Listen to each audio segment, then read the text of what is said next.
good way away from that. It's going to be a little while until we get to that. We are just under 3 hours away from the main card, let alone the actual main event. So it is going to be a long one. We are just getting some news coming in that Matthews versus Wells has been cancelled. So Matthews versus Wells has been cancelled tonight as well. That's some breaking news. I certainly hadn't seen that before we went live, but a little thing just popped up on screen saying that fight has been cancelled due to COVID protocols. So it looks like this card has gone down to 13 fights now. So we can strike Matthews against Wells off our list. So, yeah, we are going to be starting with Smolka taking on Morales.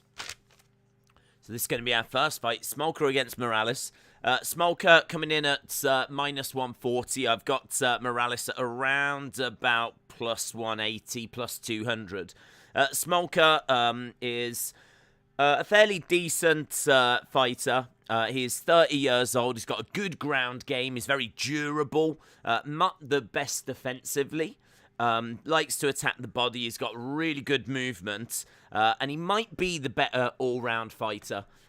He's taken on Vince Morales, who is very aggressive. He's got big power, certainly in his right hand. He's got a wrestling background. He's a counter striker, and this is a step up in competition for him. So a little bit of a test here in the bantamweight division. Not a bad little fight to start us off. As we said, there's 13 fights tonight, so there's going to be, I think it's going to come thick and fast.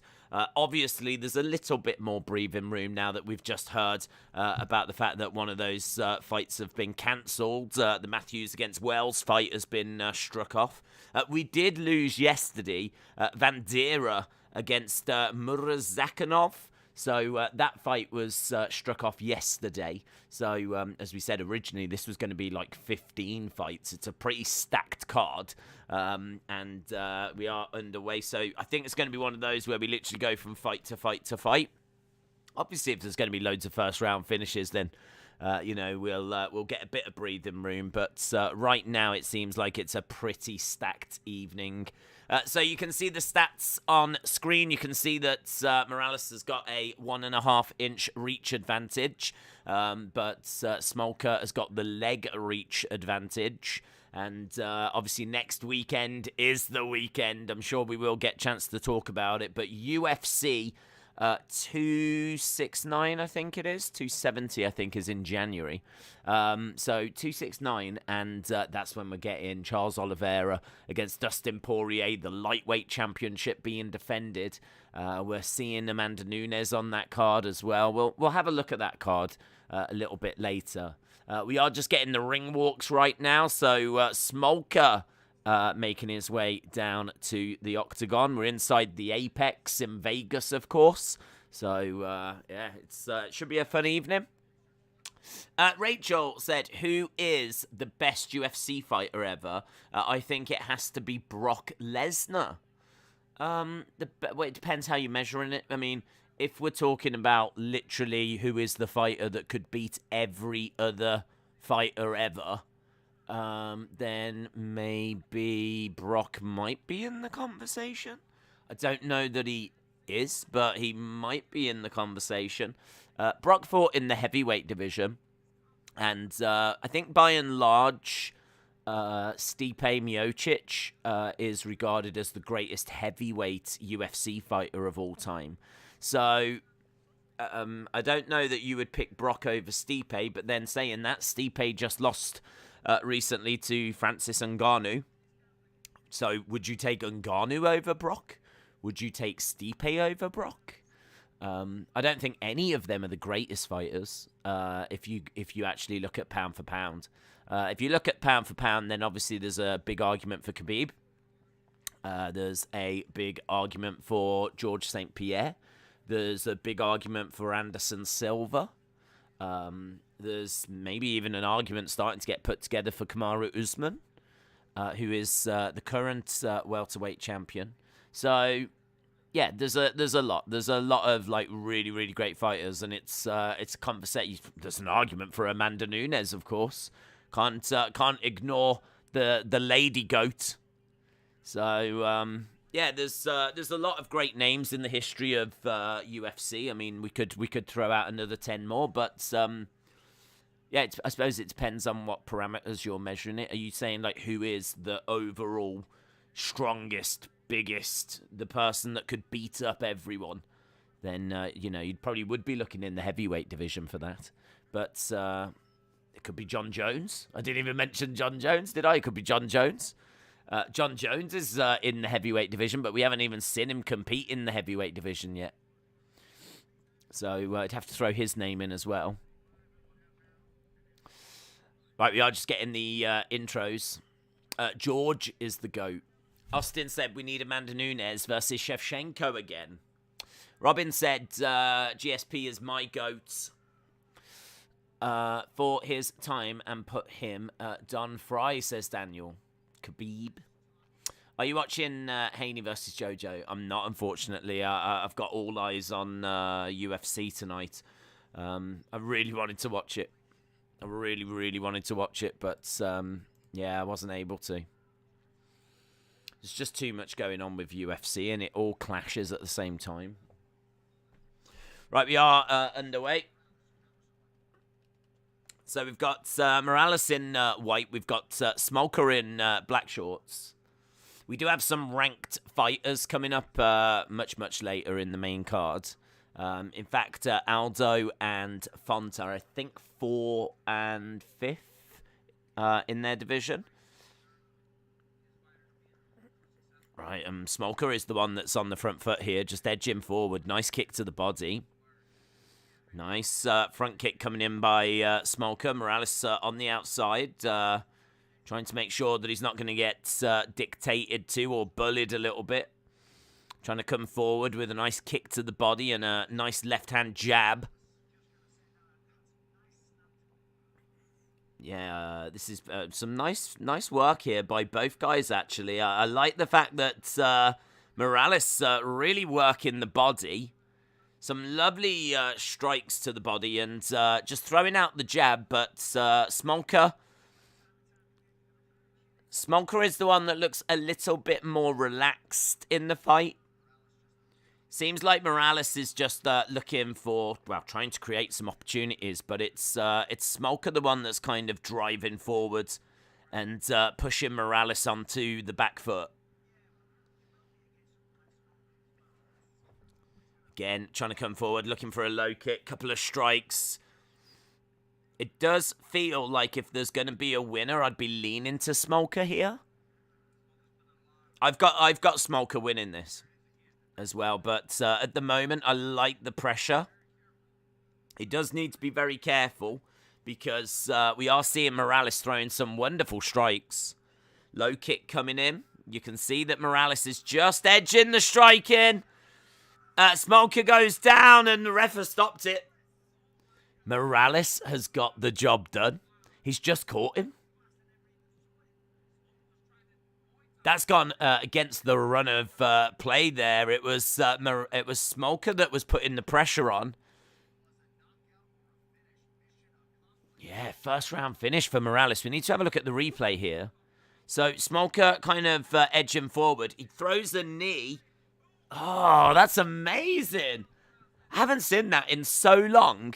I haven't seen that in so long. So Smolka was putting the pressure on Morales. He actually gets so close that he grabs him and he starts throwing in some knees in the clinch. And whilst he's in that close, Morales just like hook shots and like completely drops him.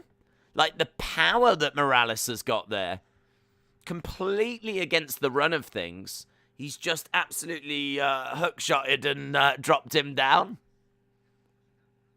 It was Morales that had grabbed him. It was Smolka that had grabbed him and was throwing in like some knees. That's impressive. That's some impressive power. I mean, we did say before the fight that he had big power in his right hand. And that was something that Smolka was going to have to be aware of. And I would imagine that Smolka is probably really kicking himself now because he's put himself in a situation where he's really close. He's throwing in these knee strikes and he's totally exposed to that right hand. Totally exposed to it. And he's just been deaded. He's been deaded. Up until that moment, like it felt relatively comfortable for Smolka. Morales had got some body shots in. He'd worked some nice body shots. There was a real flurry in there. But by and large, there wasn't really too much between the fighters. And the aggressive fighter was Smolka. And then, boom, look at this. Gets him into the clinch. Knees coming in, couple of knees. And one shot. Bang! Drops him down. Oh my God, I mean, look at that.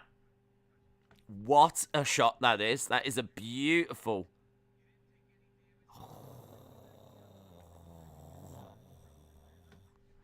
It's nice, man. That is nice. That is nice. Yeah, I tell you, tonight was worth watching just for that. It was worth watching just for that. He grabs him. Bang! Starts throwing in a couple of strikes. And then Morales with a big right hand. That's all it takes. That is all it takes. You're absolutely right. Right, let's reset that and change over for our next fight. Because that's a first round finish, we should get a little bit of breathing room. But there's so many fights that they've got tonight that there might not be too much breathing room. Right, let's jot down the next one. This is fight number 2, Pules versus Grutz. Marker. There we go. Yeah, so next weekend we are back for the big one. We are back for UFC 269. So excited for that. Genuinely really looking forward to that card. I'm really excited for tonight as well. I think there's some great fights tonight. This is definitely a night where the underdogs can rise up, man. There's a lot of fights tonight where you can make an argument for the underdogs. And actually, as we said, Vince Morales there was the underdog going into that.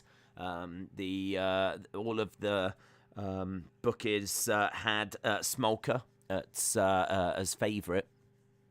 But Morales showing that a big right hand is all that you need. Next fight then, we've got Pulis taking on Grutzmarker, talking about the favourites rising up. There is no favourite in this next one. This is -110, -110. So Claudio Pulis, 25 years old, is a young prospect. He's improving all the time. He fights at Sanford MMA. He's got really nice footwork. He looked really good in his last fight against Levitt. And solid defense, good fight IQ. It's going to be interesting to see how he responds when he is put under pressure. And Grutzmarker, good boxing, good power, 61% takedown defense. He's got 10 finishes out of his 15 wins. He's got a great chin. He's got good volume, dirty boxing, nice knees and nice elbows. This one is expected, according to the bookies, to go over 2.5 rounds.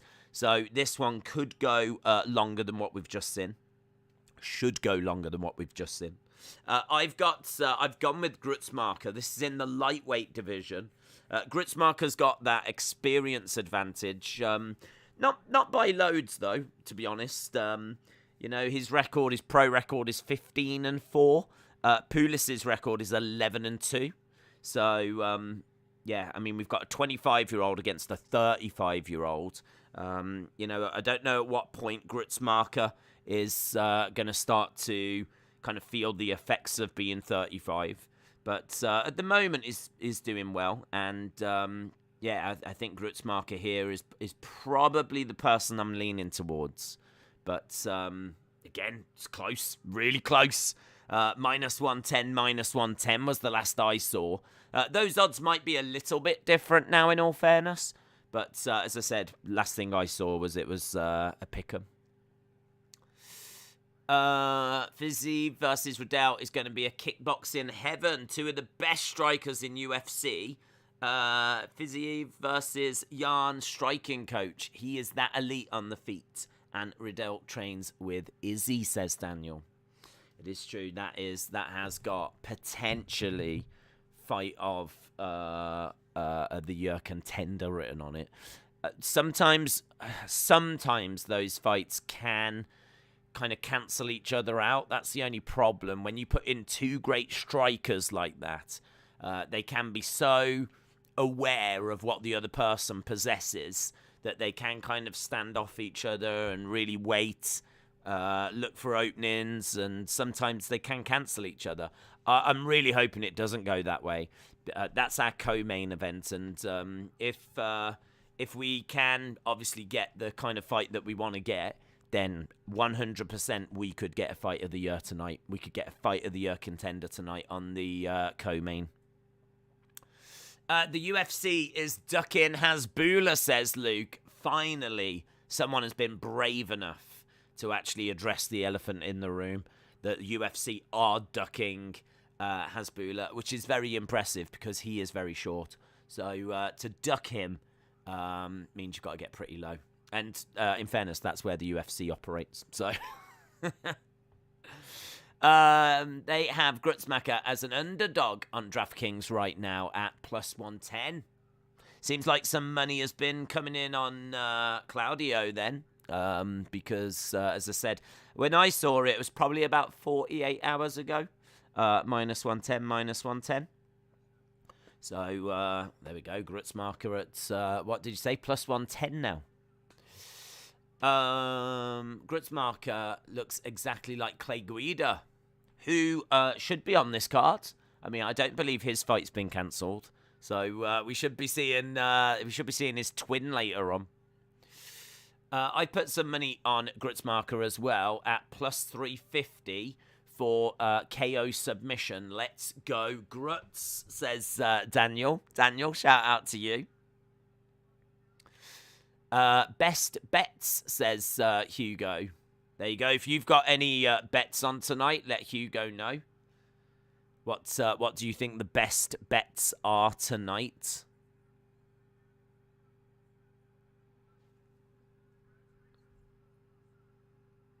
We are just at a little break at the moment. The Carpenter, how's everyone's day been? Mine has been all right. We're doing all right. Pricey said, will you be keeping an eye on the Women's FA Cup final tomorrow when the United game is on? No. I women's football, I just don't follow it, to be honest. I think when the United game is on, I'm going to be keeping an eye on that. There's, I think, 2 other games in the Premier League to keep an eye on as well. So, I mean, I might be able to see the score, but that would be about it. Grutzmacher and Guida have never actually been seen together, says Darren. That is very interesting. Guida marker. Chris Guida marker. The UFC is proud to support the Stuart Scott Memorial Cancer Research Fund. We've just got a little promotional thing for that right now. Hayden, shout out to you. I hope you are well. Rise said, big up to you. I am in for a fun night. Let's get it. Yeah, I want to go big. Totally. Schmeat Thief, hope you're doing well, buds. Nugzula said, who has won? There's only been one fight so far, buds, and it was a good one, actually. First round finish for Morales. He was being pressured. He was being driven back. He was getting some shots off. He was edging the striking, actually. But definitely it was Smolka that was dictating the fight. Smolka grabbed Morales, threw in some knee strikes, and out of nowhere, where one shot, big right hand hook shot, and Smolka goes down, and we're done after a couple of minutes in the first round. So, yeah, it was good. Good first fight. Right, we've got the video package for our second fight now. Pules and Grutzmarker. So we've got fight number 2 about to begin. Mozart, shout out to you, my friend. I hope you are well. I'm good. No UFC last week, was there? So definitely missed it. Instead, we were still here. We ended up doing the Teofimo Lopez fight, which was absolutely brilliant. Really enjoyed that. I must admit, if UFC had took another week off, then that would have been absolutely fine, because I would have watched the Devin Haney fight, which I really did want to watch. But, I mean, I was tempted to try and get both on going at the same time, but it's a nightmare to try and watch 2 things at the same time. I really hate doing it. Certainly when you've got things like UFC as well, like what we just saw there. I mean, Morales has just won with 1 shot out of nowhere. So, like, if you're watching the boxing and you turn around, there's every chance the other fight has finished and you've missed the ending, you've missed the finish. So it's just so difficult, like, to watch 2 things. Certainly, I mean, like, you could probably do it with football, because when it comes to, like, football or something, you know how long the game's going to go for. With fighting, with combat, could end at any time. So, yeah. If there was no UFC, we definitely would have watched the Devin Haney fight this week. But next week, there's no choices for us to make. It is just UFC 269, and we are here for it.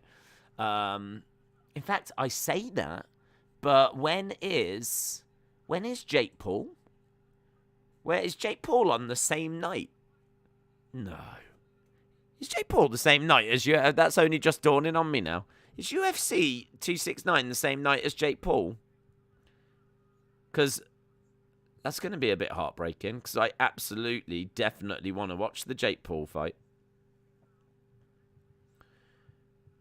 Jake Paul, Tommy Fury. I'm sure that's next weekend. Chris Grutzmarker, the second highest strike weight in UFC lightweight history. 7 wins by knockout, 3 by submission. It is December 18th. Good. December 18th. Definitely want to be watching the Jake Paul Tommy Fury fight. So we've got, I think, I'm right in saying UFC 269 next weekend, and then it's Jake Paul Tommy Fury the weekend after that. December 18th, says Toby. UFC 269, it should be UFC 69. We've already had it, dude. Already had UFC 69. Claudio is making his way down, fighting out of Lima, Peru. Hayden said it's December 18th, so all good. Days, did you know the guy who fought Yudong last time got cut? He couldn't handle Yudong. Arce? Arce's, has he? Has Arce been cut? Arce, UFC. I'm just searching right now for Arce. I'm just having a look. Yudong.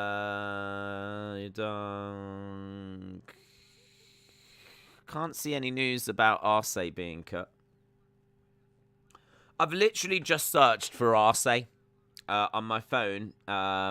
I mean, some of the results pretty wild. I'm not going to lie to you. It's going to take some explaining, that one.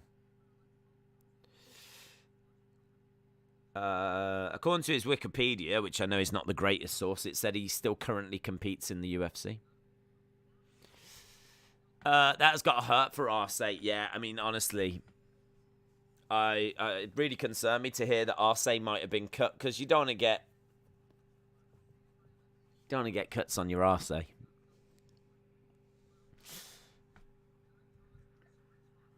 Right, here we go. Taking a while to get to this next one, aren't they? Chris Grutzmarker against Claudio Pules.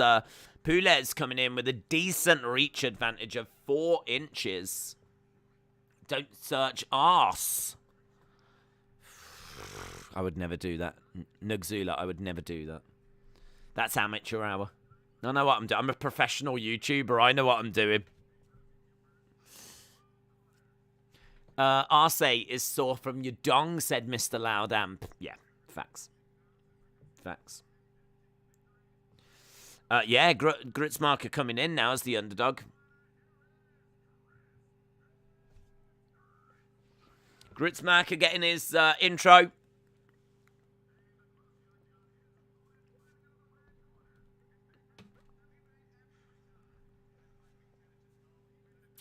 Has there been a fight replacement for Edwards versus Masvidal, or are they just going to have one less fight? I heard that Dana has got something lined up for Edwards, but I don't know what it is. I don't think he's actually announced it yet, so still waiting to find out what's going to happen with that, to be honest. So, yeah, we are just waiting for confirmation on that. And we are just about to get going on our second fight of the evening. Here we go. So, Pulis versus Gritzmarker. Gritzmarker coming out quite quick out of the gate. And we've got Pulis backed up a little. Nice kick coming in there by Gritzmarker. Kick coming back by Pulis. Couple of strikes coming in by Gritzmarker. Mixing up his striking with his kicks. I like his... Oh, heavy kicks coming back by Pulis. Looking for a takedown and getting it there, Pulis. Pulis has been able to get Gritzmarker on his back. Yeah, good work this by Pulis. He's got Gritzmarker on his back. As we said, the bookers have got this one going into the third round. I think over 2.5 was favourite. I am stuck indoors for 10 days. How come, Sam? Have you managed to get COVID? Are you self-isolating? Gritzmarker on his back at the moment. Pulis on top. Is literally in full guard, struggling to get some shots off, but he has just freed his hand, and he was able to fire in a couple of strikes there, and a few strikes coming into the side of the body. Yeah, I mean, this is not where Gritzmarker wants to be at all. Gritzmarker is very, very good boxer with good power. He's good with his knees, good with his elbows. He does have some submission wins, but, I mean, off his back is just not going to be that effective. But strike coming into the side of the head by Pulis, who is just absolutely controlling this round so far. Strikes coming into the side of the body. Yeah, he's got to be very, very careful because we know that Pulis can do some damage down here. Oh, he's giving his back up as well, so Gritzmarker's been able to turn over onto his side. Pulis is managed to trap the one leg, but Gritzmarker gets it free. Right now, Gritzmarker is in a seated position over by the side of the cage. Couple of headshots coming in by Gritzmarker.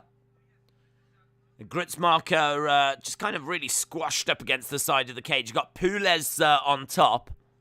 Strike coming into the head. We've had 3 minutes of the first round so far. Everyone was told to take a COVID test at work, Christmas dinner, and one guy didn't do. Him and his wife had COVID. Oh, got you. Got you. Hammer fist to the side of the head by Pulis. Pulis has had 2 minutes 10 control time so far. So he has dominated this first round. He just had a bit of a modified guillotine there. He managed to, like, grab around the head, Pulis. I mean, it's all one-way traffic at the moment. Gritzmarker is just in defensive mode. Forearms raining down by Pulis. A little bit of ground and pound, but so far... I wouldn't say so far so good, but so far Gritzmarker has been able to not get absolutely smashed and the fight get taken away from him. Yes, he's losing this round, but with a minute to go, if it can get through this round, he will grow into the fight. The concern would be that, he's got good head movement there, Grutzmarker, because Pulis was raining shots down and Grutzmarker was like having to try and dodge out of the way of it all.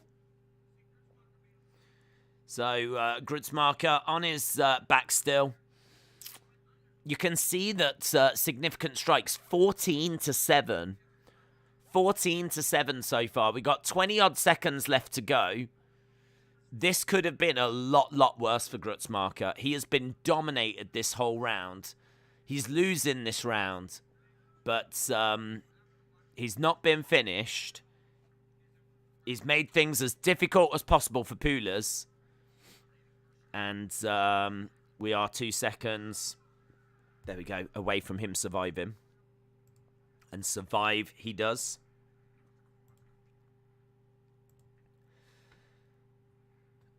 Pulis sounds like something Arce would do.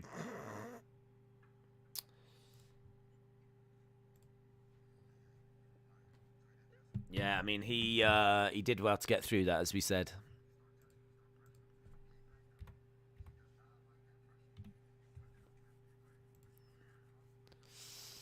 Right, we're about to go to round number 2.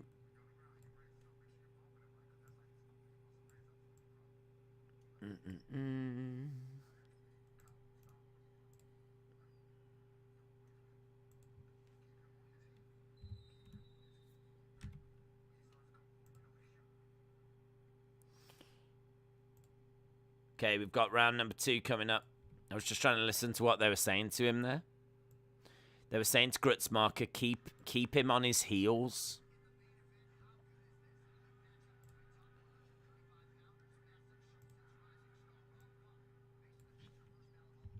Okay, we are underway with the second round.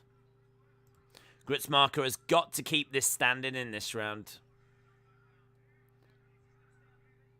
Let's have a look. Yeah, he's got to stay up. He's managed to just avoid a takedown. Kick coming into the body by Pulis. 10-9 Pulis after 1. A solid job by Pulis to stay busy on the top. Dominating groundwork from Pulis on round 1. It might be around 8. Might be a 10-8 round. Ryan Frederick's got it 10-9. I think it's 10-9. I actually think that Grutzmarker did a decent job of not allowing that to get too out of control. So Pulis is the one that's down on his back right now. Live odds have got Pulis at -800. They got Grutzmarker at +450. Pulis is down on his back with Grutzmarker on top. Is in full guards. He's trying to get a bit of ground and pound on the go. So now it's time for Grutzmarker to enjoy a bit of ground control time and potentially get a little bit of ground and pound on the go. Pulis is doing a decent job of defending here and looking for a triangle. Looking for an armbar. So Grutzmarker is comfortable. He's all right here.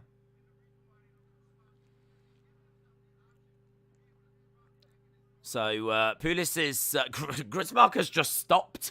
Grutzmarker is just on his knees and he is literally just kind of sitting there. He's trying to make sure that this doesn't go from what looks to be a bit of an uncomfortable situation to a really bad situation. And so far he's been able to weather that.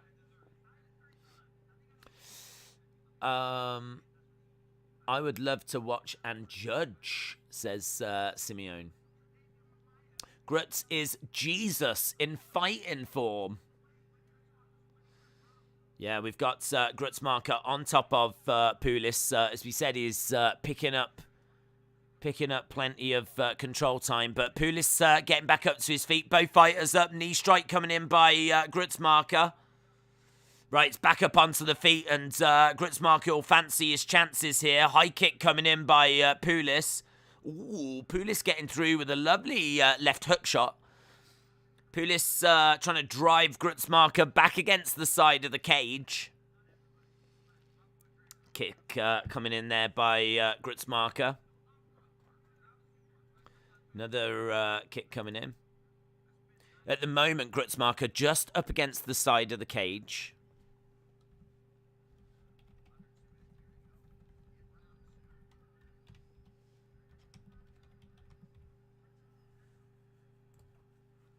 And they break apart.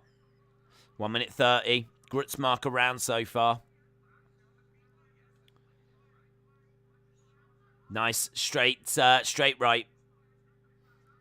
Hook shot by Grutzmarker as well. Pulis is showing what a great prospect he is. Pulis has won that first round. And honestly, there's not much between them here. In fact, it's showing that Pulis has landed more significant strikes in the fight so far. 28-20. And the longer this is going, the closer it feels like it's getting. Grutzmarker in the clinch. Knee strike coming in, but he's managed to get another few shots through there. 28-24. 28-24, but he gets driven back against the side of the cage. I mean, Grutzmarker has had some control time. Feels like the striking is relatively close. The gap now is about 9, actually. I mean, he's got Grutzmarker right up against the side of the cage here, Pulis. Landing in a few strikes. Quite a close little round, this one, you know. Knee strike coming in again by Pulis. 20-odd seconds. Pulis might just be taking this away from Grutzmarker. 9 significant strikes in it. Pulis getting a bit of control time himself here as he's got Grutzmarker pinned up against the side of the cage. 2 seconds, and that's it. That is the end of the round. We'll take a look at how that has played out. Let's have a look and see. Strikes by rounds. So, 15-11 strikes from distance. 7-3 in the clinch. Really close. Really close. Striking is pretty much even for the second round. So, as a result of that, I would say that the control time probably just gives round 2 to Grutzmarker. But it is so close that, honestly, if one of the judges has got this 2-0, I don't think there would be, like, any complaints. Or many complaints. There probably would be complaints. But I don't think there could be many. I think that is quite a close round.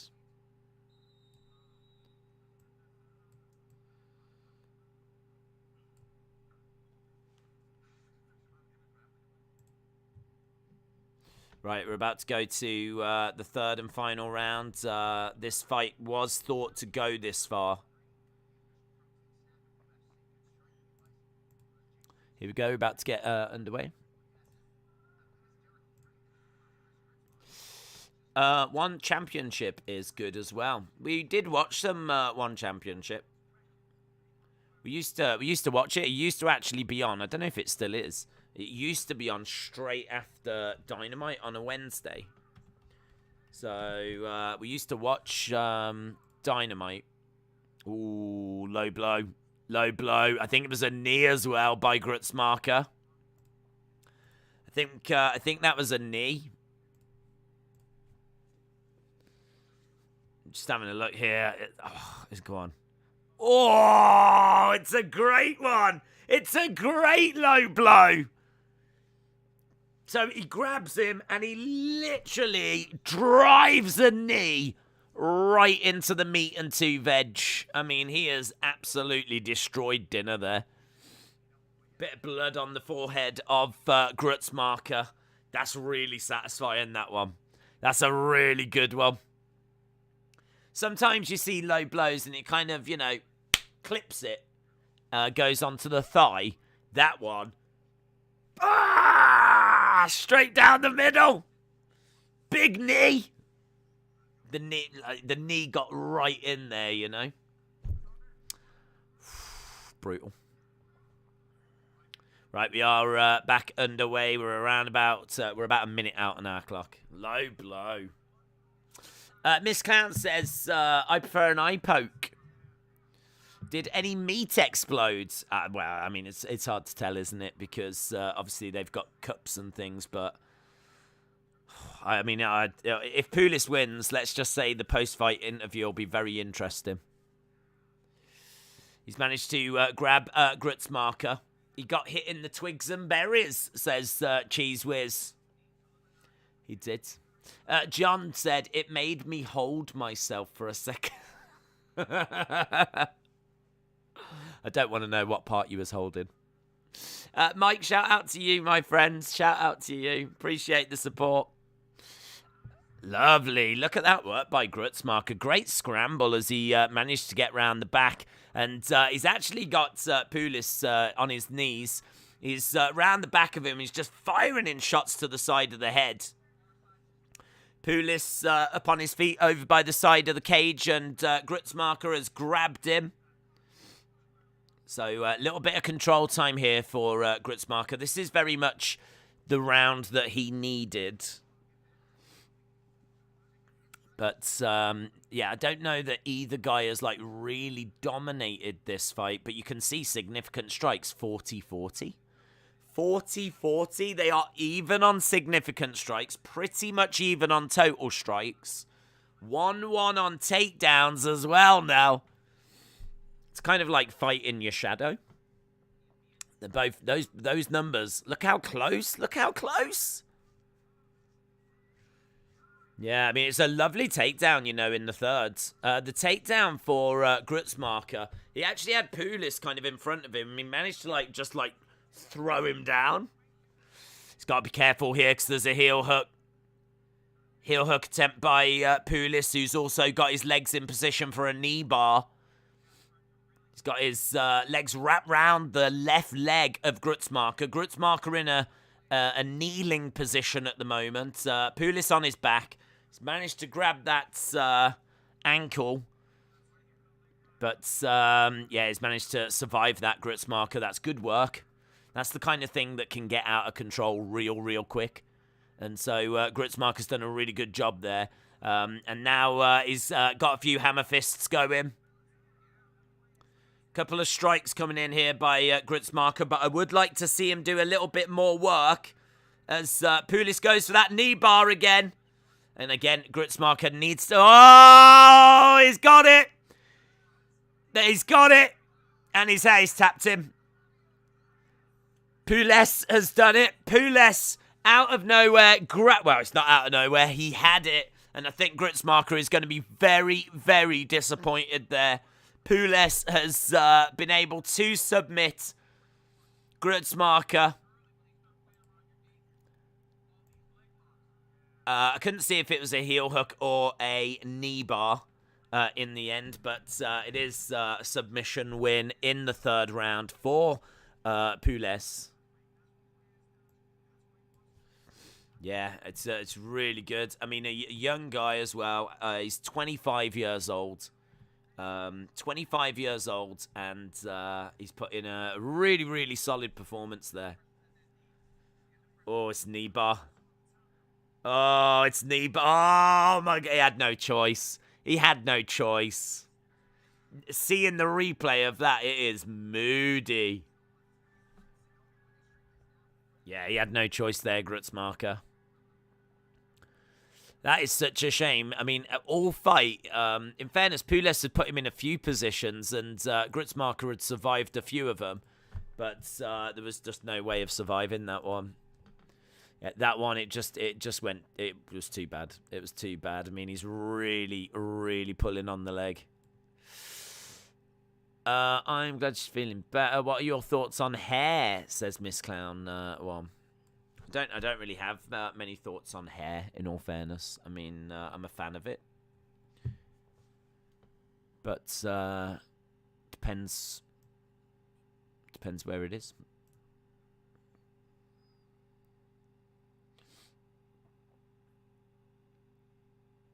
Right, we should be getting the decision.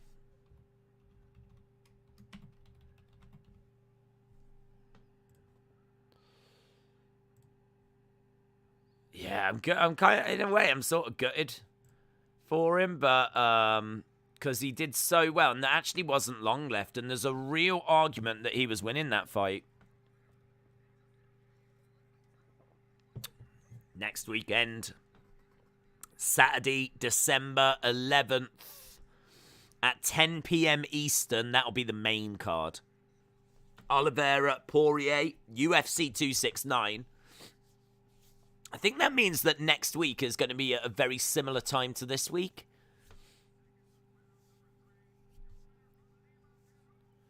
There we go. Perez gets it done in 3 minutes 25 of round 3 with a knee bar submission.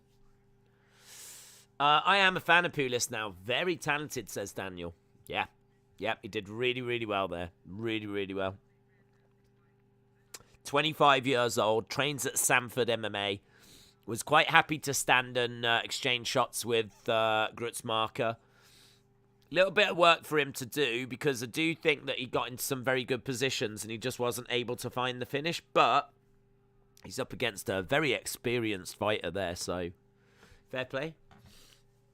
Mike said, I watched Bellator last night and there was only 43 people watching. Really? In your opinion, is this card already more entertaining than the boring Tate card? I don't know, dude. To be honest, I mean, that was a couple of weeks ago now, and I do remember it being not the best thing we'd seen, that card. So I suppose you could make an argument this has already been more fun, but I mean, I thought this card looked better anyway. There's some real prospects here. There's some real bangers. There's some real good fights coming up. There's it's a good card. I mean, in all fairness, there was 15 fights. There was bound to be something for everyone when you've got 15 fights. We have lost a couple, but no, there's still plenty on this card. It still looks like a great card, and yeah, I would say this card is definitely better than the one we had a couple of weeks ago. But next weekend, I mean, I don't know what the card looks like for next weekend. We can have a quick look. We are here for that, by the way, if anyone was wondering. Of course, we will be here for UFC 269. We'll be doing all the fights, the whole main card, the whole undercard, absolutely everything. Oh, some good fights there. So, Charles Oliveira against Dustin Poirier in the lightweight division. For the title, of course. Amanda Nunes against Juliana Pena, co-main for the title. Then you've got Jeff Neal against Ponzinibbio. I really like Paiva against O'Malley as well. That's going to be I mean, there's a reason as to why that's opening the main card. That's going to be a banger. So that looks really, really good. There's loads of names, you know, on this card. I mean, we've got Dominic Cruz. We've got Munoz. We've got Dan Ige, Josh Emmett, Augusto Sakai, Tai Tuivasa. So there might be a shoey. Early prelims. We've got Miranda Maverick. Gillian Robertson comes back. Gillian Robertson's the first fight, but it doesn't say who she's fighting. We've got a lot of fights next weekend, you know. And a lot of names that we've seen in recent times. Like, this is a pretty stacked card. Doesn't look like there's loads of like debuts. I'm looking at these and I'm seeing lots of people that we've seen this year. Looks good. Yeah, next weekend looks pretty good. Right, wow, we are going to our next. I didn't even get a chance to change anything. Right, let's change this over. We are building to our next fight, which is going to be Menefield against Knight, I believe. So, Menefield against Knight. This is in the light heavyweight division. And we're really not going to wait around here. Menefield is power. He is athletic. He is a beast, and he looks for knockouts. He likes to stand and bang. Multiple finishes. If there's a choke opportunity, he will take it. He is 34 years old, and he's taken on William Knight, who is 33. He is quite small, but very explosive. Nasty leg kicks. Underrated grappling. He's got a nasty check left hook. He likes to drive people against the fence and then like work on them like there. He's finished 9 of his 10 wins, all by knockout, William Knight. He got his contract through Dana White Contender Series. His last fight was a first-round finish. This could be a banger, man. We said there were some bangers on the card. Welcome to Bangerville, because this is absolutely one of them. So this could be a lot of fun. So, yeah, this could be a lot of fun. So, Menafield against Knight in the light heavyweight division. I don't expect this to go long. You could really make an argument for both guys. The bookies have got Menafield edge in this. And here comes Menafield. Days, all is well from Cali. Shout out to my family. We are all together for once. I'm on the Go Guida team. Shout out to you, LDTV. I hope you are well. Yeah, let me know. Who have you got in this fight? Menafield versus Knight, as we said. Absolute banger coming up here. Almost an hour gone already. I mean, we are almost at the point where there's going to be less than 2 hours to go till we get to that main card.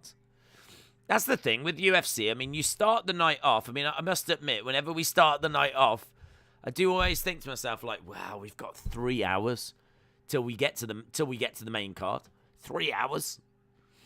But it always goes so quickly. So that's the amazing thing about UFC. It's like, it is long, but it doesn't feel it.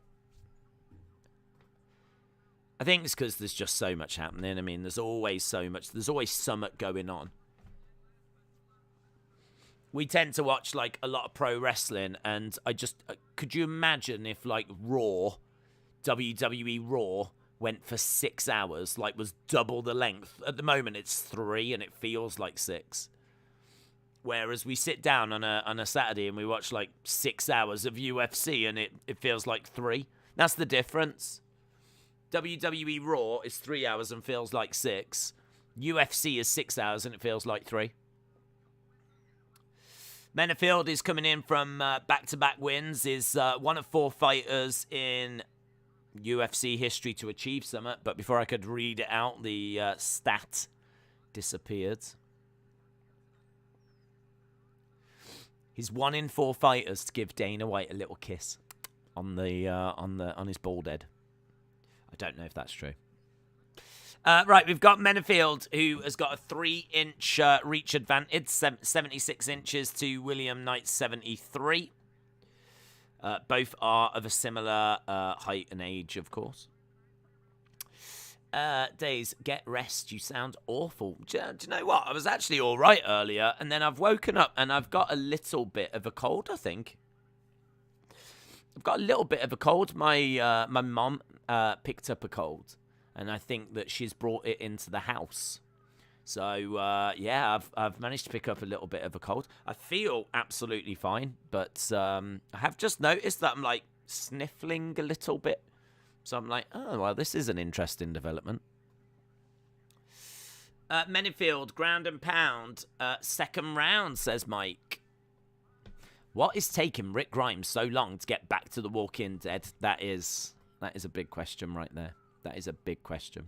Rai says both of these are jacked. Only one lady fight, says Bob. I do like lady fights, I must admit, yeah. That is disappointing. I might write a letter. In fairness, Dana White's been focused on other things, hasn't he? He's been battling COVID. Here we go anyway. Knight in green shorts. Menafield in black. Menafield is the rightful favourite, but I'm riding with Thick Willie. Yes. Come on, Thick Willie. Thick Willie Knight. Imagine Thick Willie versus Arce. Oh, my God. Dream match. Knight is down on his back with Menafield in side control. So Thick Willie is down, guys. Right now, Thick Willie is being smothered. Thick Willie is being controlled. So, Menafield all over Thick Willie at the moment. Absolutely all over Thick Willie. So, this banger, unfortunately, has gone a way that I didn't want it to go. Menafield has grabbed Thick Willie and is just controlling him. Yudong versus Thick Willie. Wow. Amazing. Days, you can send us a P.O. box. We'll send you some meds and a liquid IV. Thank you, my friend. I should have some meds. And do I need a liquid IV? That seems quite extreme. Thick Willie has managed to get round the back of Menafield. Strikes coming into the side of the head. He is putting a choke on here.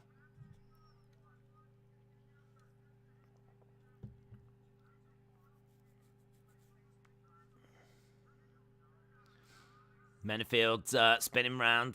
Menafield has managed to get back up to his feet. Thick Willie is up on his feet as well. Over by the side of the fence. And, I mean, look, William Knight. William Knight is absolutely jacked. He is incredible. I'm trying to think if there's anyone in pro wrestling that's like William Knight. I can't really think of anyone. I mean, like Bobby Lashley would be the closest I could think right now. But I think Thick Willie's even bigger.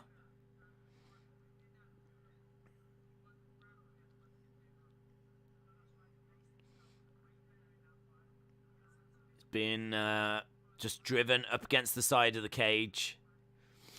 Tell you what, if Vince sees Thick Willie, he'll have him. Look at this choke here. Look at this choke that Knight has got. He's got. I mean, that's got to be tight, man. That has got to be tight.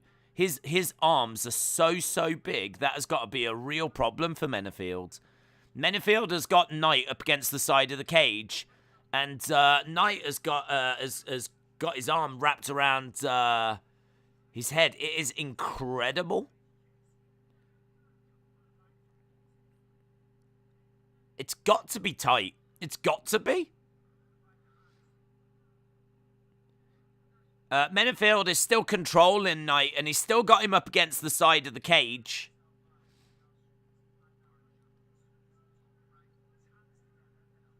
Strikes coming into the side of the body here by Menafield. He's been able to get out of that. The thing is, if you can't choke the other person out with that, you really do use up a lot of energy by putting on that that choke. Nice strike by Menafield. Both guys in the center at the moment. Knight going for a low kick. Menafield just edging forward. Swing and a miss by Thick Willie. Menafield having a little look, trying to find a way through, trying to find a way forwards. Knight on the outside, a little bit out of range. Oh, he tries to throw a big right hand. Menafield goes down. Knight comes over, hurls. Menafield down, big hammer fists. Coming down by Knight. Menafield trying to survive. Good work here by Knight. And Menafield has dragged him down again. And it is the end of the round. Ah, that was awesome, man. That was so good at the end, watching them two go at it. That was really, really good. Honestly, it's like flipping King Kong versus Godzilla. It's kind of like these two monsters just colliding. Really, really good. Really good. Who would you give that round to? I mean, like, Knight definitely winning with the striking. I think Menafield won with the control time. For me, though, I think even whilst Menafield was being controlled, he's got the squeeze on. Right, we can end. This is good. We can end with Fight Pass. We're actually going over to BT Sport, which is a little bit more. Yes, here we go. It's a little bit more in line. There's a slight delay on Fight Pass. Right, we've got... that's good. I always like it when we go to BT Sport. Nice strike there by Menafield. Lovely straight right. Getting through to Knight. I can't see your last comment, Toby. We've got Knight backed up a little bit. Low kick coming in by Menafield. Knight just throwing out a couple of left-hand straights. Menafield just edging forwards. It is very entertaining at the moment, and as we said, maybe a little tricky to score that first round. I think I would go with William Knight. Lovely strikes coming in by Menafield, though. Does feel like if someone connects with a big shot here. Oh, Menafield with a nice straight right again. He's getting some joy with those straight rights, and actually, Knight has got his hands down quite low. If you look at where the arms are, Menafield has got his hands up here, whereas Knight's got his hands down here. It does mean that if Menafield can get a quick shot off, that he should be able to get through. And we are seeing him actually getting through with a few straight shots, straight rights in particular. I wonder if Knight and the squeeze that he was putting on in that first round has maybe taken a bit of energy away. Maybe we are seeing a little bit of cardio issue with Knight. Menafield is the one that's got Knight up against the side of the cage. Low kick coming in there by Menafield. Knight is still in this. I mean, he's still looking all right. Oh, lovely spinning back fist there by Knight.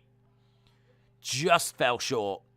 Straight left coming in by Knight as Menafield is edging forward again. He connects with a lovely left and tries to get another one through as Knight goes for a high kick. And straight left jab by Knight and a big right hand by Knight. But Menafield catches him with a counter right. It's really good. It's like chess, man. They're both like really having to think about what they're throwing. Because obviously they're going to leave themselves susceptible to the counters. It's good. Really good. This is more in line with what we were hoping to see. Menafield jabbing away. You can see that Menafield is edging the significant strikes. 22-20.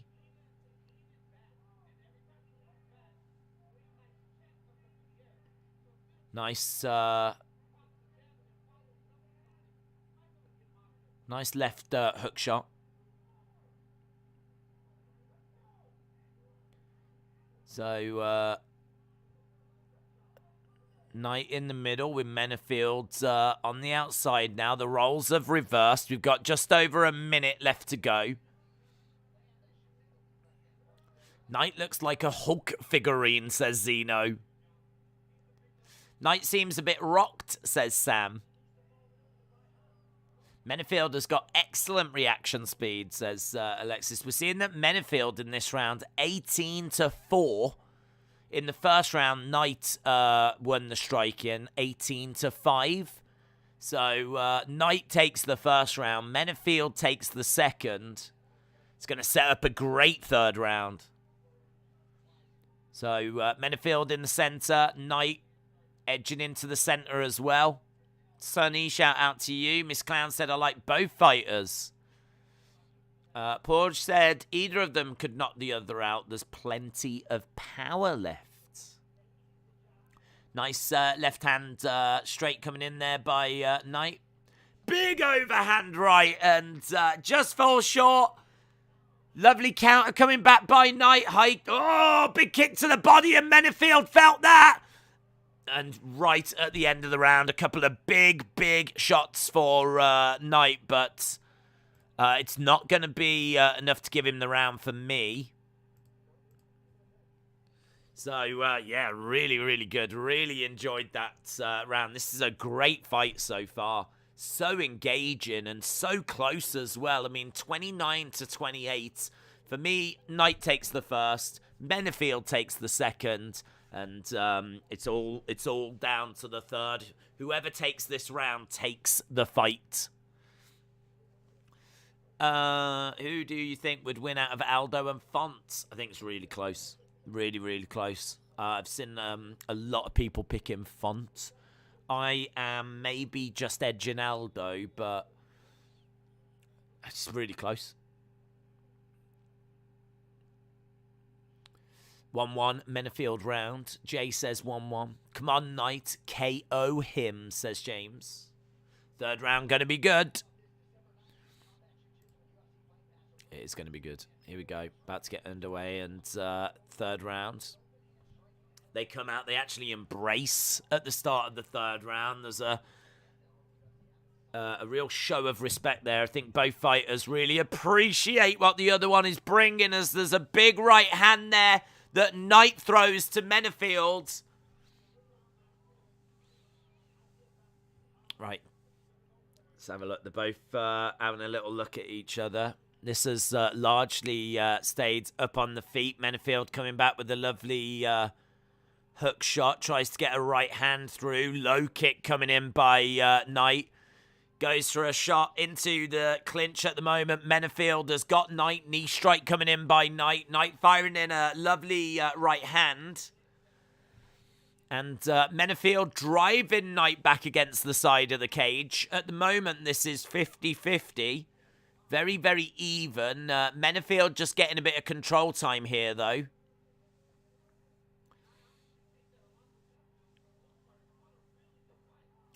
Foot stomp there by Knight. Cormier says that Menefield has fought a very good fight so far. And I must admit, I mean, like, he had to weather the first round. He definitely took the second round. And right now, he's edging the third. He's edging the third just on control time. He has got Knight driven up against the side of the cage. You do need to try and do something with it, though.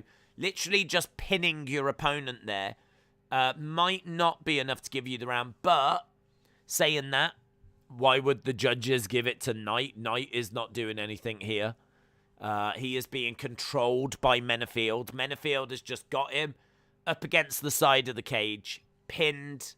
And even though neither guy is not doing anything, it's Menefield that is dictating the pace, dictating the action. Knight is just literally trying to get out from the side of the fence, which he looks like he's going to be able to do. He was certainly seemed like he was quite close to getting out there. Knee coming in by Knight. Menefield still keeping him pinned. Again, pretty soon, if they don't actually make any progress, the referee will step in and split them apart.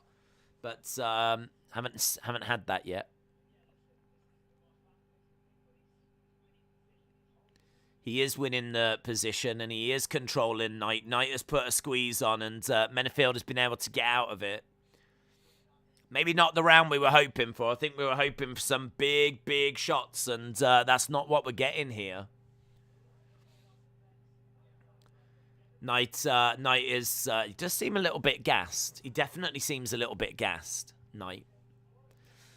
Menefield has got Knight pinned still into the final 2 minutes of this fight.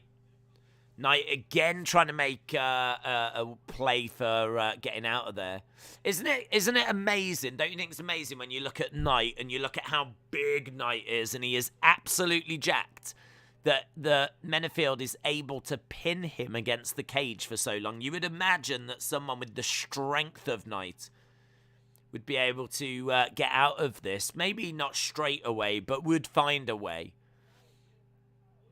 But at the moment, Menefield is doing a really good job of, as we said, controlling this. He's still got him there. I mean, this round, even though Menefield hasn't done anything, why would you give it Knight? Strikes, a few little strikes coming in by Menefield, but nothing significant. They should separate them and swing, says Daniel. Yeah, this is the kind of thing that I think the neutrals really struggle with. Right, it has broken apart, and Knight getting a few kicks in, low kick coming in. I think Knight knows that he's got 40-odd seconds to really unload now. Thick Willie looking to unload all over Menefield. Lovely straight left. He's got Menefield back. Menefield just trying to keep Thick Willie away. Knight edging forward. Knight needs to do something at the moment unless he can get a few big shots through. He needs to give the judges something to think about. Got to find some. That's a nice jab. That was a nice jab. He is desperately swinging here, Knight. And again, overhand right, but can't do anything with it. I think that's tricky. I think it's close. And I think that Menefield edges it. But, I mean, there is nothing in it. It is really, really close. There is nothing in that at all. It's one round each into the third. And then Menefield, just for the whole round, pinned Knight there. But you could really make an argument that the few shots that Knight got in at the end were, you know, more effective than anything Menefield was doing throughout that round. I would imagine the amount of time that Menefield controlled that round should give it to him in the end. But, yeah, let me know what you think. Thick Willie was about to explode. He was really unloading. He was really unloading. Toby said, did you see what I tweeted you? What did you tweet me, Toby? Let me know. White Lotus says, just call it a draw. No one deserves to win. Right, we are going back and we'll see what the decision is. 2-1 tonight, said Roddy. Presented by Modelo. Right, here we go then. Well, fight fans. 29-28. Unanimous. William Knight. Wow. All three judges had it 29-28 to William Knight. It must be. I tell you what, the commentators can't believe it.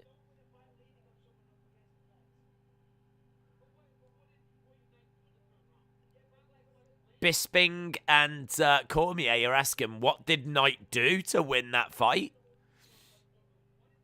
That is a surprise.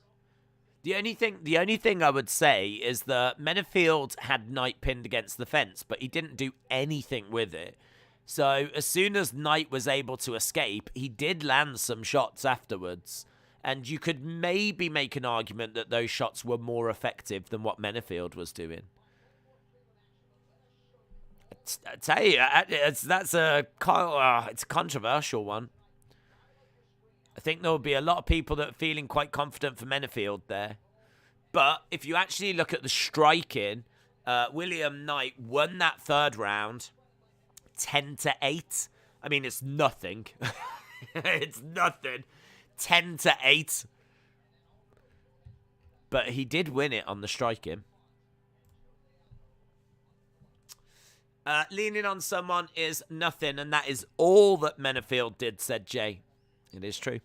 It is true. Right, here we go. Sherry-Ann Buys, who is no longer Sherry-Ann Buys. She's Sherry-Ann Vlisman. I haven't heard what's happened there, actually. I mean, I know it's none of our business, but I do love gossip. So, yeah, I mean, I don't know if anyone's asked her. But obviously, she used to be Sherry Ann Baez. Now she's Sherry Ann Vlisman.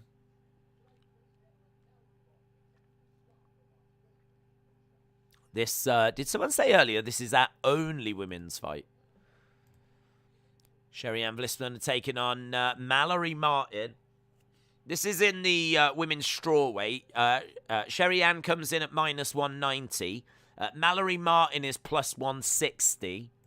And Vlisman has got a Taekwondo background. She has trained at Fortis MMA. She's very aggressive. She's 1-1 in the UFC. She's going to have a speed advantage on the feet. She's struggled with illness. I was listening to a few of the prediction channels talking about how she'd done an interview recently. And in that interview, she said that accepting this fight is one of the biggest risks of her career, Sherry Ann Vlisman, because she has had quite bad COVID, and she's really been struggling to breathe. She's been struggling with her lungs, and she's had bad illness. And she said that she thought to herself, if this girl came up to her in the street and started attacking her, would she fight back? And the answer is, of course, yes, she would. So with that mentality, why would she not accept this fight? So, with that being said, I don't know how much you can feel confident that Vlisman's going to get a result here, because she said this is one of the kind of biggest risks of her career, accepting this fight, because the build has been awful. Don't forget as well, I know a lot of people will say, well, it doesn't matter that, she used to be Sherry Ann Baez and she's not now. And it's not because she got married, right? Because she was with JP Baez. So the fact she's gone back to Sherry Ann Vlisman is quite significant. And a lot of people will say, well, it doesn't matter. It's got nothing to do with us. And I understand and I do agree. But if you are putting your money down on a fighter, it probably is worth knowing if their camp has been disrupted. If she has been going through a lot of personal stuff and she's had COVID and she's been struggling with illness and she's separated from her partner and there's a lot of drama going on, it probably does indicate the fact that her training camp has not gone to plan and that she's not coming in 100%. And those are things that's worth knowing before you're going to put down money and have a bet on someone. So that's the only reason why I mention it, and the fact that I do love gossip. But yeah, we'll have to see how she does here. I mean, she's a good fighter. Of the two fighters, she is. If she comes in on form, she should get the job done here. So Sherry Ann Baez, I definitely do think is the better fighter. Should get the victory. I do just worry about her build up to this fight. Mallory Martin has got a stinging right hand. She's a wrestler. She's got good feints. She's a bit of a scrapper. She's a bit low volume. She's got good offensive grappling, good top pressure. She's going to look for control time, but she is coming in as the underdog, Mallory Martin, at +160. Sherry Ann Vlisman is -190.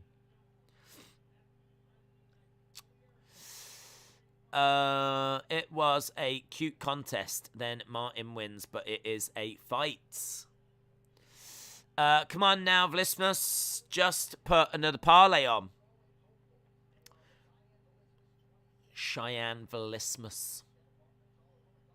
26 years old. Mallory Martin, 27. Both fighters have got a 63-inch reach.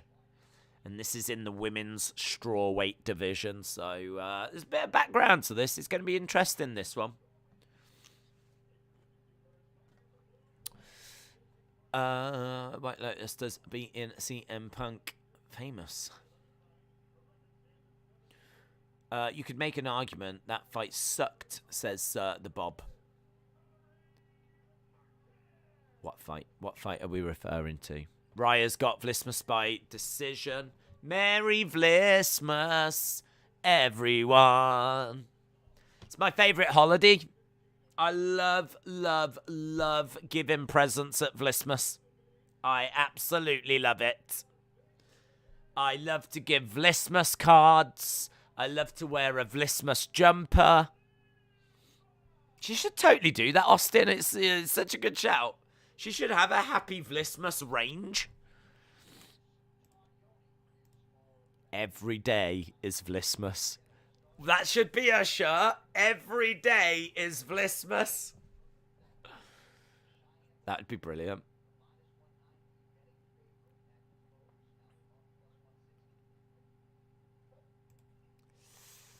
Right, we are underway. I have Vlismus in round 2, says Toby. Kick coming in by Vlismus. She really mixes her striking well. Really nice striking here.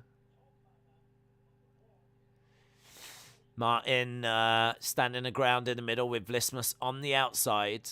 We've only... Ooh, lovely right hand there by Vlismus. Her striking is so good. She looks really sharp.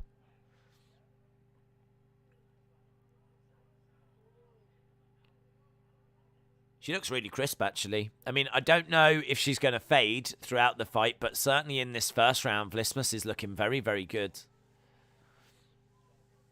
Vlismus bouncing around on the outside. Martin having a little look. Kick coming in there by Vlismus. Martin edging forward a little bit. Vlismus charging in, trying to get a couple of shots off, but no joy, just falling short. Martin just edging the striking at the moment, but as we said, not much in it. We've got about an hour and a half, well, hour and 38 till we get to the main cards. Nice kick coming in there, and they break apart by Vlismus. She's looking really sharp. She's looking the sharper of the two. Low kick coming in by Vlismus, but Mallory Martin takes a step back, and Vlismus just missing. Nice bouncing movement. Lovely footwork. Great movement overall by Vlismus, actually. If there was a concern that she was going to look a little bit off her game, I think that she's answered that in the first. My only concern at this stage now is she going to be able to last the 3 rounds? If Mallory Martin takes this into the deep waters, what's Vlismus going to be like then? Because if she has had COVID, which she says she has, and she's suffered with it, and she said she struggled to breathe, then that would definitely point towards some cardio issues. Lovely striking, though. Martin coming in and a couple of strikes of her own. It definitely feels like, just watching it, it feels like Vlismus has actually landed more than what they're saying she has. Maybe it's because she's thrown 43 and they're saying she's only landed with 30% of her shots, whereas Martin has only thrown 29 but landed 48%. So they're saying that, like, Mallory Martin is being significantly more accurate with her striking. Again, right hand gets thrown, and you can see that was well defended, but a couple of shots coming in that do get through from Vlismus. Martin in the center, edging forwards. Yeah, big event next week. So excited for that. That is a big one. Lovely strike coming in by Vlismus again. Kick coming into the body there by Vlismus. Martin with a couple of strikes. Vlismus edging it now. 18-15. It feels better. That's a bit more reflective of what we're seeing. She's thrown 55 strikes compared to 39. Mallory Martin's accuracy has just started to drop a little bit. 33 to 38%. Final minute here, and Vlismus edges this for me at the moment. Certainly that's being reflected in the numbers, but that is a lovely left hand by Martin. Lovely left hand. Really swinging away with a couple of 1-2s, and The left hook seemed to be getting through, but into the clinch. There was a knee to the body there by Vlismas. Martin has managed to get Vlismas up against the side of the cage. Knee strike coming in, and the two break apart. It's lovely. It's very frantic. It's got a lovely energy and a lovely pace to it so far. Overhand right coming in by Vlismas, 21-27. Vlismas edging it. Oof. And again, another strike coming through. 10 seconds or so left to go. Kick to the body there by Vlismas. And I think the gap's a little bit too wide now. I think she definitely takes this. So, end of the round. That is a Vlismas round for me. Very good. Days, you should put a poll for the main event. We could do that. We can do that.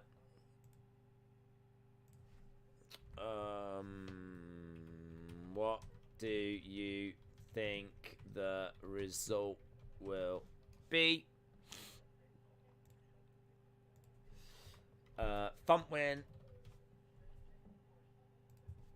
Aldo win. Draw. Boom. This is the most entertaining fight so far, says Rye. It's been very, very good. Yeah, I agree. Very entertaining.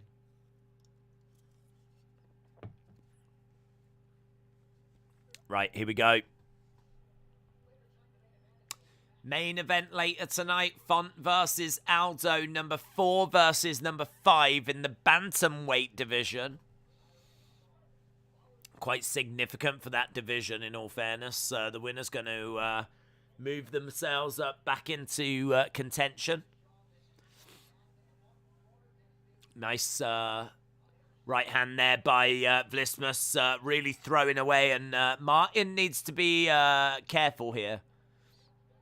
It feels like Vlismas could take the fight away from Martin. Low kick coming in by Vlismas. Kick coming back by Martin. Nice left-hand jab coming in. High kick coming in. Martin edging forward, trying to throw out a left hand, straight left hand.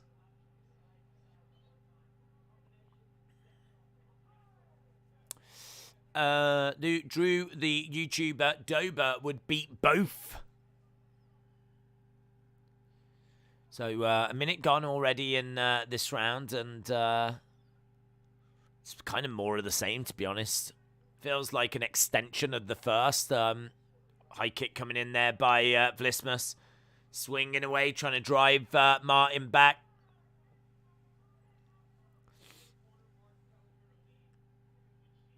Three minutes 40 left, and she's having a little look on the outside. She is edging this. The gap is 11 at the moment. There's not really too many clean strikes that are getting through. They're both throwing and missing. Nice straight left there by Vlismas. Again, kick coming into the body by Vlismas. Some nice shots. It's a little bit of a kind of uppercut there. Yeah. Both women are doing well here.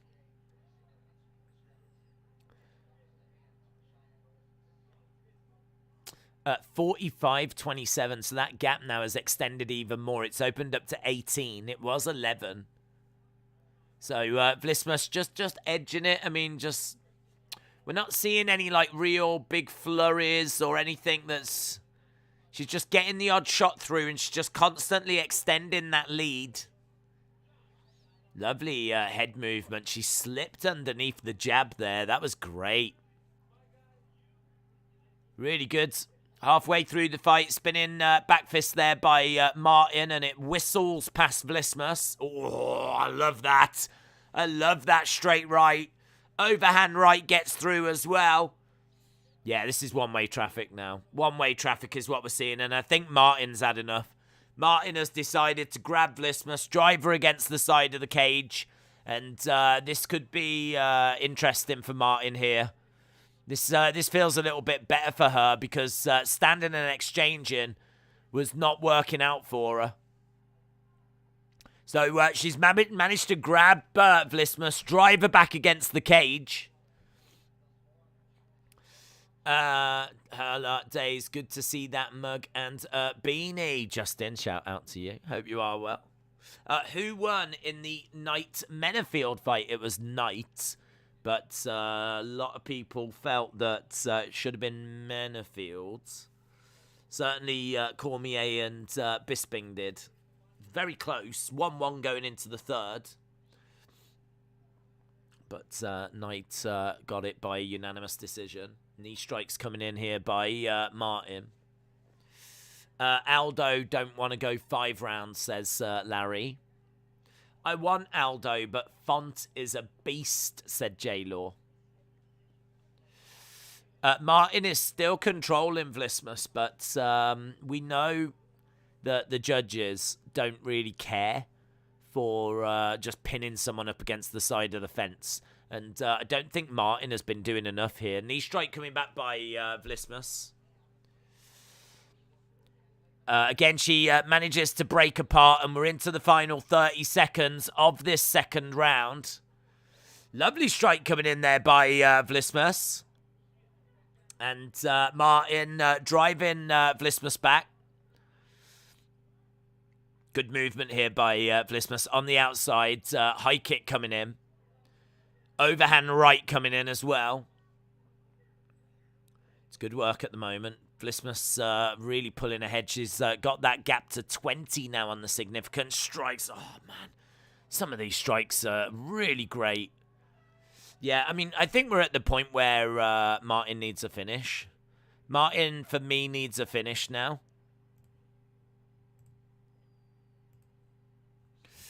Who have you got, Font or Aldo? I'm leaning Aldo, to be honest. I'm leaning Aldo, but I'm not confident with it. I'm really not confident with it because I think Font is a great fighter. I just think that Aldo's had a bit of a resurgence. And Aldo tends to lose to, like, really good fighters. I mean, there's an argument that that's exactly what Font is. So, it's a great main event. It's a really great main event. It's a really hard one to call.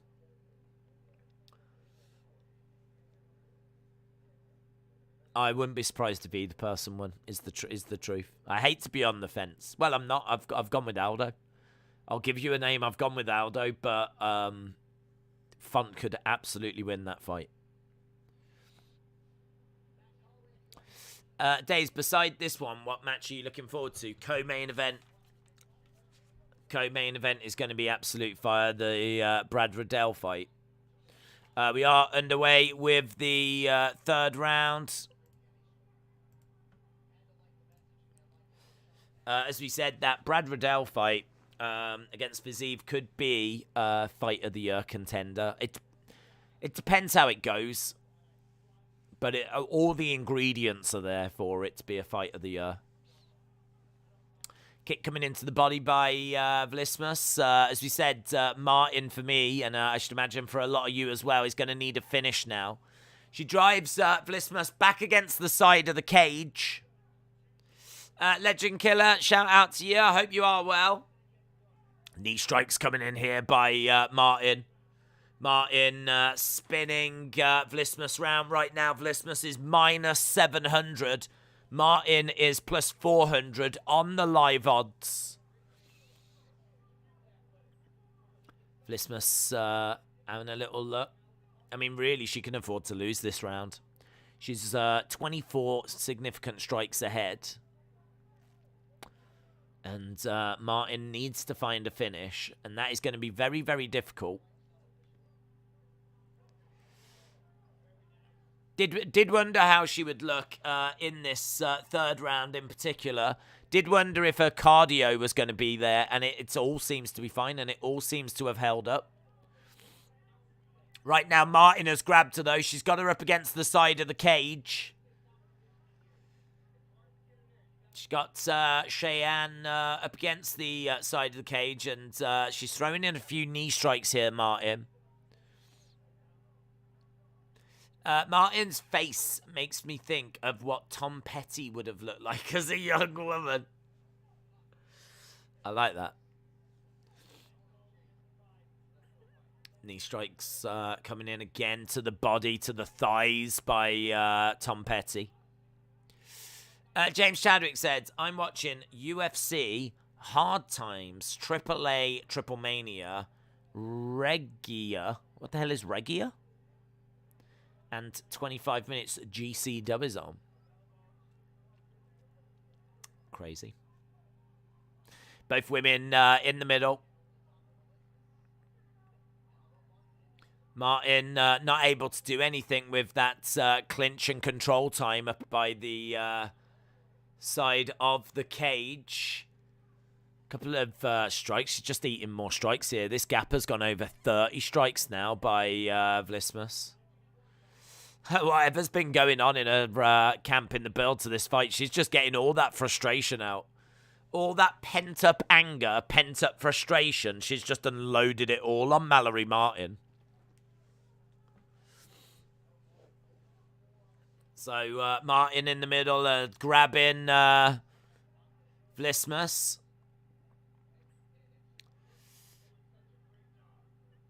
Storm said, for me, a lot of these fights have just stayed on the cage, just fights. I must admit, there's been a real lack of interest from the refs from splitting it up. I think you really could have made an argument that some of the clinching on the cage could have been split a lot quicker. Thing is, though, the cage clinch work is a part of MMA. Like, giving people the opportunity to throw in knees and get, like, elbows off and look for takedowns. It's a big part of fighting, so you don't want to split them up too quickly. But definitely there's been some times where it's maybe gone on a bit too long and we haven't seen that progress. Vlismas has dominated this round, 33-15. I mean, with like less than a minute to go, this is unanimous. 3 rounds, all 3 rounds for Vlismas. She's looked absolutely brilliant. Sonny said, come on, Martin, do something. If you're gonna do something, do it now. Swing and a miss. Vlismas is flowing, says Rye. When does Todorovic fight? When does Todorovic fight? I'll have a look for you. Todorovic is main event of the prelims, so he will be in an hour. Man, Mallory Martin puts her hands up. I can only imagine she's celebrating surviving. Yeah, I mean, we don't even need the judges. Not needed. Vlismas wins it. Right. There's no Matthews fight. Next, it was meant to be Matthews versus Wells, but that fight is not happening.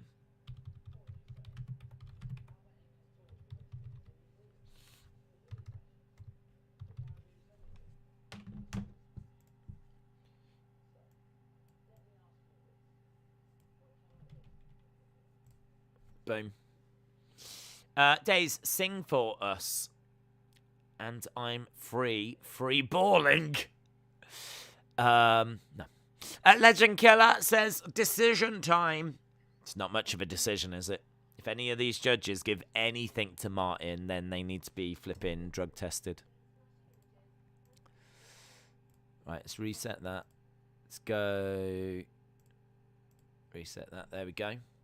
Brian Barberina, Bam Bam, taking on Weeks. I believe Weeks is making his UFC debut. Oh. 2 2 judges gave a round to Martin. I don't know what round they're flipping giving her. Vlismas goes down. Get up, love. Yeah.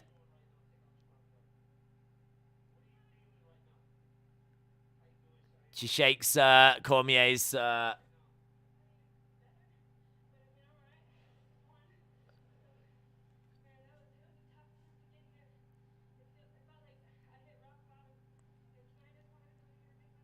Cheyenne says she hit rock bottom.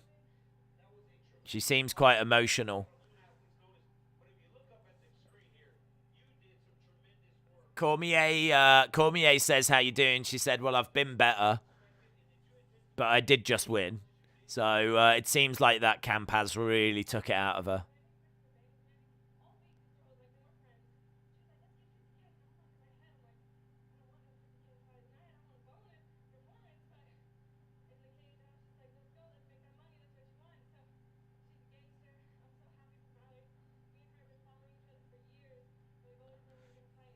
Okay, so she's just putting over Mallory, saying how great Mallory is.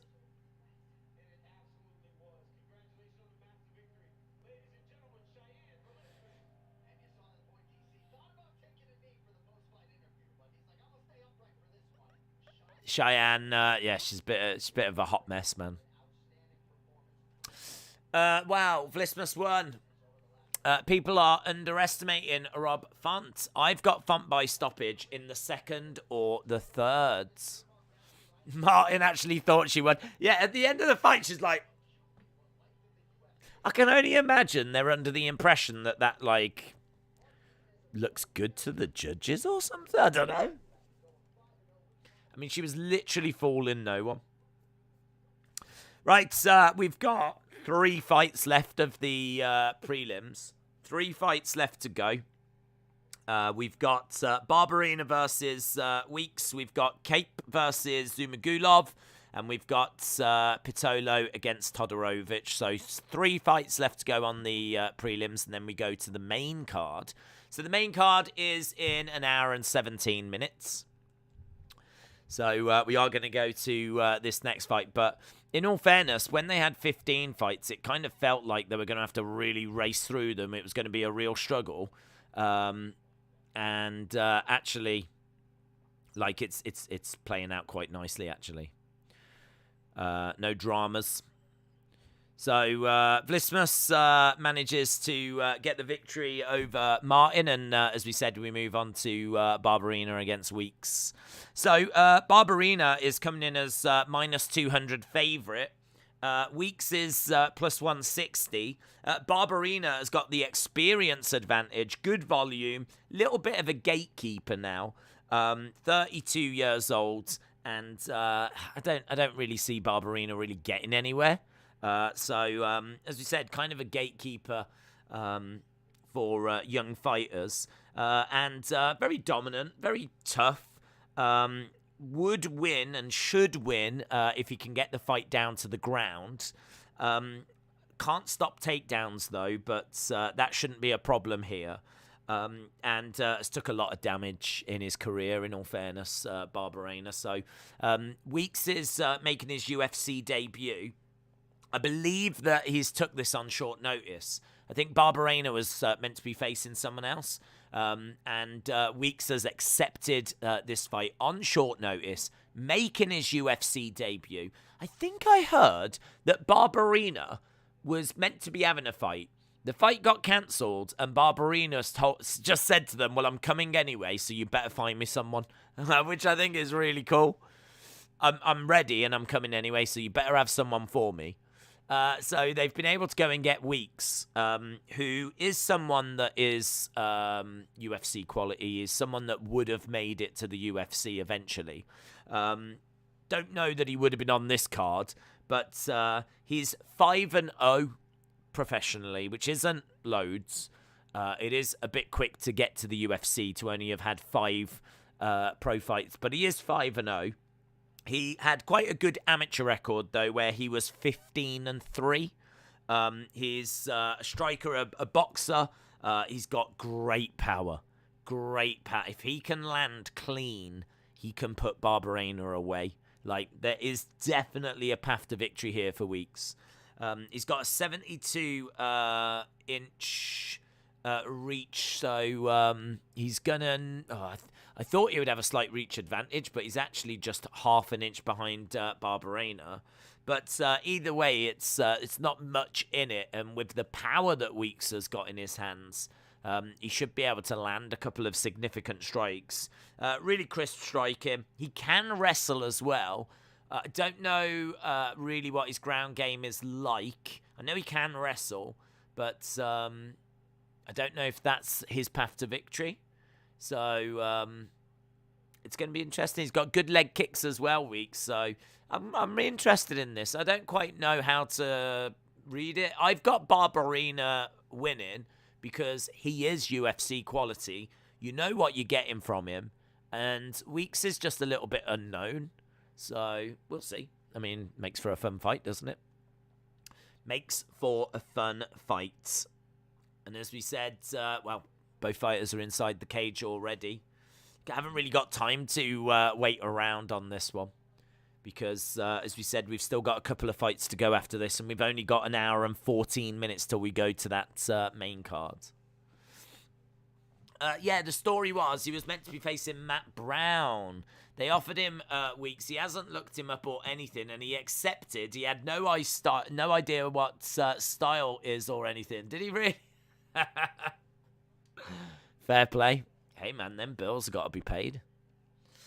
Weeks coming in as plus 115 underdog.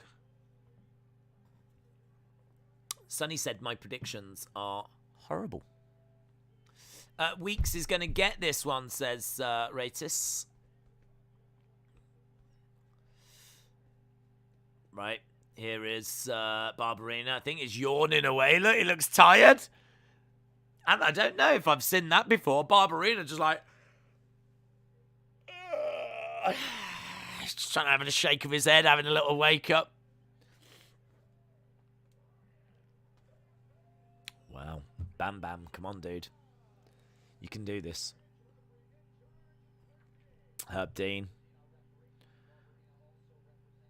Herb Dean is the ref for this one. Right, here we go then, friends. About to get underway.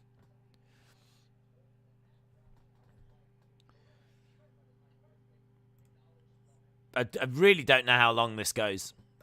Really hard to know what to expect here. Because just don't know what Weeks is going to present. But, well, I do know that he's going to bring great striking. I know he's got great boxing. Really great boxing. We've seen a lot of kicks already. Barberena looking good.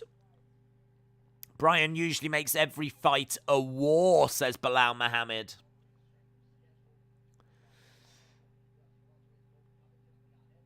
Low kick coming in and misses with that one by Barberena. Good movement by Weeks. Nice high kick coming in. He's looking all right at the moment, Weeks. Does feel like Barberena's about to kind of put his foot on the gas, though. Like, at the moment, he's just throwing in a couple of kicks or whatever, and it does feel like if he can throw in a kick and land something tasty, I should imagine he'll follow up with some strikes or look for a takedown. Into the clinch, Weeks grabs Barberena, drives him up against the side of the cage. So Weeks in control at the moment. He's got Barberena up against the cage, doing some decent work, looking for a trip, manages to get a takedown. Weeks is in half guard, is on top of Barberena. So Weeks throwing in a couple of strikes. And he's in control. This is all right. This is all right by Weeks at the moment. Decide Columbia. NR, shout out to you. Have you seen the movie Never Back Down? Do you know I haven't, TD? I know what it is. And actually, it was a film that it's been out years, that one. It's a film that I quite fancied at the time. And just never got around to watching. So I'll have to put it back on my to-watch list.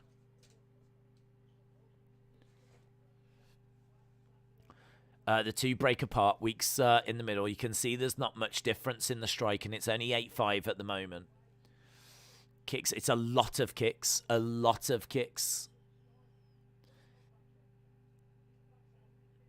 Another kick coming in. Barberina definitely edging it for me. His kicks are really the difference here. Heavy, heavy leg kicks. And nice strike there by Weeks. Another heavy low kick coming in by Barberena. Trying to edge forwards. Again, trying to let his hands go here, Weeks. He hasn't been able to get close enough to really let those hands go. Trying to grab the leg, drive Barberena back against the cage. Strikes coming into the side of the head by Weeks.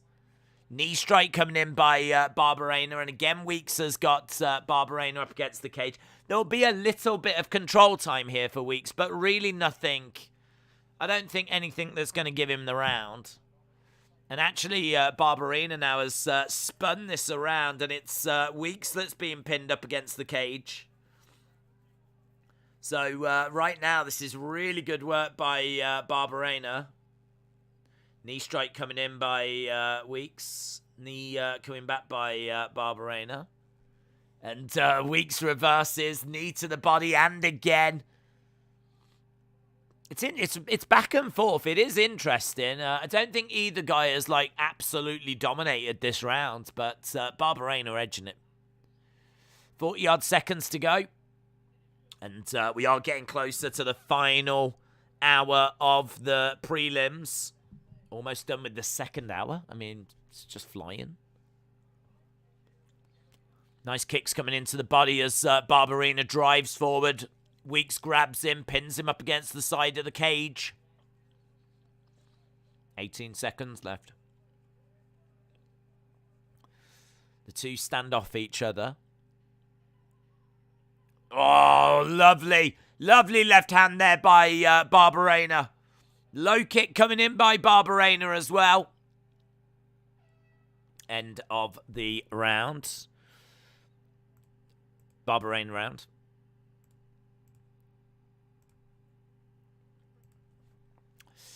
We are on the fifth fight. Rankings will change.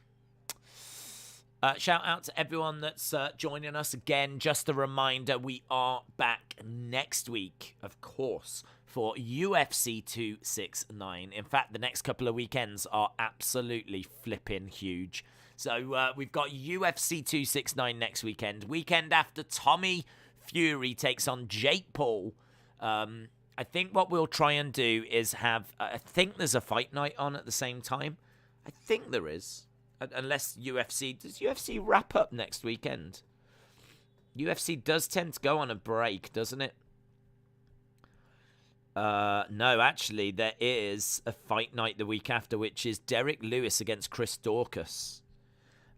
We will. That will not be the main focus. The Tommy Fury fight will be the main focus. We will still have that on in the background, though, so we will still be keeping an eye on that. So, yeah, I think what we'll do, unless, I don't know the timings, there's every chance that UFC finishes before the Jake Paul fight starts. But either way, next week is UFC 269, and then the week after we will do the Jake Paul fight. But we will also keep an eye on UFC. But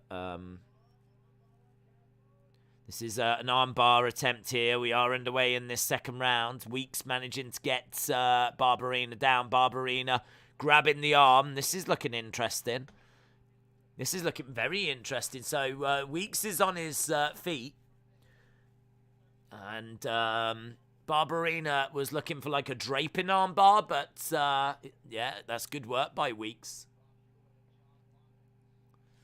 So both fighters in the middle of the octagon again.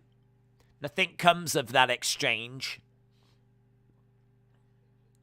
And Barberena having a little low kick and looking for a right-hand jab. Weeks just kicking out. Oh, a swing and a miss. I mean, I think what Barberena's done is has been really, really good. He's not taken many strikes by Weeks. We've seen a lot of kicks by Weeks. But Barberena's done a really good job of kind of keeping Weeks at bay. I think there's a bit of blood on the face of Weeks as well. There's a fight night after UFC 269. I thought they took the month off. Yeah, in all fairness, I did as well. But actually, it ends with looking at it with that fight night. Normally, they do take off the end of December, and there's a good few weeks. But no, Derek Lewis against Chris Daukaus is main event in a fight night the week after. Knowing Dana, he probably just put it on to try and disrupt the Jake Paul fight as much as possible.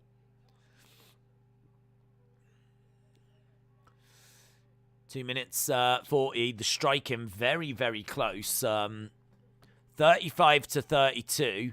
At the moment, we're seeing Weeks getting a couple of shots in and clinching. It's getting a bit scrappy now, actually. If we have a look at strikes per round, Weeks is actually winning this round. 18 to 13. 18 to 13 so far in round 2 for Weeks. This is interesting.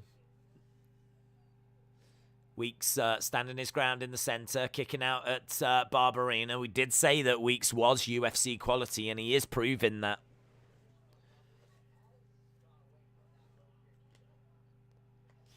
Oh, lovely left hand, and Barberena just stumbles a little bit. I don't know if that was because of the left hand or if he was just off balance.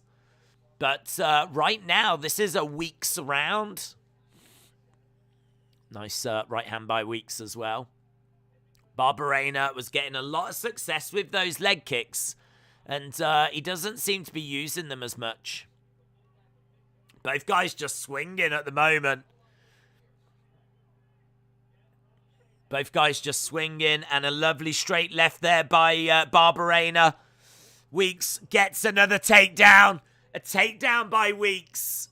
He manages to grab both of Barberena's legs. Barberena going over by the side of the cage.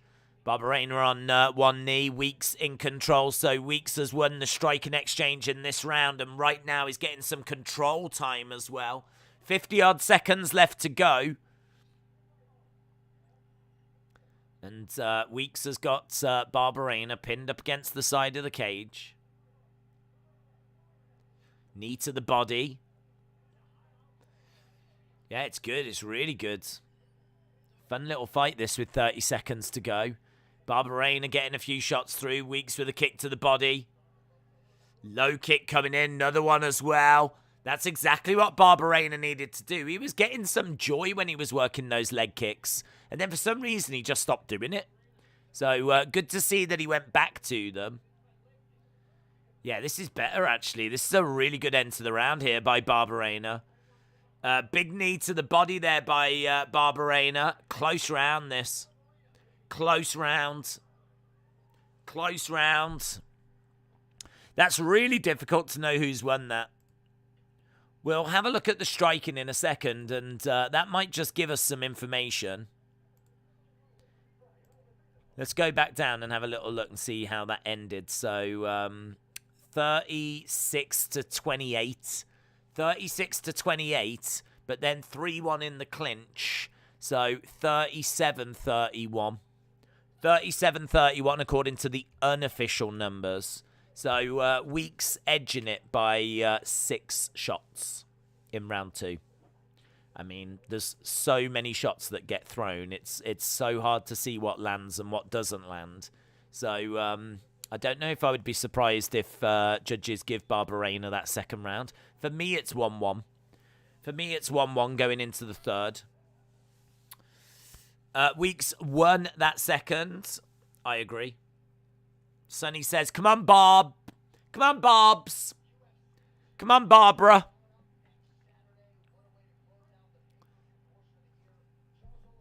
Charles Oliveira, another advert for UFC 269. They really want you to know that that is next weekend. We know. I know. You know. Right, we are underway then with the final round. They're saying that both have thrown 1-2-4, and that is true. Barberena has landed with 44%, and Weeks has landed with 43%. But Weeks has managed to get 3 takedowns as well. That is significant. Like, takedowns do mean something. So you really can't ignore those 3 takedowns for Weeks. Knees coming in. Barberena needs to in the beards. Come on, Weeks, says Legend Killer. Knee coming in by Barberena.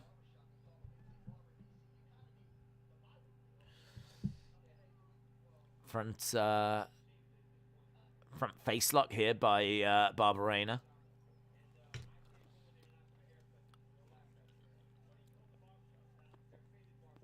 Weeks in control. He's got Barberena pinned up against the side of the cage at the moment here, Weeks. Weeks is doing some decent work, man. I mean, I'm really impressed with him. Really impressed with him, as we said. Barberena is a decent fighter, is a bit of a gatekeeper. He's kind of a measuring stick, I think, Barberena. If you can beat Barberena, then you belong in the UFC. And to take this fight on short notice, he's doing really well.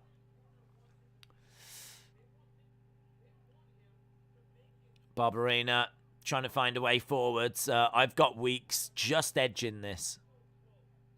Kicks coming in by Weeks, and it's a bit scrappy now. Neither guy is looking... Oh, that was a lovely body shot. Some great body shots here. Some really great body shots by Barberena. Nice little shot coming in by Weeks. Kick to the body as well by Weeks. Hook shot coming in as well. Yeah, some really good stuff here. Ugh. Barberena is edging forward, and Weeks with some counter strikes.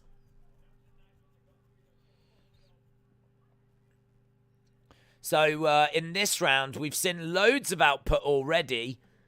32-20 in this round by Barberena. Barberena definitely edging the striking here. There's been so many strikes in this round. They've already matched their output in rounds 1 and rounds 2. And we're only just past the halfway point in round 3. Barberena has really turned it on in this round. He's really turned it on. Look at the body shots, man. And I think Weeks is feeling it. I think Weeks is definitely feeling it. There's been some big body shots that have gone in, and they've got to have felt pretty moody. Nice. Weeks unloading, though. Couple of shots getting through there. Barberena trying to get a shot through of his own. Oof, lovely. So lovely. Barberena is winning this. Look at that advantage now. Barberena just really unloading and getting through with a lot of stuff as well. Do you remember not that long ago we said it was 43-44 with their striking accuracy? Barberena has moved to 50% now. A lot of what he is throwing is getting through. Less than a minute to go, and this is going to be a Barberena win, I'm sure. I mean, there was maybe an argument that some judges might have given Barberena that second round, but I think it was 1-1 going into the third. And for me, there's no argument here. This is a Barberena third round. 30-odd seconds to go. He's still unloading. He's driven Weeks back against the side of the cage. Look at it. It's just unloading, man. If he has paced himself in this fight, he's done a really good job of it. Weeks looking for another takedown, and he gets one. What I would say is that Weeks, it's kind of a win-win in a way, because Barberena, I think, gets the win, but Weeks shows that he is UFC quality here. Big strikes coming in by Barberena, who was looking for the finish right at the end, and he couldn't get it. And the fight has ended. The fight is over. And that, for me, as we said, is a victory for Barberena. But we are going to the judges again. Bitlob said Bam Bam is going to win. David said Sugar Sean is fighting next week. He is indeed. After Shevchenko, Barberena is the last person I would want to fight in the UFC. Well, I wouldn't really fancy my chances against Francis Ngannou either. Let's put it that way. Super Toad 6 says Bob. Yeah, Bob. Let me know who you think's won. I don't see how you could give Weeks the third round. You can definitely give him the second. I don't think you can give him the first. I'm guessing it's going to be. I'm guessing it's going to be Bam Bam. 4 takedowns to 0. Yeah, he did well, Weeks. He did really well.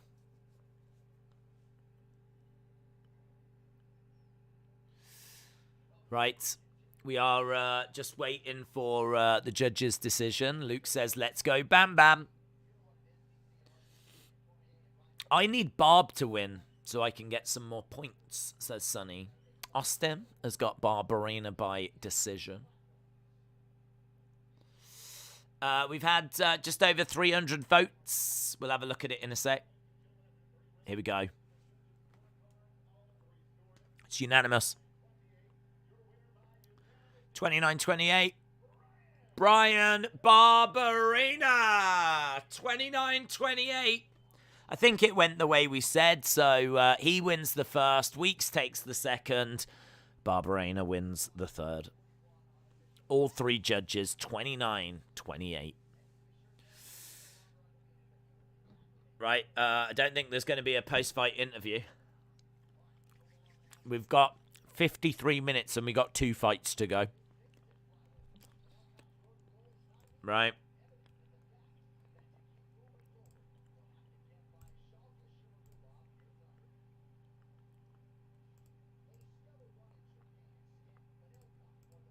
So, Cop, Starboy, taking on Zumagulov. Cop versus Zumagulov. Right, Cop versus Zumagulov is our next fight. Fight number 6. Getting through these fights, man. We are getting through these fights. So, Cop is minus 250. This is in the flyweight division. Cop is minus 250. Zumagulov is plus 200. Cop is 1-2 in the UFC. So is Zumagulov. Cop won his last fight. He's a great athlete and he looks for power shots. He's the former Rising champion. He's lost 2 fights by decision earlier this year. He's got good footwork. All of his wins are by stoppage, which is worth knowing. He's got good speed. He's got low output. Zumagulov is a decision machine. There is a very real danger here that Zumagulov could win this by decision. If Cop is going to lose this fight, it'll probably be by decision. He's lost 2 already by decision. As we said, Zumagulov is a decision machine. Zumagulov is a striker. He's got a great gas tank. He's very aggressive. He's not very great with submissions. He likes to move forwards, Zumagulov. And it's going to be interesting. But again, these are 2 strikers that are going to go at it. And, Cop looks for power shots. Zumagulov is a striker. The only difference is that Cop can put people away. Zumagulov just picks up points, picks up rounds. So it's going to be interesting to see who is going to edge this one. Zumagulov has got some finishes, though. He has managed to finish half of his wins. But, again, all of Cop's wins have come by stoppage. So Copper's won all 16 of his by stoppage, whereas Zumagulov has only won 50% of his by stoppage. And a lot of his recent fights have been going decision. So Zumagulov is inside the octagon, and Manel Cop is making his way down. Born in Angola, he's got a Portuguese flag draped around his shoulders. And he is dancing his way down to the octagon. So Cop is living his best life. Cop round 2, knockout, says Adrian. Yeah, I'd probably be leaning Cop on this one, but you could definitely make an argument for Zumagulov. LQ is going Cop on this one as well. Austin's said, I've got Cop, but I'm not confident. David Conley said Sugar Sean is fighting next week.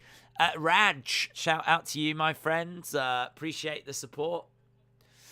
LDTV said, Days, I am going with the Pride of Mongolia. The Pride of Mongolia. So Cop is made his way down. Zumagulov's already in the octagon. Cop is 8 first-round finishes, so half of his wins have been first-round finishes. He's finished 15 of his wins, 10 by knockout, 5 by submission. Oh, according to that, he's got one decision win. I never saw that when I was checking his record. Must be one decision win that's in there somewhere, but either way. He's got lots of finishes. 50% stoppage rate is still solid, said Justin. Definitely. You can still make an argument for Zumagulov. Hayden's got Zumagulov, so Hayden is making that argument. Right, Cop is 68-inch reach to 66.5. Leg reach, though, 3 inches for Cop. This should be fun, man. Flyweights. Flyweights are great. Love watching the flyweights. Daniel said, I took the Z-Man for an upset. Right. Well, the Z-Man is coming in at actually plus 240 now, so it looks like the money has been coming in on Cop a little more. So Cop must be coming in about, what, minus 280? So look, he is minus 300. Minus 300. Fighting out of Phuket, Thailand. Fighting out of Thailand, born in Angola, with a Portuguese flag behind him. He is quite the man. He represents the world.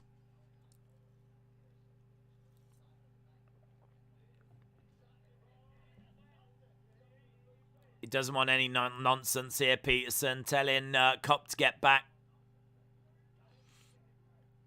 Right, we are underway. Here we go. Cop coming straight out.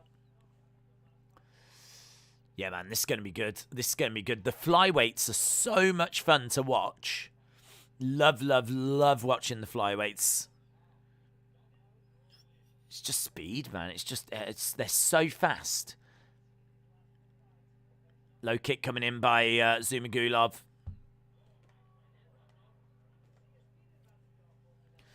Yeah, Zumagulov's doing really, really well here.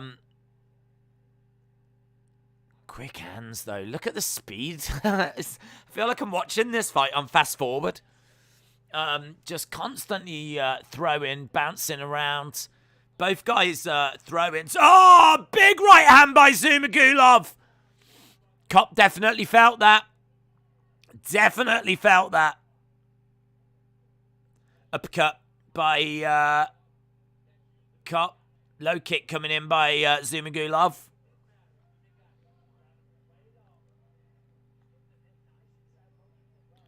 Strikes coming in by Zumagulov. Low kick coming in and a lovely straight right by Cop, and Zumagulov stumbles. It's a great. This is like already, if it can keep this up, the best round that we've seen so far. This is brilliant. They're really unloading on each other. So far, we've seen over 50 strikes within the first minute and a half.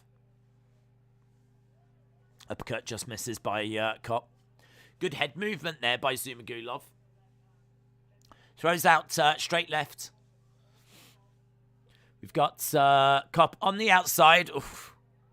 Both guys in the middle. Lovely body shot there by Zumagulov. Tries to follow it with an overhand right knee strike coming in by Cop.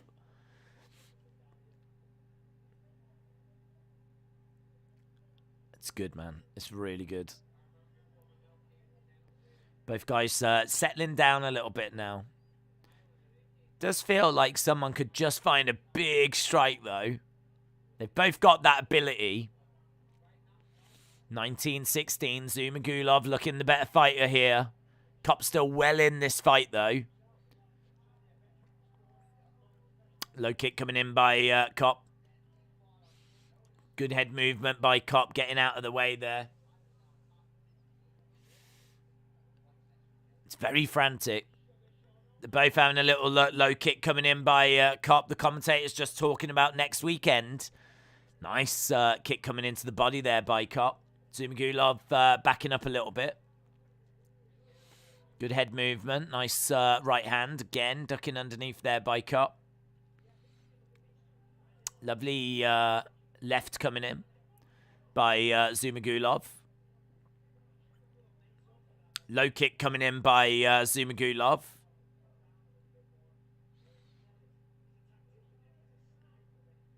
Nice body shot there by Cop. Whoa, it's really close, man. Zumagulov is 4 strikes ahead. 4 strikes, and it's really just back and forth. Like, no one is really stamping their authority on this fight. Low kick coming in by Cop, and again. Oh, there we go. Zumagulov goes down. Cop trying to capitalize, but he couldn't. Oh, that was a big moment. That's a big moment. He's trying to capitalize now, Cop. He's got Zumagulov up against the side of the fence. He's having to eat a few shots here, Zumagulov. Oh, he's in trouble. Zumagulov in trouble. Bang, bang, bang, bang, bang, bang, bang, bang, bang. Ah, he goes down. Cop wins. Cop wins. Cop wins. It's like, give me that money, Dana. Give me that money. Bang, bang, bang. Ah. That was a good finish, man. That was a good finish. Cop sitting on top of the octagon. That was exciting. Low kick. We're just seeing the finish now. He catches him with a lovely 1-2 straight down the middle. Bang, bang. Down goes Zumagulov. And at that point, he can smell blood. He can smell it. Look at this. Bang, bang, bang, bang, bang. I mean, I don't even know how many shots he got off in that finishing sequence. Must have been a good 15. Really just started going to town, didn't he? Beautiful stuff. Jörn, shout out to you, my friends. Welcome, welcome, welcome. I hope you are well. Tell you what, that gave me life, that fight. It was a really great start. Then it settled down. And then what a finish. Yeah, really, really good. Jörn, shout out to you, my friend. Miss Clown 1 said that was impressive. TD said that was awesome. That was fun. That's what that was. That was flipping fun. Yeah. I found myself in the middle of that fight, just like shot to the body, low kick, shot coming back, straight right, blah, blah, blah. It was just they were like trading shots back and forth, and no one was really taking the fight. And then as soon as he managed to knock him down, that was it. You could sense the fight had changed at that point. And he really started to go for it. That was good. That was good. Right. Let's reset, get ready for our final fight of the prelims. I think we've got 6 fights on the main card, you know. So this is the final fight on the prelims, but we're certainly not struggling for fights still. We are building our way and getting closer towards Font versus Aldo. Right, fight number 7 is Maki Patolo versus Todorovic. I'm looking forward to seeing Chimaev again. I don't know when Chimaev's fighting next. Yes. Cormier's in there having a word with Cop.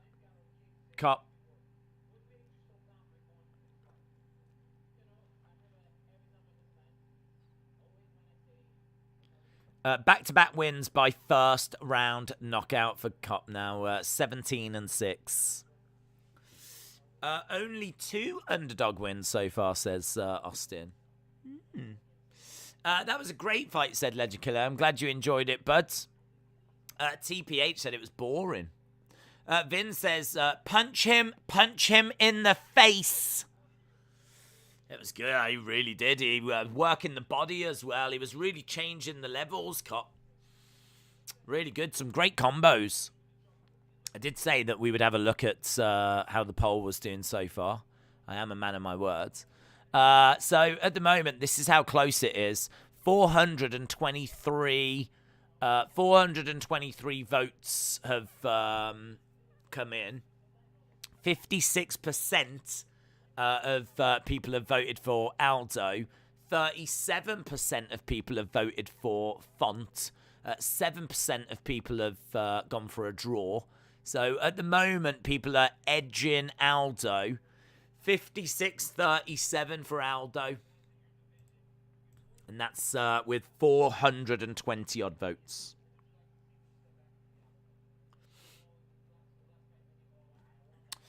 Let's see Yan and Israel.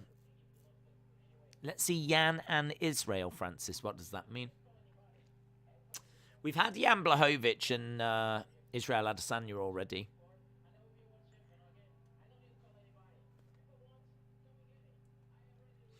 I wonder if Adesanya would fancy a shot at Glover Teixeira now. I bet he would. I mean, he went up and he had a go at with Yan and obviously suffered his first loss. But I would imagine that Adesanya still dreams of being a 2-division champion.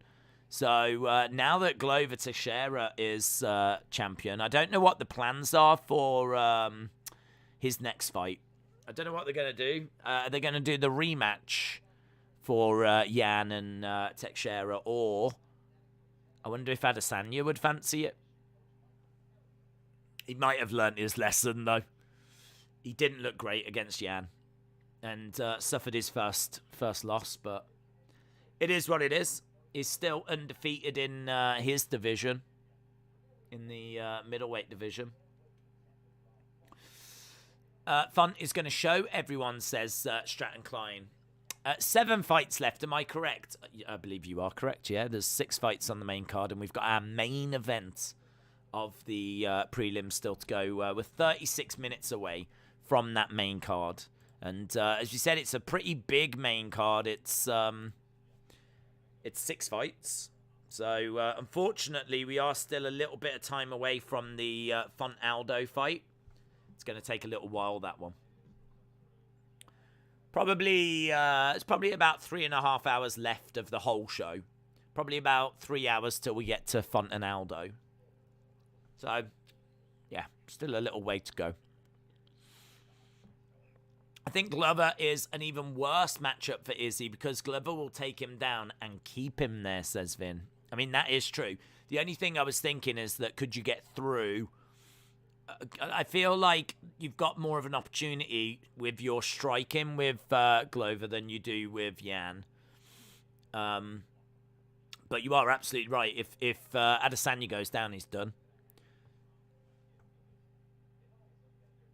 I need Todorovic to win for a 3-fight parlay to hit for me, says Daniel. Stratton said fun by decision or technical knockout or knockout. I've got a feeling. Grandpa Glover, yeah. We've got a boomer champion. I love it. I have no idea how long he's going to be champion for, but I'm fairly confident it won't be long. I didn't expect him to beat Jan. I really didn't. So that was a big upset in my mind. It was a great moment. It was a great moment, but yeah, it is weird to think that he is the light heavyweight champion. That division really feels like it's there for someone to take. That light heavyweight division feels like if you're a young, hungry fighter that has got, you know, good striking, good ground game, and you can really, you know, put it on, like you could blow that division wide open.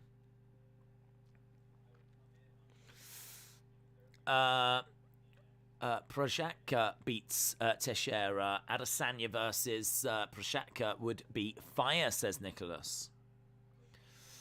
I've got either Rob by TKO or Aldo by decision, says Vin. I think Yuri is Glover's next fight, and I think Yuri wins that. Jan already has another fight scheduled. Toby, see you tomorrow, buddy. Days always makes fun of boomers. I'm a boomer lover. You know me. Might buy myself a Guinness watch. A Guinness watch. What's a Guinness watch? Is it a watch made by Guinness? I'm guessing it is. Is it in the shape of a pint of Guinness? Days is Aspinall on the card tonight. Tom Aspinall? No. I actually don't know when Tom Aspinall's fight. I don't even think he's on the card next week. Are we talking about the same fighter, Tom Aspinall? The heavyweight guy.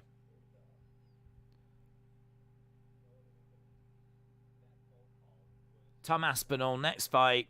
Tom Aspinall has his next fight booked for March 2022. Tom Aspinall has been making waves since he debuted in July of 2020. He beat Jake Collier with a quick TKO that announced his arrival in the big promotion. I feel like the light heavyweight belt is going to switch hands quite a bit. It shows how good Jones was. It's hard to keep a belt at the heavier weights. I don't know, but I am seeing Jiri Prochazka getting submitted by Glover Teixeira. Hey, I'm down for that fight. I am down for that fight. Anthony is enjoying some Guinness this evening. Erling Haaland 09 said, Days, do you think Rakic can become a champion in the light heavyweight division? I think flipping anyone can become a champion in the light heavyweight division. I wouldn't put it against anyone in that. I really wouldn't. I mean, right now, I think Glover Teixeira is there for the taking. I think he definitely has paths to victory against people, but if you can pressure him and get shots through, I think he would crumble. To be honest, I think he's beatable. So, yeah, I mean, I'm down for the Jiri fight if that is the next fight. But, to be honest, I haven't heard anything. I mean, in all fairness, Glover Teixeira's just won. So, he's probably got a little bit of time, hasn't he? So, I don't know if that is one that they're... I mean, Jiri is... I'm just looking at the rankings. Rakic is ranked 3rd. Jiri is ranked 2nd. So, yeah, it'd be interesting.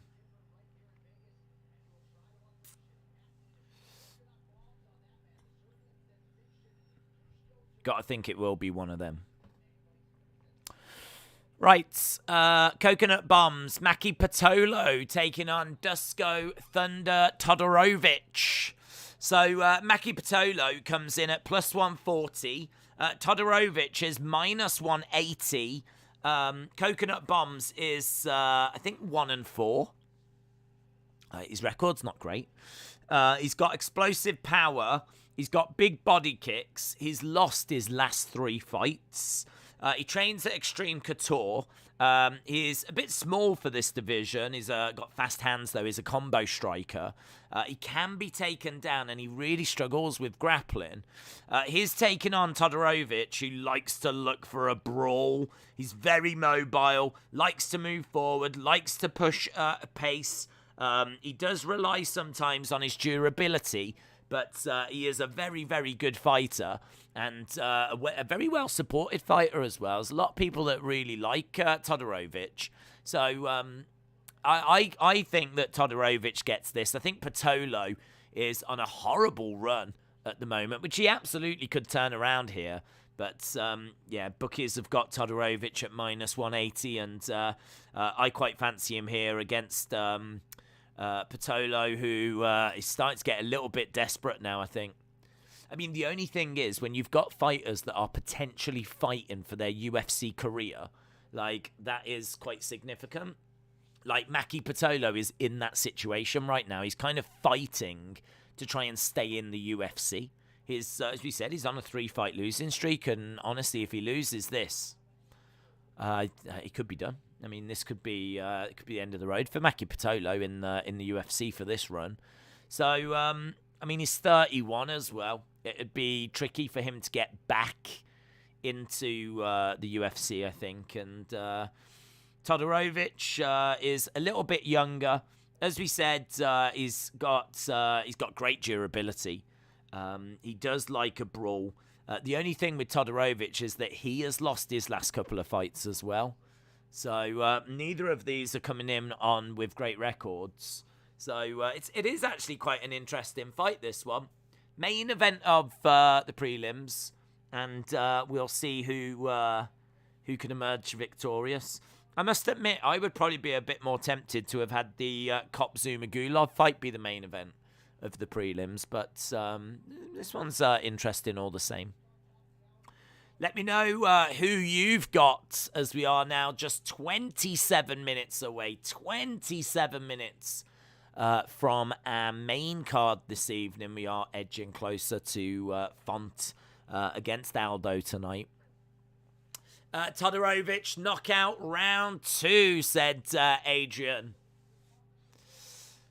Breaking news, I'm a huge fan of Sonny. Hello, what's going on here? Can we please not have flirting in the chat? Thank you. Especially not during like a manly stream that's UFC, yeah? Please try and keep the simp into something like an AEW stream. Dusko wins with ground and pound, says Mop Op Shop. Mop Op Shop.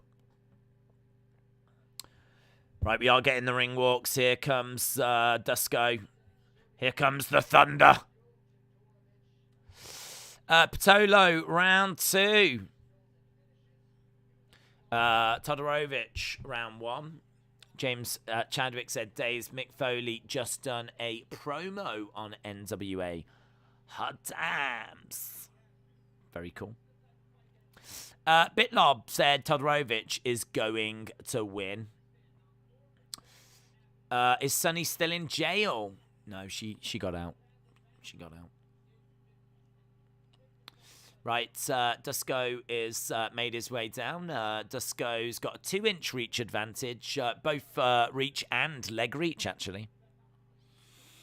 LDTV said, Days, I've seen a naked woman. Is that what it says? Oh, no. Reports that Paddy is fatty, tipping the scales over 200 pounds. What is his weight class again? He does go a bit OTT, to be honest, whenever he's not got a fight. He's said that before, that he likes his food. So he is someone that will absolutely pile the pounds on, and then like really tries to cut weight. Yeah, I'm just seeing here on the 12th of November, he's gained 2.5 stone. He beat Vendramini. He's gained 35 pounds. Flip.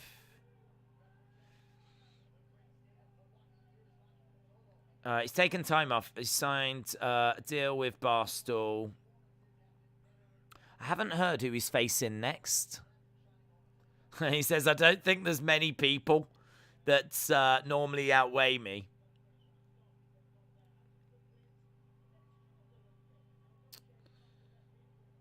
I'm going to put on, wait, next year I'm fighting someone in March, then I will go, oh, right, so he's not actually fighting until March. So he'll be able to get it off. He does do that. I mean, he does go up and down in weight. I saw, like, just before his fight, there was a little video package of him with Meatball McCann, and she was talking about how amazing it is.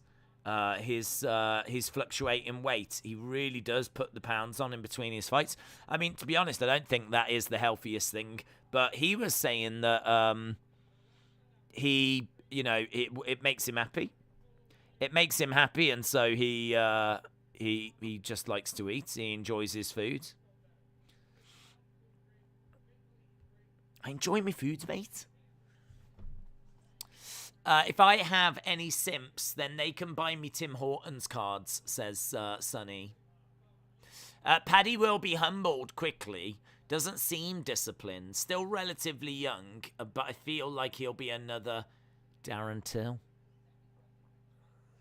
The thing is, as well, that is, if he is going to stick around in the lightweight division, like, that's a tough division. I don't know what weight division he's going to be competing in. But I think he has been in lightweight, and honestly, I think Islam Makhachev's got that on lockdown, and it's got to be one of the toughest divisions. Tyson Fury is training Anthony for his next fight. Anthony Joshua, or you, because you're called Anthony. Anthony, are you letting us know that you're being trained by Tyson Fury in a very weird way? Daze, did you touch on Conor's weight gain? No, we haven't spoke about it. He's looking in great shape, isn't he? I don't know why he's put on so much muscle. Don't really get it. Like, is he looking to move up in weight? I mean, if anything, the fight I thought he was going to have with Max was with Max, but that would mean him going down in weight. So, I don't know why he's put on a load of muscle, because muscle weighs. So, I don't really get what he's doing, to be honest. I don't think he gets what he's doing. Right, here we go. This is our feature prelim. I thought that he was going to be either facing Max, because next Poirier, obviously next weekend, is facing Oliveira, or he's going to wait for Dustin. If Dustin wins that, I think Conor's going to want Dustin, and he's going to want that title match. He doesn't deserve it, but he'll get it. Because you lot just snap it up, don't you? You love it. You just buy it up. Buying them Conor fights. Buying them Conor cards. Right, we are up and running. And again, some good stuff here. Some good striking. Good kicks coming in by Todorovic.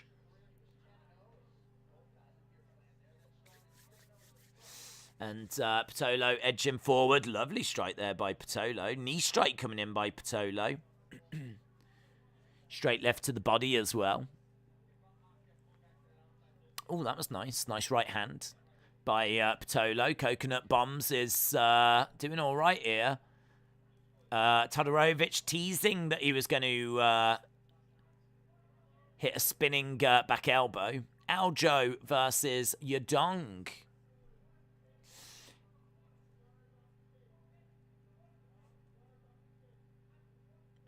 Tolo is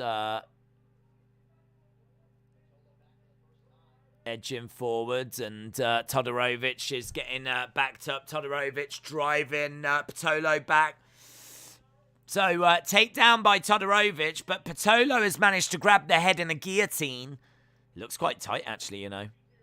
That looks very uncomfortable, and actually Patolo's done a great job of wrapping up the legs.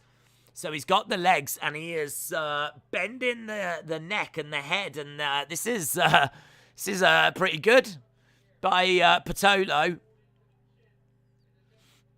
But it's not on tight enough, and it's not on the... it's not actually choking, and Todorovic is able to get out of it. So right now, Patolo is on his back. Todorovic is in full guard. Strikes coming in, but Patolo doing a good job of keeping this chest to chest at the moment, so that Todorovic can't really start unloading. Patolo on his back, hammer fist coming in by Todorovic. Forearm strike coming in as well by Todorovic.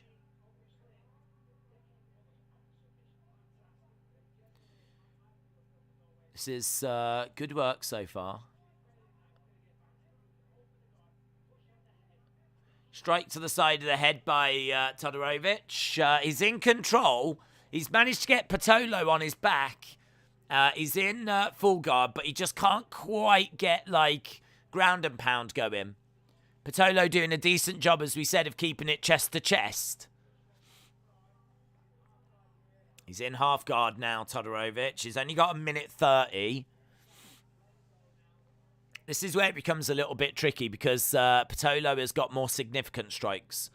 But total strikes easily with Todorovic. Control time easily with Todorovic. So this is where, like with MMA, it's hard to know what do the judges prioritise. But seeing what we're seeing at the moment, I would say Todorovic, because he's managed to tie up. Look at that. He's managed to tie up the one arm. He's exposed the head of Patolo, and then he's just absolutely starting to unload now. He can't get many shots through, but he has been able to get a few through, and he's full mount now. Full mount, and look at this. He's wailing away. There might be a finish here. The referee really thinking about it. Yeah, Todorovic is really unloading. There's no doubt anymore, and there's no doubt in the referee's eyes. Todorovic wins. Todorovic wins. He got himself into a great position. Yeah, that is a great win. That is a great, great win. I did fancy him to win. I didn't think it would be first round.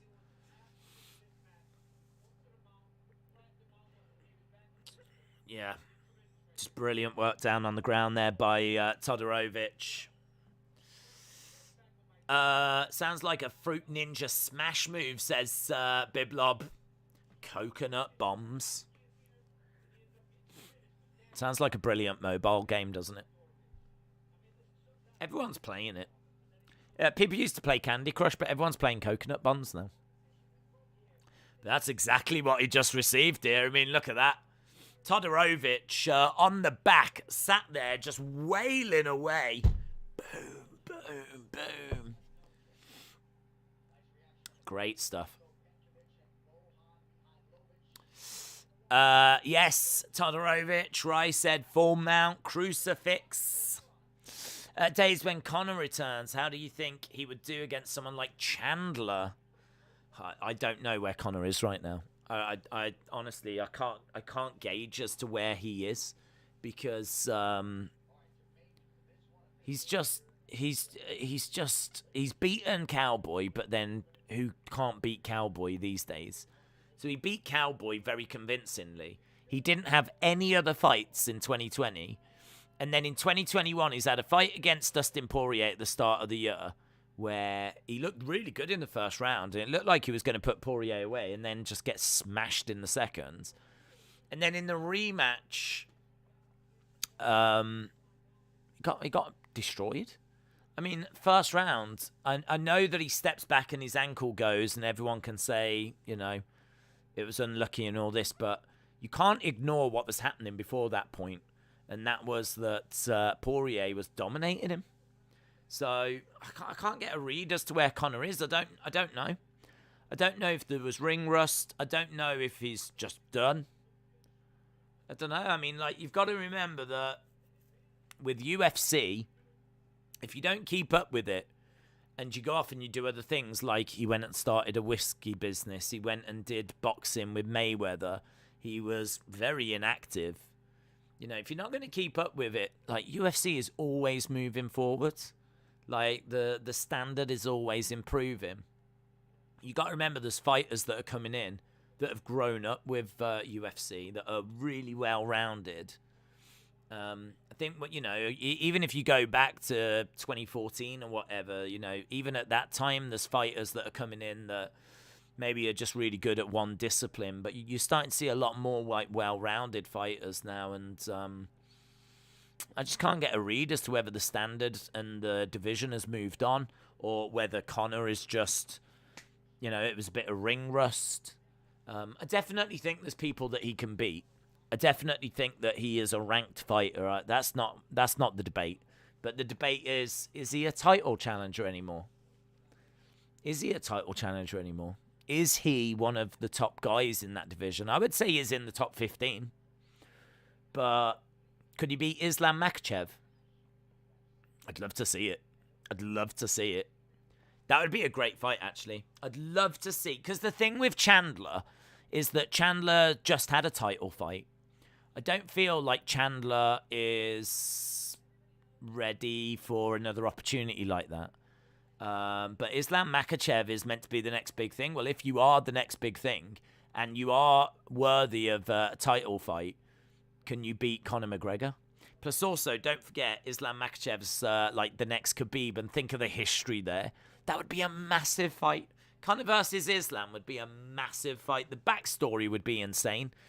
And it's probably the closest way that you're going to be able to get to Khabib and Conor again. Because Khabib would still be around, wouldn't he? Because he trains him, of course. Edward Brown, shout out to you, says, hope you are well. I have just woken up 8 moths. You've woken up 8 moths? Have you? How did you do that? How did you wake? Are you like the moth whisperer? How did you do that, Edward? How did you wake up 8 moths? How did you know they were asleep? Why was there 8 sleeping moths in your house? Oh, man. So much wrestling tonight, says Seth. Great that we can be joined by Edward, the Moth Whisperer. I think Poirier wins the title, beats Gaethje, but loses it to Islam Makhachev. Big stuff happening in hockey. Lauren said, not UFC related, but are you going to try and stream the United game tomorrow? Yes. I am going to try and stream it, yes. I haven't got to the point where it's done.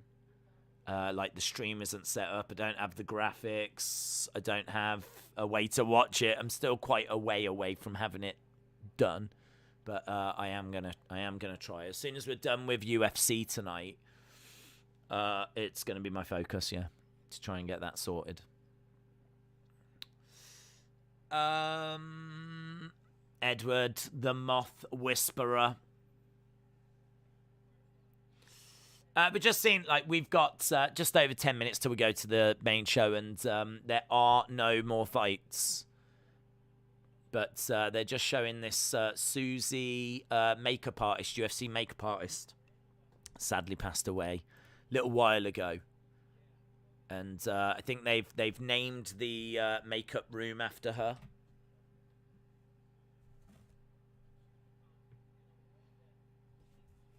So they're just showing that sign.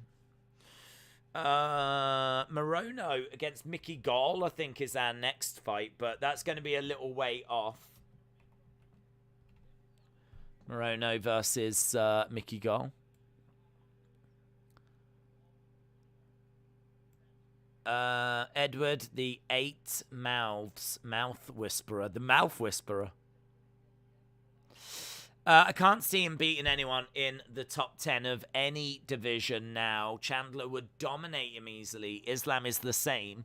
Conor was never that good. Good to start. Just fighting well above his weight. Well, it's an interesting take. I mean, he definitely got notable victories. I mean, his victory against Aldo, Alvarez, he beat Holloway. I mean, I think he has achieved some brilliant stuff. But the problem is that it was so long ago now. Like, that fight against Khabib, you are going back to the end of 2018, I think, that fight. So if that was the end of... I think I'm right in saying that's the end of 2018. So really, that was when it all changed. Was that fight? But then, saying that, didn't he? I can't remember. Did he fight Mayweather before or after that? I can't remember. I think it was before, wasn't it? Because whilst he was away, that's when like Khabib came through.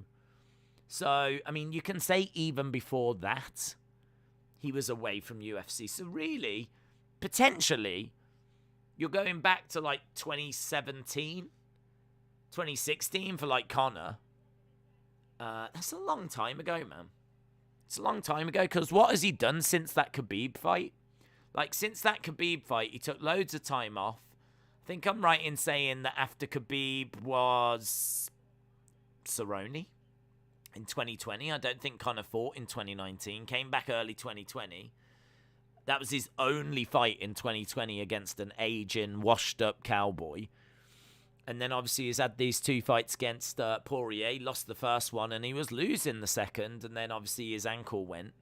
So, yeah, I mean, it's one of those. I have to agree. I think it's really hard to know exactly where Conor is right now. But the thing is that he has been counted out before and he always comes through and, you know, shows that he's still the man. So I wouldn't write him off. I'm not saying that he's done, he couldn't do it. I'm not saying that. I'm saying that he's definitely in the rankings. But I've got questions as to whether he is one of the top guys, and that's for him to go improve, isn't it? That's for him to go improve now. It could be just a little bit of ring rust, and he's managed to work that out of his system. But yeah, I do worry that the division has moved on past him. Jose, shout out to you. Vin said, as Nate Diaz put it, he looks good fighting midgets. McGregor was kind of a weight bully. Jose said, do moths fart? I think you've got me confused with Alexa. I think that's what you've done there, Jose. You've got me confused with Alexa. I mean, I'm definitely going to Google it for you. So in many ways, I am Alexa. Do moths farts? I don't know if anyone has searched for this. Here they go. Do insects fart? Brackets, they sure do. The most common gases in insect farts are hydrogen and methane, which are odorless. Some insects may produce gases that would stink, but there wouldn't be much to smell given the tiny volumes of gas that we're talking about. Do all bugs fart? No. No. That is the answer. There you go. You are welcome. Enjoy it at the top whilst you can. James Chadwick. What's happening? What's happening? Are you calling out James Chadwick, Dave? What's going on? The Mayweather money killed him. F couldn't handle it, says PJ. Days, no, I meant I've woken up and I have been a member for 8 months. So you didn't wake up 8 moths. Bia Chunga says, hello, Days. Mickey Gall will lose. What a letdown of a fighter he's been. Marino should have a decent turnout for this one. Yeah, well, I mean, we've got a little way to go till we get to that fight. We're probably about 15 minutes away or so. 5 minutes till we get out of the prelims. 5 minutes till we get to the main card.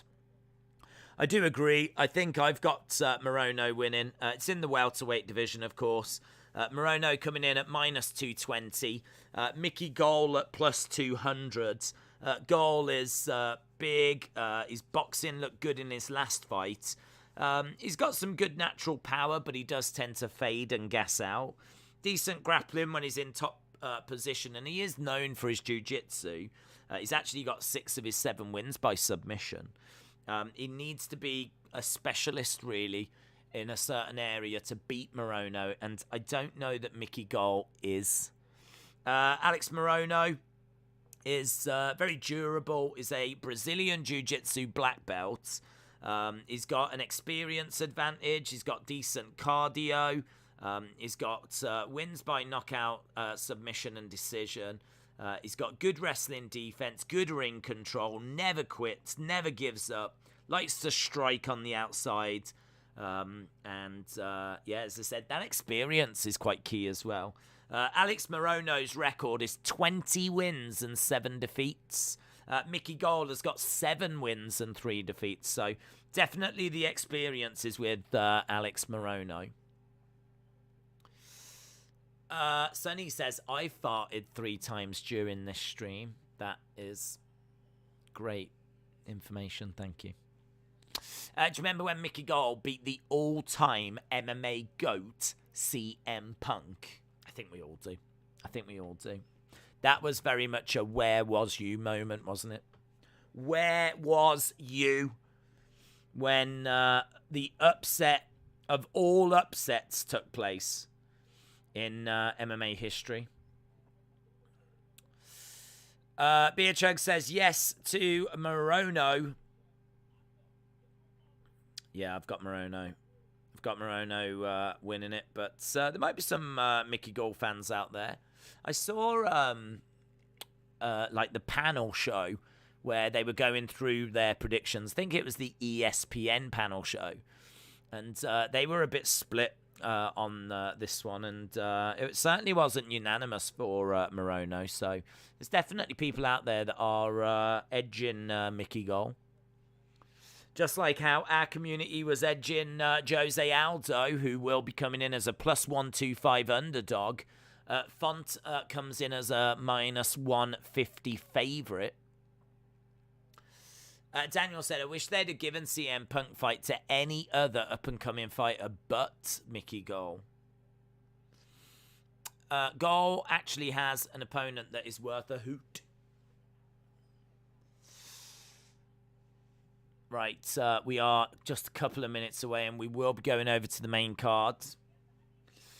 Should be good, man. 6 fights. 6 fights on the main card. It's going to be a long main card. It should go for about 6 hours. 6 hours in total.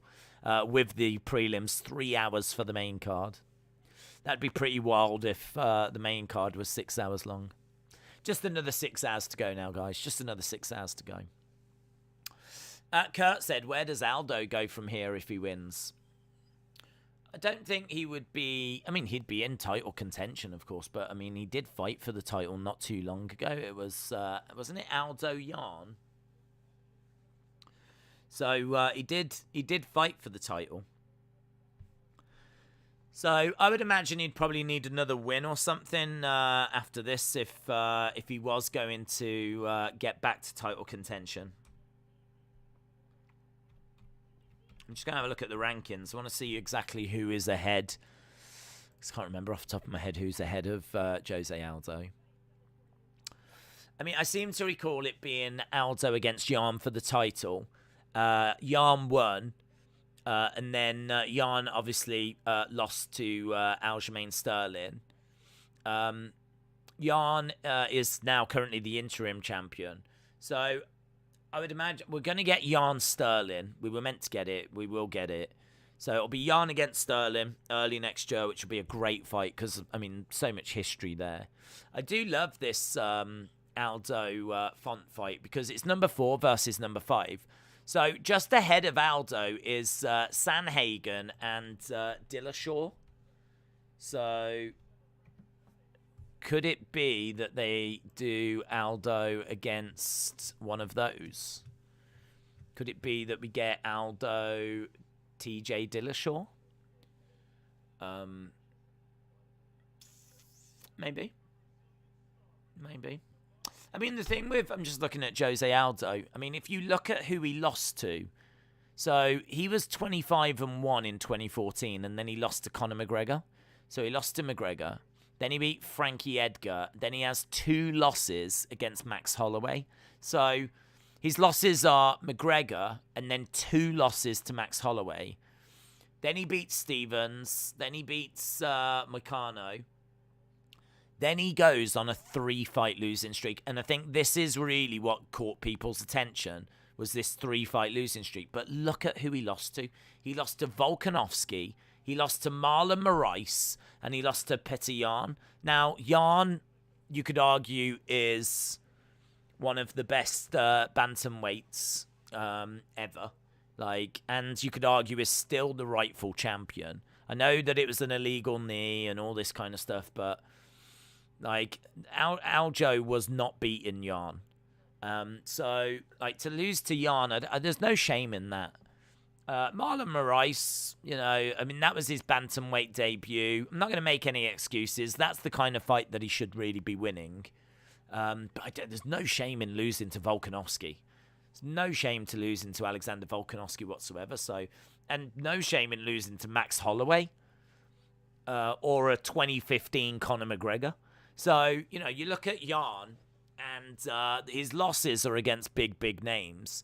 And then 2020, he beats Marlon Vera. 2021, back in August, he beat Pedro Munez. I mean, it's hard to get a read as to where Aldo is, because certainly doesn't feel, looking at his record, like he's washed up. He's actually coming in off 2 wins. So that's why I'm edging Jose Aldo for the main event. I'm going to take the underdog. But what a great fight it is, man. It is a great fight.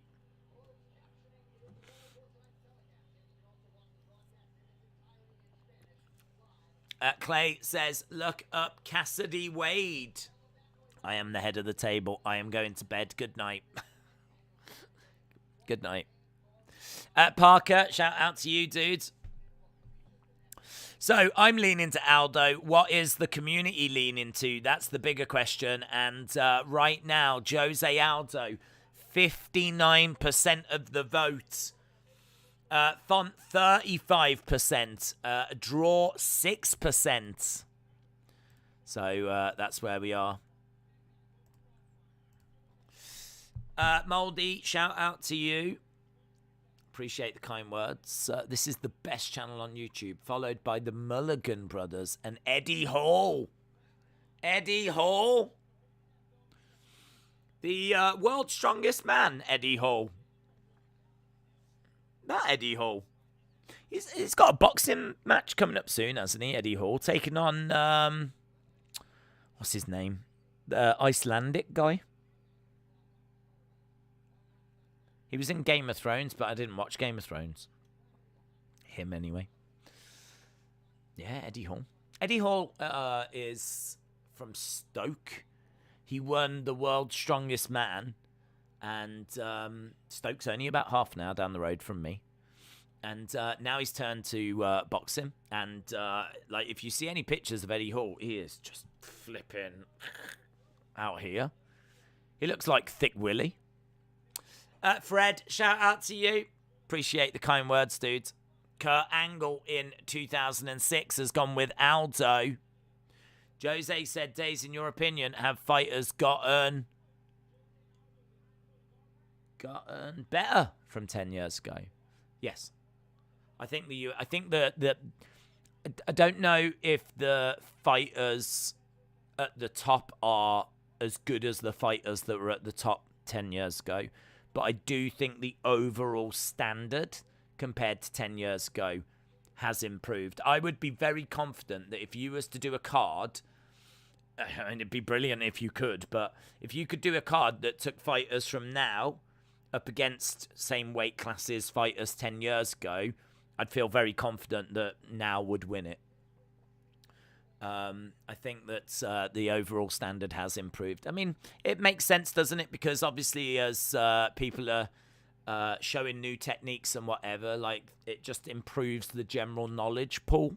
So obviously, you know, as things go on, things are naturally improving, and like we're understanding things more, and there's new techniques, and you know, a lot of those fighters that kind of trailblaze, you can kind of take things from their fights that maybe, you know, you haven't seen before, and as a result, you know, I mean, like leg kicks, for example, like I feel like leg kicks get used a lot more now. Than they were 10 years ago. And we've seen just how devastating that can be.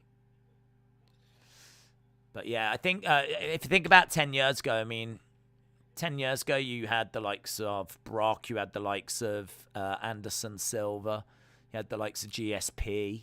You know, you had some brilliant fighters around 10 years ago. And I don't know how they would stack up to the big names now, but I would fancy Usman against anyone, to be honest. I'd fancy Usman against anyone.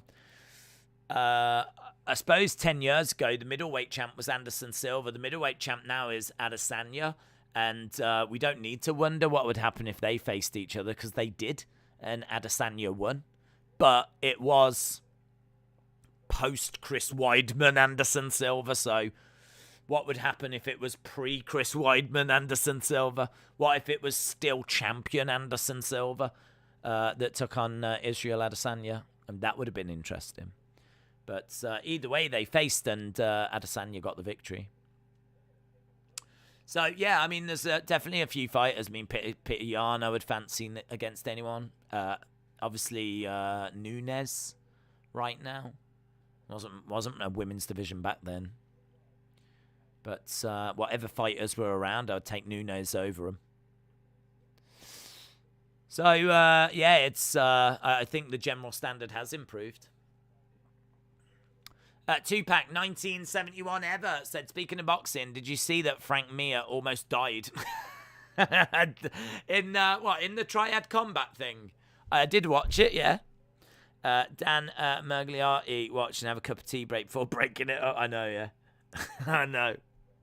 He was proper, like, out on his feet as well, wasn't he? Stumbling back to the weird triangle-shaped ring. It was a fun main event, though. I've got to give it to it. It was a fun main event. I didn't see any reviews of that Triad Combat. I was trying to watch it at the same time as the Teofimo Lopez thing. And it looked interesting. If the Teofimo Lopez fight wasn't on, I would have watched Triad Combat. I had it on. I subscribed to it and I had it on in the background, but I couldn't. I just couldn't get to it. So, yeah, I ended up missing most of it. But I did get a chance to watch all of that main event. First round finish for Pulev. And it was really fun, yeah. Spider beats anyone, including Brock, says Tupac. I do love Spider. He is probably my favourite. Prime Spider. I don't know if I would take him over anyone. But I might. Pound for pound, he might be the GOAT. He was definitely the guy that entertained me the most. He really revolutionized things, man. I mean, what he did for MMA was incredible.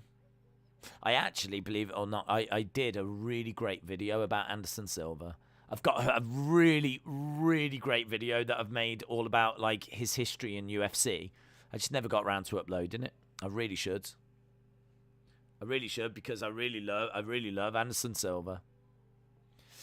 Vin said Silva was 44 when he fought Adesanya. You can't really say that it would have lost if they'd both fought in their prime. Yeah, that's true. As I said, it was post the Chris Weidman stuff. It was obviously well after his title run. So, as I said, it would have been more interesting if it was Prime Silver before he obviously lost the title to Weidman. It could have been different, but either way, it's the closest that we got because of like when Adesanya comes in. So Adesanya gets comfortable win, but I mean, yeah, you make a good point. He was old by that point. He's even older now, and look what he's doing now. I mean, he's doing really well in the boxing world, isn't he? I don't know when his next fight is, but I would like to watch him compete. Have you ever been to a live UFC event? No. I've always wanted to go to one of the London ones. Because realistically, that's the one I would go to. And it's just one of them things. I've always been like, yeah, when they come to London, I'll go.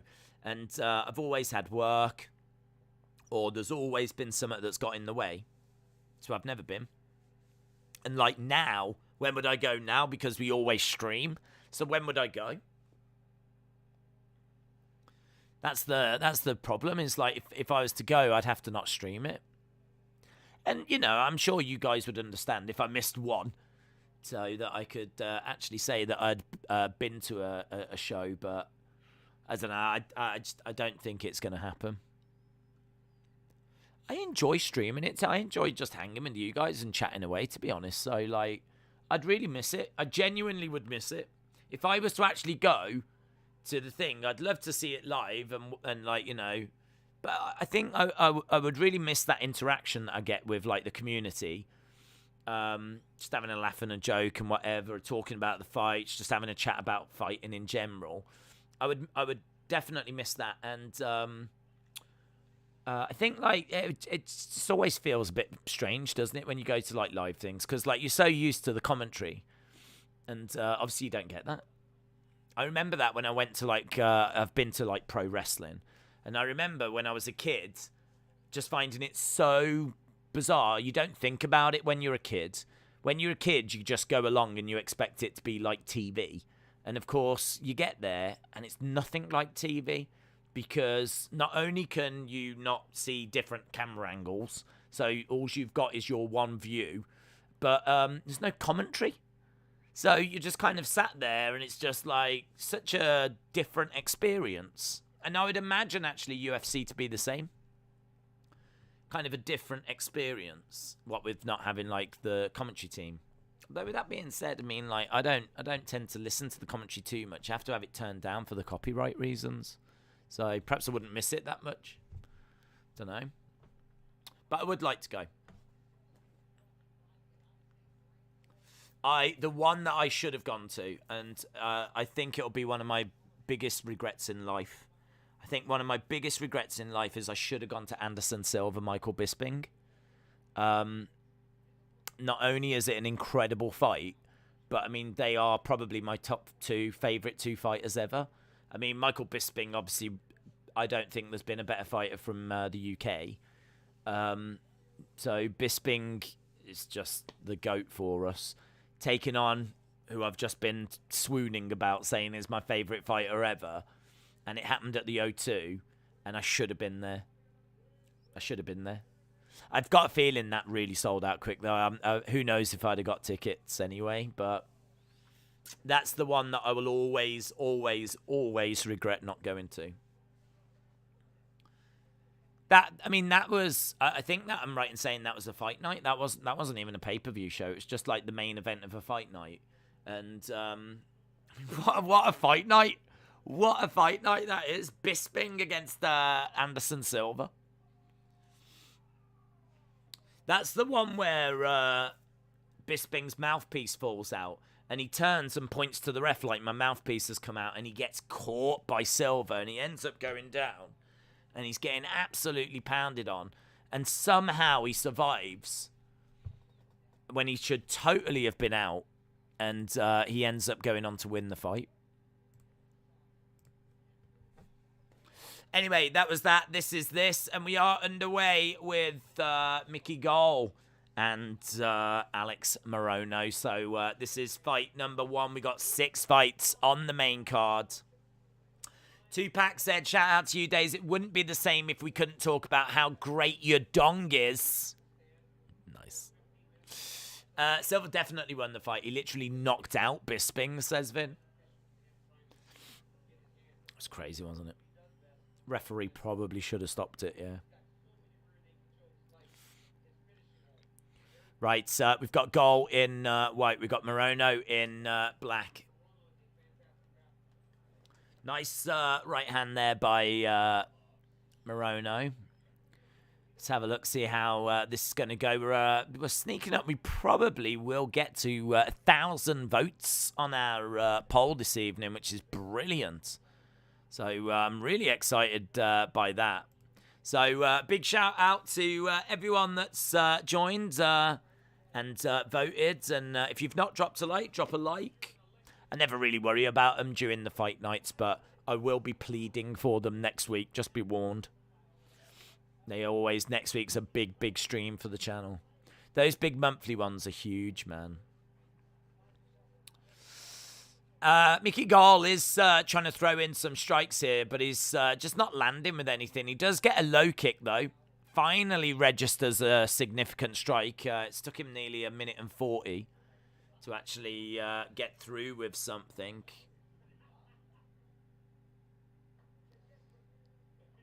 Nice strike coming in by Morono.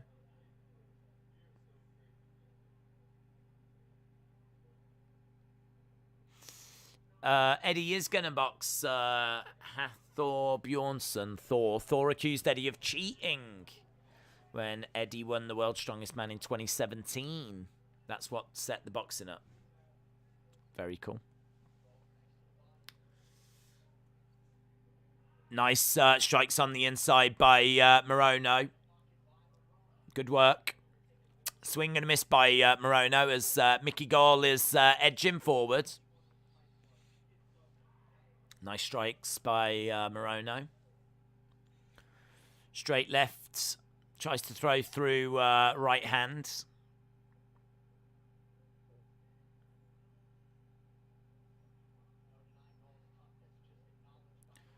Yeah, Morono doing some good work. Mickey Gall doing some decent work. Neither guy really taking this round at the moment, but Morono edging it. Lovely right hand. Feels like we haven't seen a fight in a while.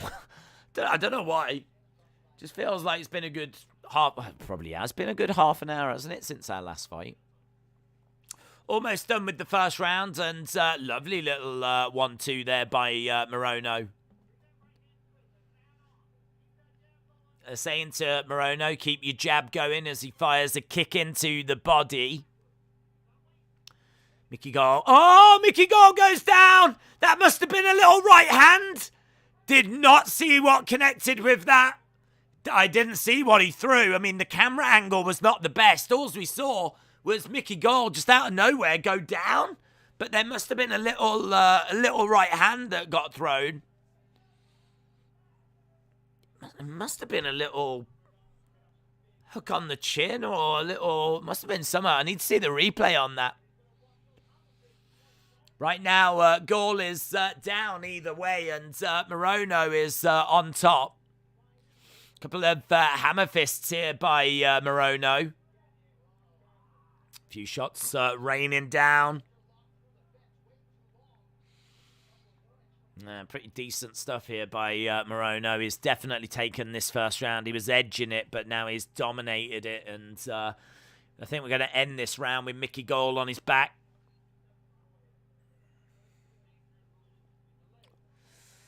I mean, if you want to know the standard that CM Punk was at, you know, he lost convincingly to Mickey Gall. And you can see that Mickey Gall right now is losing convincingly to Alex Morono.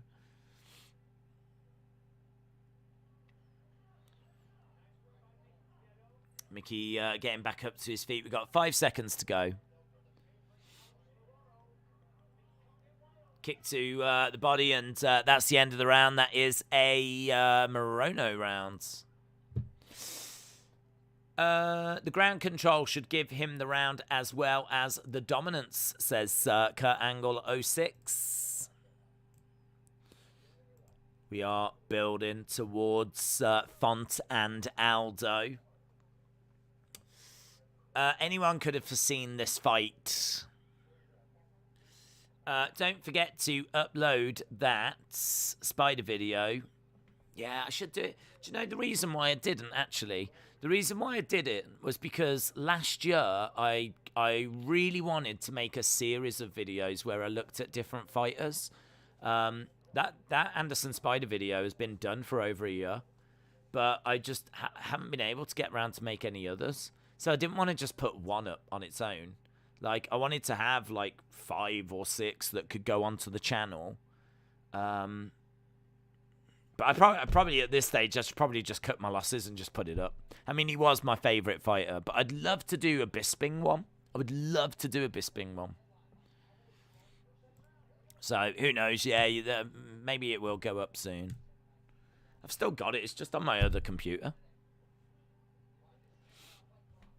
Anyway, round number 2. Right, nice straight left there by Morono.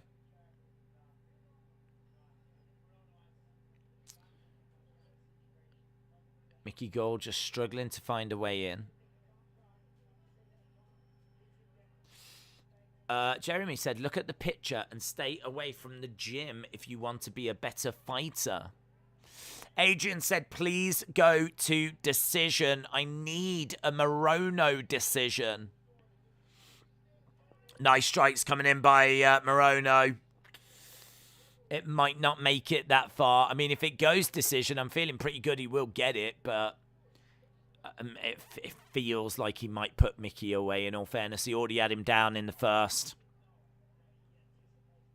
He got through in the second just. Morono right now is now minus 750 on the live odds. Mickey Gall at plus 425. Tries to throw a lovely right hand and follows it with an even better left.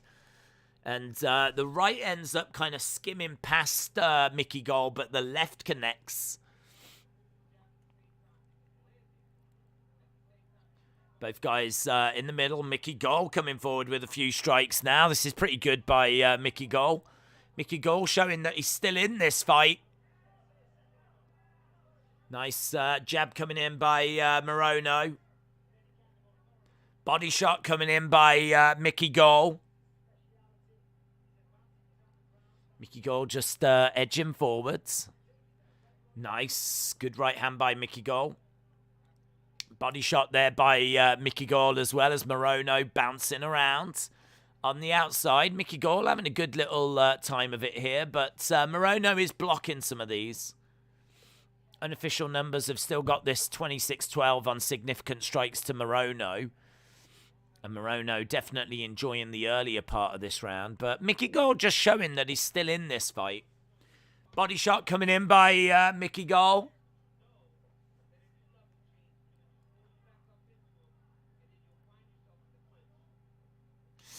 Are you planning on doing the Tank versus Pitbull tomorrow? I didn't know that was tomorrow, to be honest.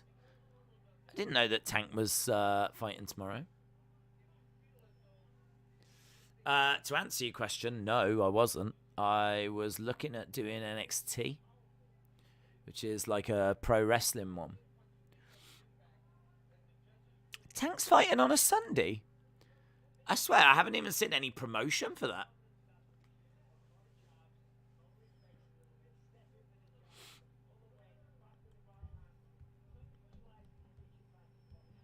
All I've been hearing about and seeing has been the Devin Haney fight,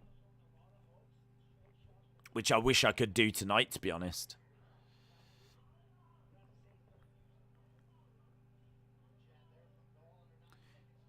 Good work so far by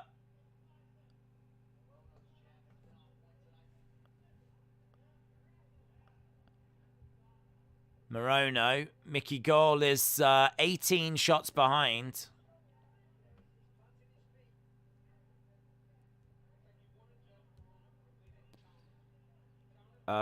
Yeah, one more day to go. I'm amazed that I just haven't heard it. I haven't heard it.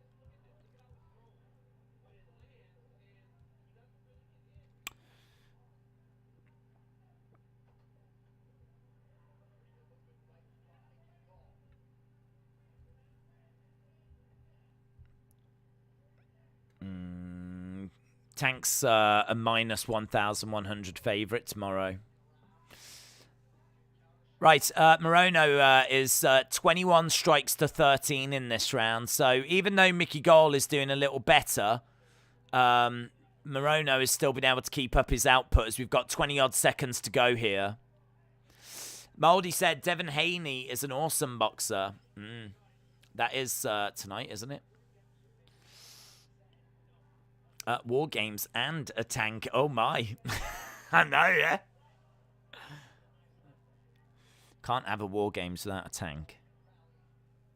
I'll have a little look at it, but I don't know. Might be a bit tricky to try and do both. Such a shame, because I flipping love boxing as well.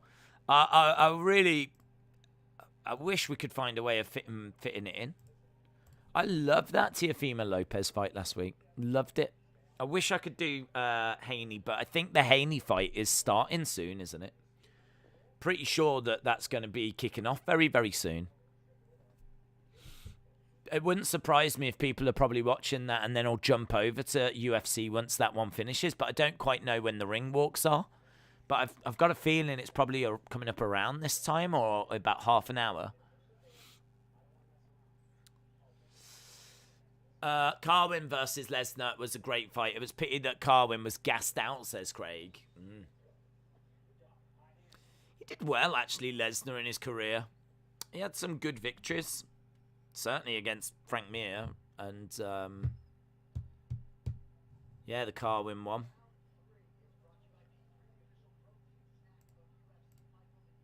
Right, here we go. Round number 3. I've got it 2-0 to Morono. So Mickey Gall now needs to get a finish for me in this round if he's going to get anything from this fight. And maybe a decision is on the cards. Vin said, do you prefer MMA or boxing? I feel like boxing undercards are pretty underwhelming. Yeah, to be honest, I find that... I mean, it's a hard one to answer because I do agree. I do think that boxing undercards are a bit underwhelming. I don't think they do a very good job of, like, hyping the undercards very well. It kind of feels like all the promotion tends to go into the main event. And I don't think, like, if you think about UFC, they do their countdown shows. And they'll always highlight the main event and at least the co-main event. They might even go to the fight before that as well. Like, normally there's 2 or 3 fights that get, like, really hyped on their countdowns. I mean, like, look at the next one. The next one's got Amanda Nunes as the co. So I do agree that the boxing undercards aren't as strong, but a lot of the boxing main events can eclipse, like, the UFC main events. I mean, like, it depends what the fight is, of course, but... I mean, you can get massive UFC main events, of course you can. But it does feel like UFC maybe at the moment, I don't know how many mainstream stars they've got. Like, if you think about Tyson Fury, you think about Anthony Joshua, you think about Canelo Alvarez. Like, there's some big stars in boxing. Some big names. Even the Teofimo Lopez fight did crazy numbers, apparently. But, like, with UFC, like, what fighters connect with those casual fans? Like Conor, definitely. Adesanya, maybe? Masvidal? I don't know. Does Usman? He does with fighting fans, but does he connect with casual fans? Like Canelo does. So, yeah, I think the undercard's better in UFC. I think the boxing main events can feel bigger. Mainly because the whole promotion is built around them. You know, the whole thing is the main event. I mean, like Joshua Usyk, I don't think Ngannou versus Gane was that level. But I don't even think Stipe versus Ngannou was as big as Joshua Usyk. It's just I don't know, they just feel a bit bigger, the boxing main events. Strikes coming in. Yeah, I mean, they are really trading blows here. Let's have a look and see what the striking is. They're just trading blows back and forth. I mean, it's been a nice little fight. So in this round, 19-12 to Morono. Second round was 25-14, and the first was 13-6. So Morono takes the first, the second, and so far is taking the third as well. So pretty straightforward stuff at the moment for Morono. Alex Morono should win this 30-27. 1 minute 20 odd to go. Golovkin is my favourite fighter. He is an unbelievable boxer. Triple G, man. He's got a fight end of the year, hasn't he?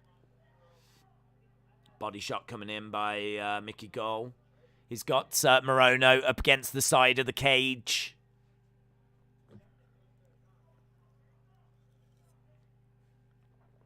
Swing and a miss by Morono.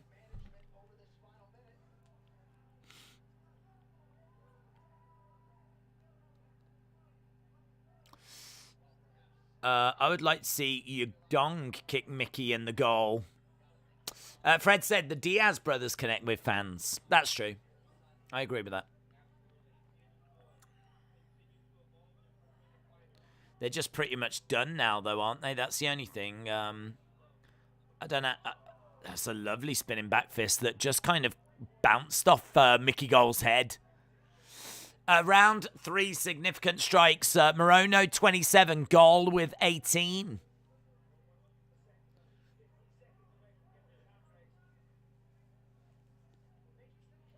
Yeah, they are still trying, still unloading, and it's good head movement, this, by Morono. 2 seconds to go. End of the fight. End of the fight. Pretty fun. It's all right. Yeah. Morono should get it.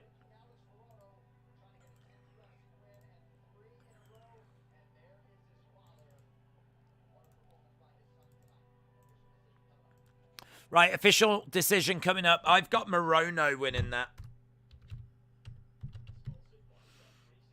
Alan. Is it Alan or Allen? I never know. A-N, E-N, E-N. Allen versus Chris Curtis coming up next. Yeah, I think Mickey Gall needed a finish at the end of that. He didn't get it, so for me, Morono wins. Gall would have to get a rear naked because he can't knock him out, says Jeremy. Decision time, says Legend Killer. Yeah, so we are done with our first match, but there's actually 6 fights on the main cards. So we've got still quite a bit to come up. No more women's fights, though. All guys, there's only one women's fight tonight. 780 votes is what we've had now. We're at 220 away from getting to 1,000. I don't know if we'll get there by the time we get to the main event, but I feel like there's a very good chance that we will. Adam, shout out to you. Hope you are well, bud. Adam said, days I'm finally here. Has it been a good fight night? Yeah, it's been fine. It's been fine. I don't think it's been a vintage one. I don't think it's one that we're going to talk about or remember for years to come, but it's been fine. We've seen some good actions, been some decent fights. Here we go, unanimous. Alex Morono. Alex Morono gets the job done. Moldy said, Triple G throws the best body shots on planet Earth. He's finished a load of opponents with stiff body shots. His opponents say his punches hurt like a heavyweight. Alex Morono being interviewed by Daniel Cormier. Morono is on a 3-fight win streak now.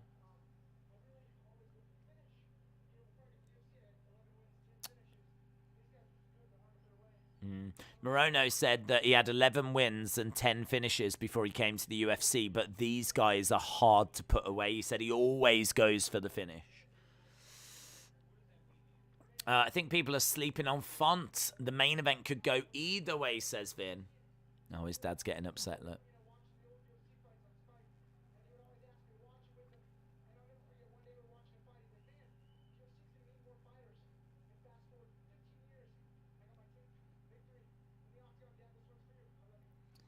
He said, Dad, this one is for you. I love you. His dad's in tears. It's a nice moment. I love seeing old men cry. It's probably my favourite thing. So, brilliant. That's my evening made.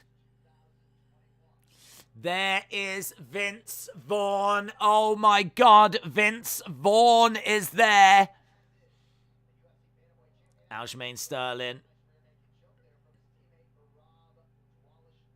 Yeah, good. That was a nice rear naked. Oh, look at this. Look at this. Brendan Allen. Brendan Allen with the sexiest mullet in sport. This picture is just appalling. It's an appalling picture of Brendan Allen's mullet. If I can find an image of Brendan Allen's mullet, I will do that because until you see it, you're just not. You've not experienced MMA. Brendan Allen's. I've searched for Brendan Allen's mullet, and that's exactly what I've searched for. I did just see like a lovely picture. Oh, look at that! Look at that! This might be the single greatest UFC picture ever. I flipping love this picture. I might make this my Christmas cards this year. Let me show you Brendan Allen. For those of you that aren't familiar with him and his mullet. Look at that. That is what I'm sending my friends and family this Christmas. Just that right there. I might just change the bottom bit where it says Brendan Allen. I might just change that to Merry Christmas. But look at that. I honestly think that might be my spirit animal.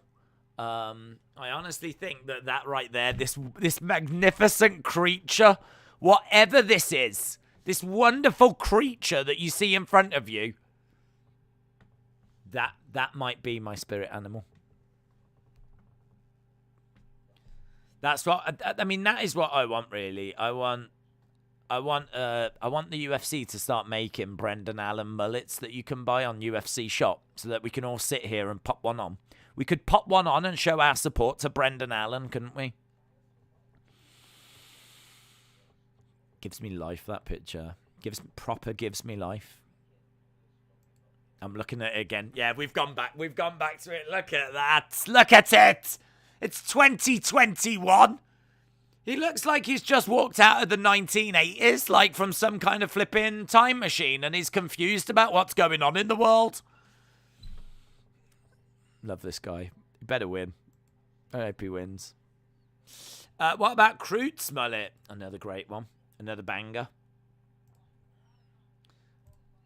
I can have a look. Croots UFC.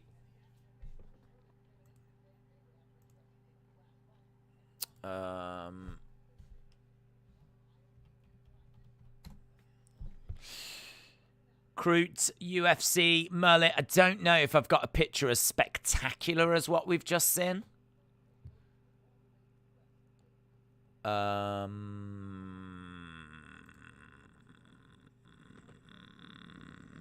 Yeah, I'm gonna struggle a little here.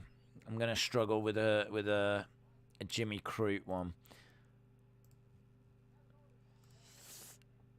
I've got a nice example. It's not this level. It's not that level. I can't reach that level. I can't get every picture to be that level, but I can certainly find you a tasty one. And I've got one here for Jimmy Crute. It's not bad, is it?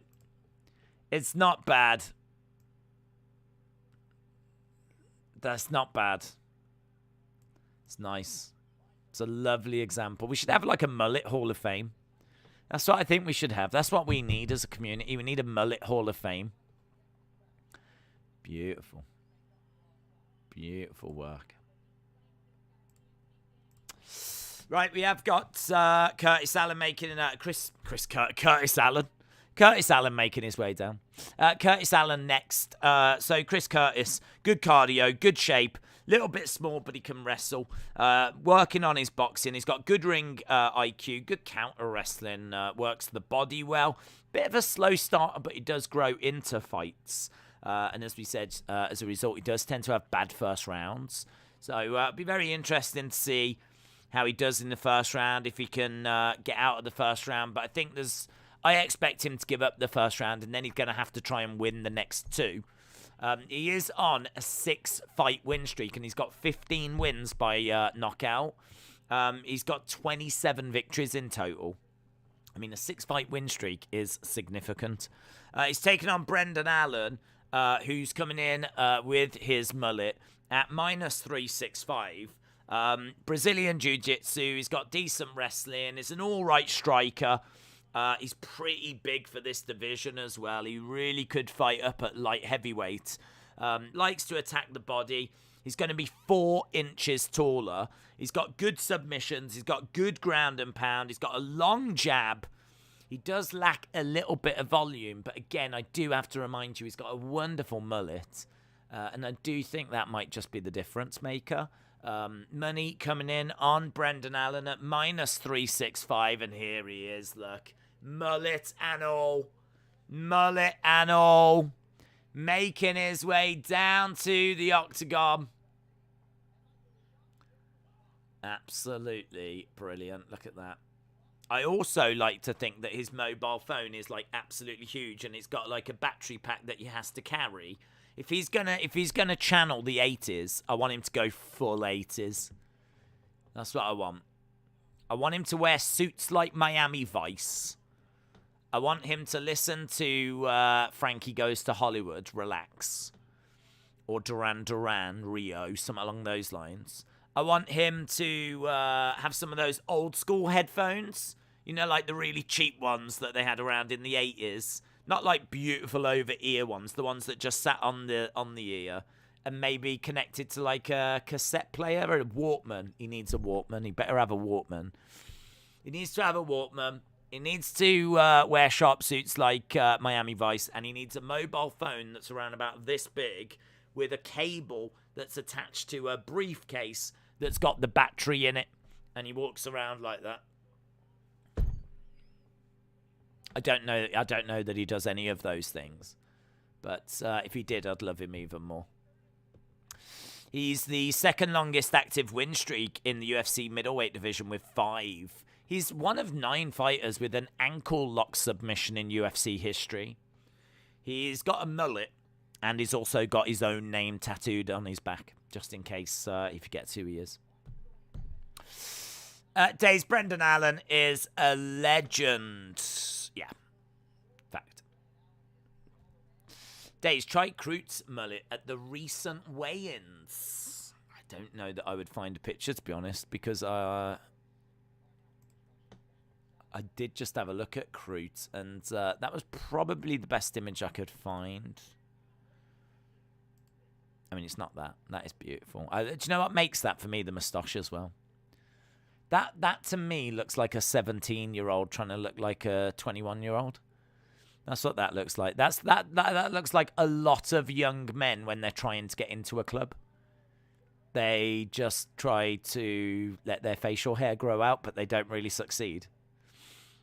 So I'm getting those vibes.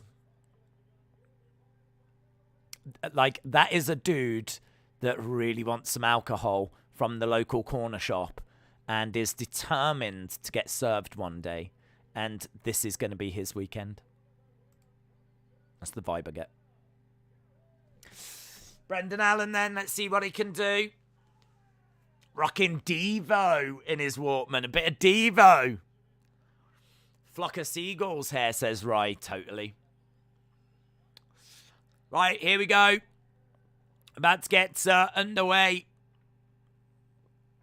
All In versus Action Man. Boom. High kick coming in by Allen.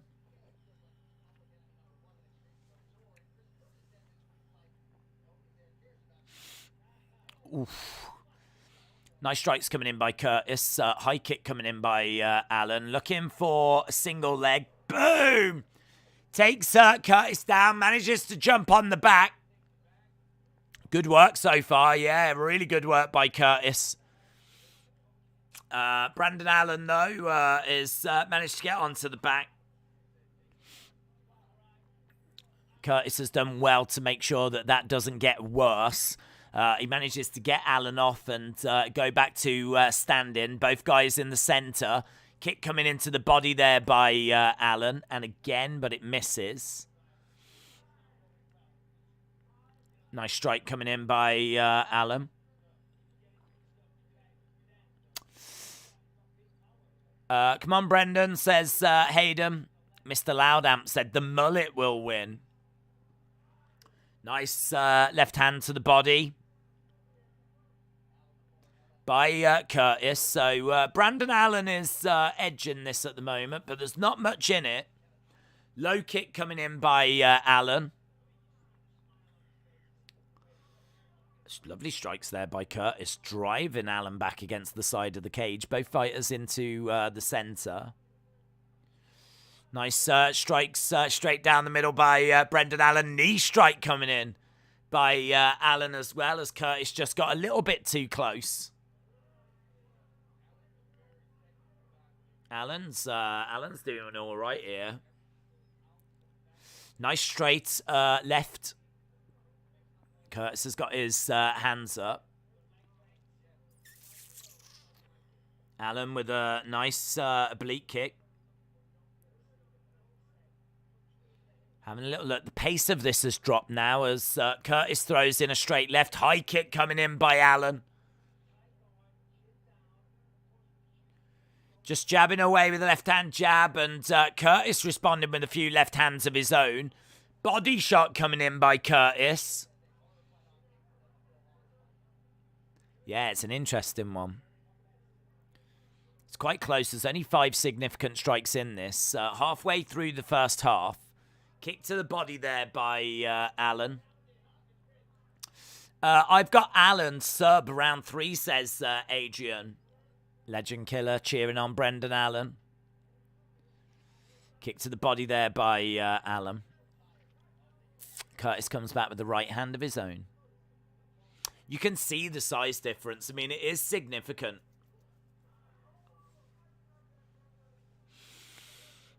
Nice straight left by Allen. Kick to the body by Allen. That gap is 8 significant strikes now. Trying to edge forward. Curtis on the back foot. Swing and a miss there by Curtis. Straight left jab. Fall short by Allen. Body shot coming in. Curtis needs to find a little bit more here, because at the moment he is losing this. Not by much, though. 6. Low kick. That would be good for Allen, actually, if he could get a few more of those. That looks like a really easy way of getting some significant strikes. Lovely high kick coming in by Curtis, though. Straight right coming back by Allen. High kick coming in there by Allen as well, as Curtis goes back against the cage. Comes forward, though. Both guys in the middle. Single leg by Allen. Looking for a takedown. He's managed to grab the leg. Looking for a heel hook. He's looking for a heel hook. Couldn't get it. We're down on the ground right now. Oh, look at him going for that heel hook. Yeah, Curtis looking a little bit desperate here. He's not totally got it in. He's managed to wrap the leg around his own. He's on his back. 26 seconds to go. This is better by Curtis. He's kind of standing over Allen. And he's getting a little bit of ground and pound on the go.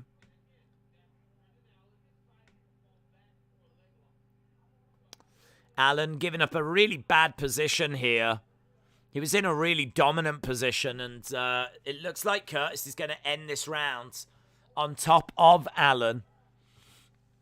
I mean, I think that's an Allen round. He edges the strike in. He had a submission attempt as well. I'm going to say that's an Allen round, but you could make an argument for it being quite close, actually.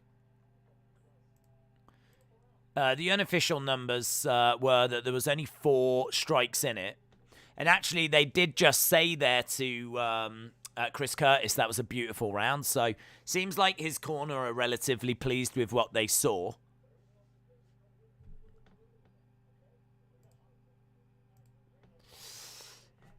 Diamonds are not like in the jewelry store. They are uncut. Lots of fool's gold.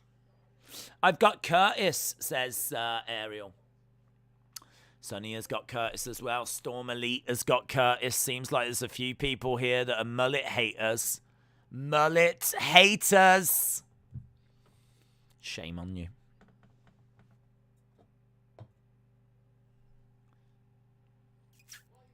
Next weekend, you might have heard, don't know if you did, but you might have heard, UFC 269 next weekend. Charles Oliveira versus Dustin Poirier for the lightweight championship. And Amanda Nunes taking on Juliana Pena. Lady Goat in action. Low kick coming in there by Allen, and Curtis's leg gives out. Another low kick coming in by Allen. It'll be interesting to see if he keeps firing in those low kicks. Lovely straight right there, and I think Brendan Allen definitely felt that. Straight right by Curtis. Nice, throws out a right hand, follows it with a left to the body. Kick to the body by Brendan Allen. Nice shots there by Curtis, though. Curtis is still well in this fight. He's still well in this fight. Body shot coming in by Chris Curtis. Curtis is going to knock this kid out, says Exodus. Well, we're in the middle. We know that Curtis starts slow. So if that was his slow start and he was still quite close, you know, this could be a bigger and bigger problem as this fight goes on for Brendan Allen.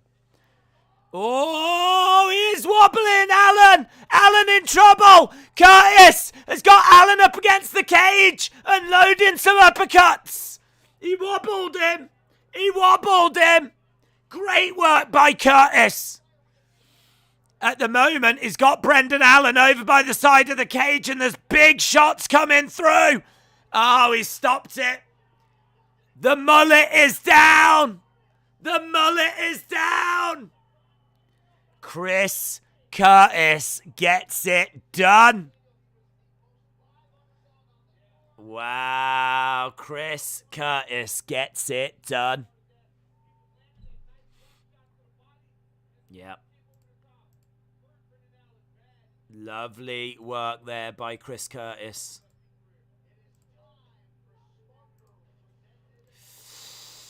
Let's have a look at the replay here. So, Chris Curtis covers up. He throws out. Oh, it's the hook. There's a right hook. And look at Brendan Allen stumble over by the side of the cage. And as he goes over, Chris Curtis just starts to unload. It's a body shot. It's lovely. It's a lovely combo, actually. So it's a left hook to the body with a right hook to the head.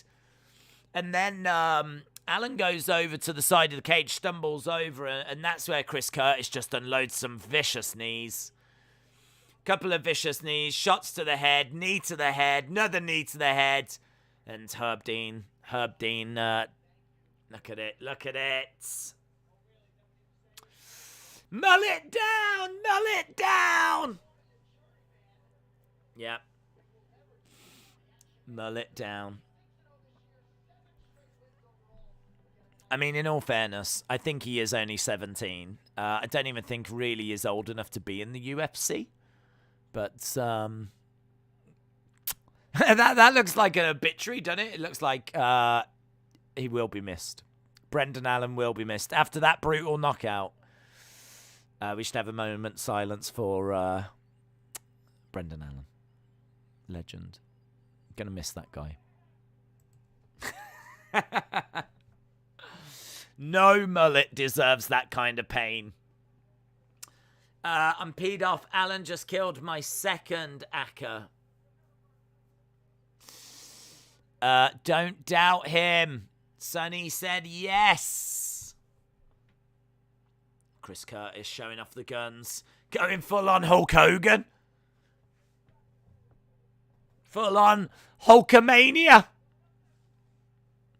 Excellent work. Days, my next door neighbour's cat is in my house. How it got in, I don't know.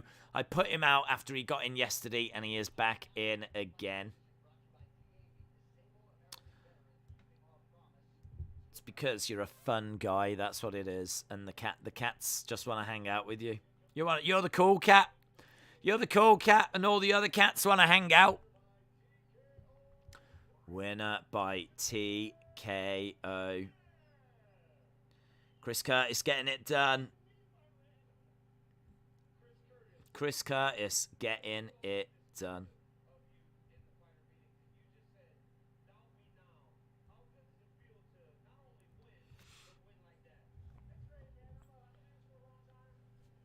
I'm pleased with Chris Curtis. He got 16 wins by knockout. Isn't he on like a 7-fight win streak? I mean, do you know what? Shame on all of you for not believing in him. That's on you. You're going to have to look at yourselves in the mirror after that one. Right, Chris Grutzmacher is back again. Chris Grutzmacher having his second fight of the evening.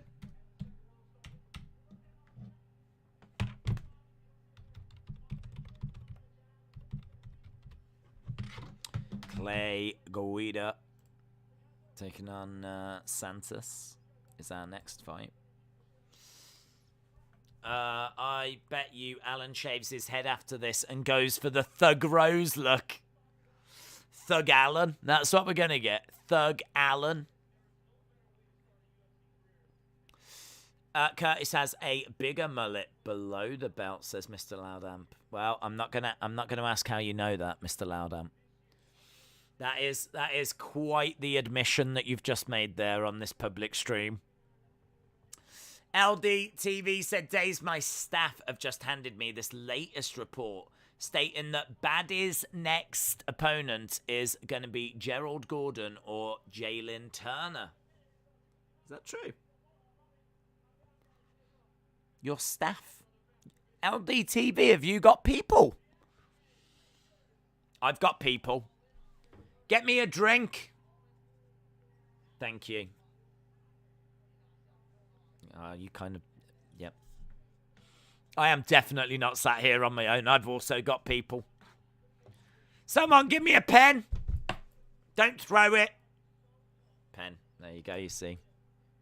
There's about 50 people in this room with me, so... There we go. You're not the only one with staff. Right, said, I picked him. I called it.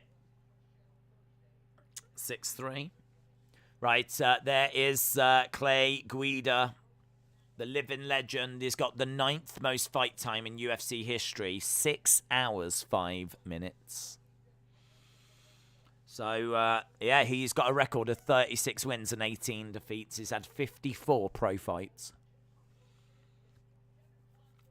Right. I think we're going to go straight to this fight, aren't we? We've still got 4 fights that we've got to fit in, so we've got still it's a stacked main card, this one. So, right, this is in the lightweight division. Clay Guida is 39, but Leonardo Santos is 41, so the ages don't really mean anything. Clay Guida is a decent grappler. He's got a solid chin. He's an okay wrestler. Constantly looks for takedowns. He's got good durability. He's got relentless cardio. He's a bit of a wild man. Don't know how much he's got left in the tank, and he can lack a little bit of volume. But he's coming in as an underdog at plus 155. Santos looks great for his age. He's got a good reach advantage. He's a little bit taller. Solid striking and grappling. Good Brazilian jiu-jitsu. He can finish on the ground. He's got good range control. Questionable competition level, like the people that he's faced and beaten. But I still fancy him to get the win here. Definitely fancy him to get the win here. I mean, the fact that Santos has got good grappling and good Brazilian jiu-jitsu, and the fact that Clay Guida has got 10 losses by submission, makes me think that Santos has got a very clear and obvious path to victory here. So quite fancy Santos to get the win by submission. That is what I'm looking at.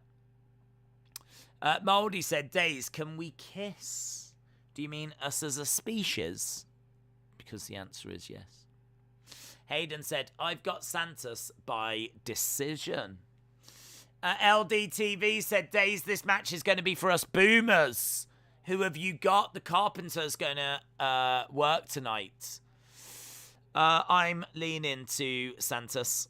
I'm going to lean to Santos. Santos is coming in as the favourite. I think that the submission finish is live for Leonardo Santos. So I'm going to lean that way. But if you do fancy Clay Guida, then so be it. I won't talk you out of it. Craig says, I bet you have a mullet under your beanie.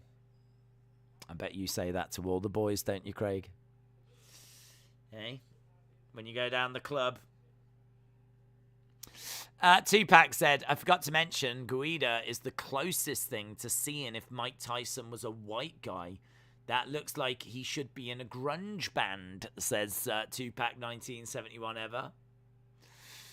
Brendan, shout out to you. Brendan Bott says the quarter mark of the NHL season is regarded as a significant milestone because if you're not in the playoff picture by this point, there's a pretty good chance that you won't be. I love how Brendan has his own conversations. Like, I don't think at any point anyone has mentioned the NHL at any point tonight, but Brendan wants you to know that the quarter mark of the NHL season is regarded as a significant milestone. I also have zero belief that Brendan actually wrote that, and I totally believe it was copy and pasted. But either way, never change, Brendan. Nothing but love. John said, I've got Guida on this one. Days, we need Glock Anderson. I've got 100 shillings on Guida. I've got 3 crowns. I hope Santos now loses since Alan effed up Mayaka. William said these are like basketballs. I don't know what you're talking about. I feel like I do know what you're talking about, unfortunately. Brendan says Brendan. Brendan, shout out to you. Brendan upset that we're not giving the NHL the kind of love and acknowledgement that it deserves during this UFC stream. What I mentioned. What? What, Sonny? No, 913 votes are on. So we are actually just 86 votes away. 86 votes away, and then we're at 1,000 votes. If you are watching and you've not dropped a like, drop a like. Drop a like as we move to our third fight on the main card. After this one, there's only 3 fights left. We are getting closer towards Aldo. We are edging that way. Mr. Loud Amp, shout out to you. If anyone was wondering, William Hensey has got a crotch mullet, which is also the name of my metal band, and we should have an album out early 2022. Yeah, if you are looking for like a Christmas present for someone, then why not get them crotch mullet tickets, where you can come and see me performing with the rest of the guys in crotch mullet. Sonny said, we're talking about crystals. He's going to send me some crystals.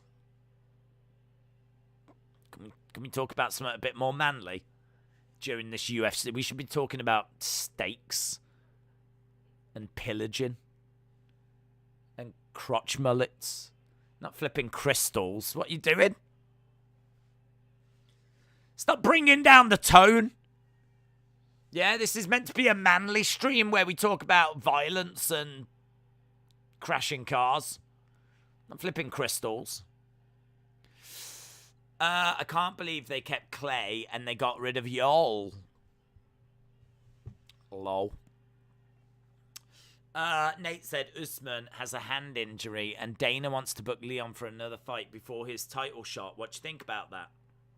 I think Leon is not going to be happy. I mean, in all fairness, he was meant to be facing Masvidal anyway, wasn't he? So, just do it. I mean, Leon will fight it. I mean, I quite fancy Leon to get the victory. I know that he wants his title fight, but if he can't do the fight yet, then so be it. It'll be a great fight, man. I can't wait for him to get his title shot. He deserves it. He's been waiting a long time. It might be like a Tony Ferguson situation, though, you know, where, like, Ferguson was, like, constantly on the verge of facing Khabib for, like, 20-odd years. And then we finally get, like, close, and he flipping loses. Just before. Wasn't it? Who was it against? Gaethje, was it? I think it was the Gaethje fight, wasn't it?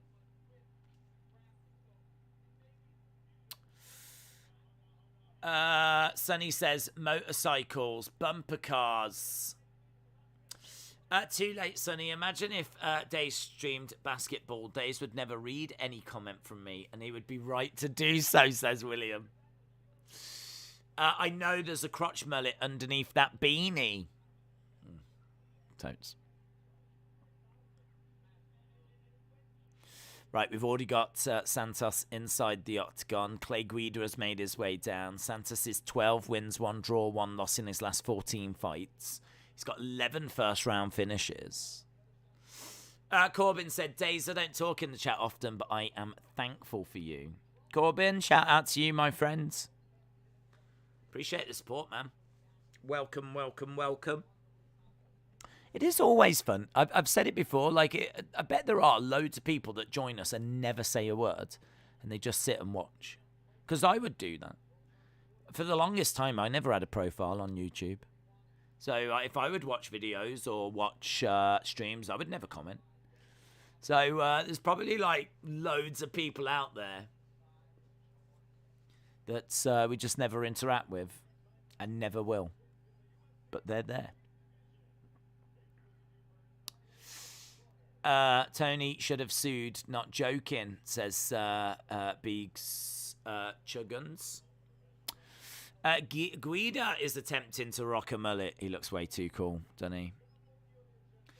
My cousin in the UK tried to stay up to watch UFC, but fell asleep by 3 because it's getting late. 8 minutes past 4 in the morning in the UK. 8 minutes past 4. We're living our best lives. We did use a big hammer. What is more manly than crushing things with a big hammer? Plus, pretty crystals are revealed. Santos does not look 41. He doesn't, John. You're right.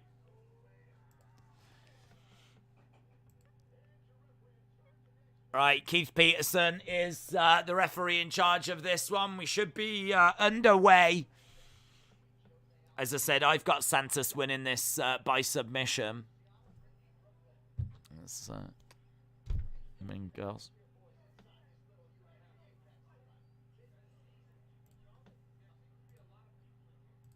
Boom. Cormier says there seems to be quite a few people inside the Apex today. Vin said, I don't ever comment except for this stream. It feels comfortable since we all love MMA. Clay Guida moves to 8th in the UFC history with 6 hours, 5 minutes, 34 seconds of octagon time and counting. So that didn't take long, did it? Clay Guida came in as 9th, and after like 30 seconds, he moved to 8th. So I do like when those little achievements pop up at the side. I think that's really cool when that happens. Low kick there by Santos. Guida having a little look. Strikes coming in by Clay Guida. On the outside again, having a little look. Nice little left-hand jab. Kick coming into the body there by Clay Guida. I don't know if Guida was complaining of a low blow. Tell you what, Santos is unloading. Either way, Clay Guida went by the... he's having to grab a hold of the leg. Hammer fist to the side. He's not offering anything. Keith Peterson's just having a little look, but shots to the side of the body. How many unanswered shots is this? He has just absolutely unloaded on Clay Guida. Santos, he must have pillow fists, man. He's just unloaded on like 40 shots, and Clay Guida... Oh, nasty knee! Stop the fight!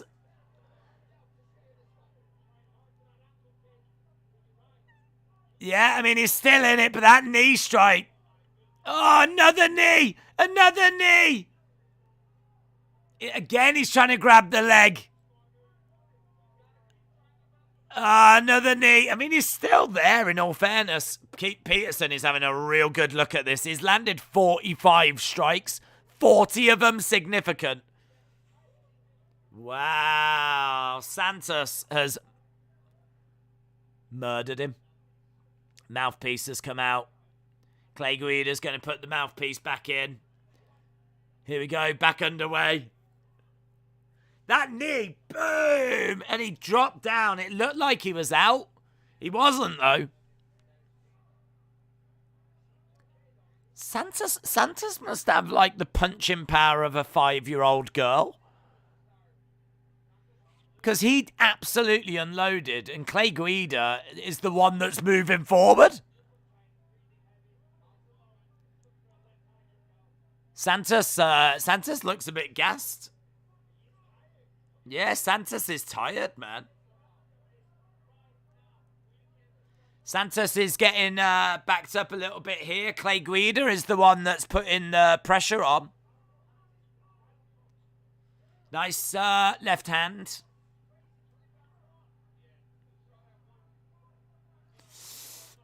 Peterson looks like a Hell's Angels doorman.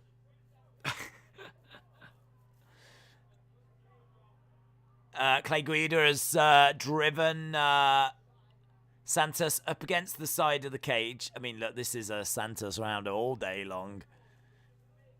But right now, he's got Santos pinned up against the side of the fence.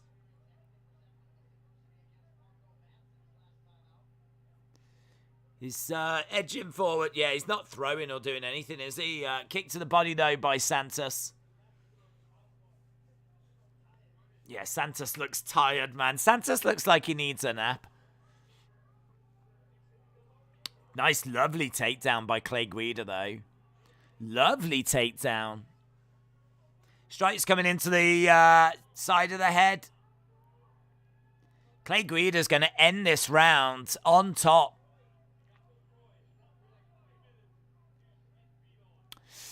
You are underestimating Guida's durability. He is my all-time favorite fighter, says Sensible David. 30 seconds to go. We've got Guida on top of Santos. Forearm strike coming in.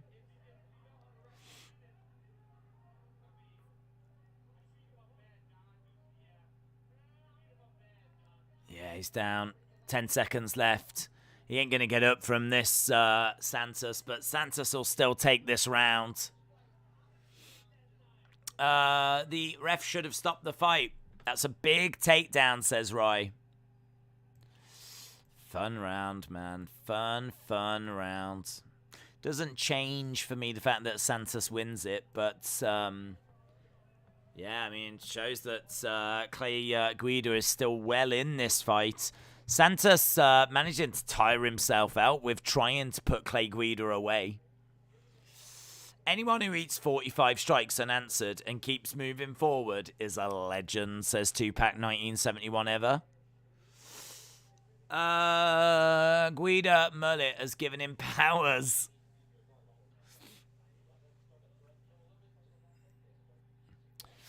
The Crows will give me round. Santos round, says Hayden.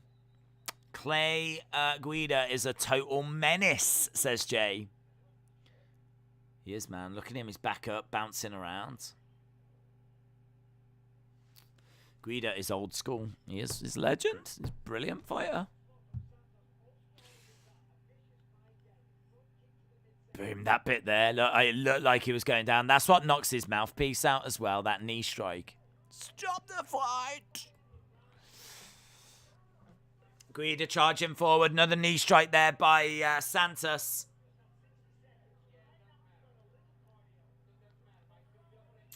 Let's have a look and see what Clay Guida can do here. He's managed to get around the back of Santos and he's trying to take him down. He's managed to drag him down. So Clay Guida in control. Knees coming into the side of the body. It's good work this by Clay Guida. I think Santos is gassed. I really think Santos is gassed. He's just down and he's not doing anything. He's just lying there at the moment as Clay Guida just knees him in the side of the body.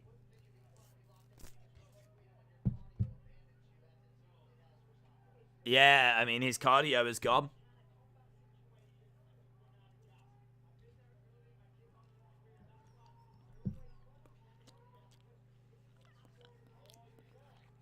Guida's got a choke.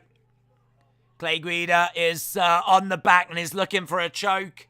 Bisping said that he gassed out early in his kickboxing career. He's done, mate. He's done. He's tapped. Clay Guida's won. He's tapped out Santos after getting absolutely destroyed. It's a hell of a comeback, that is.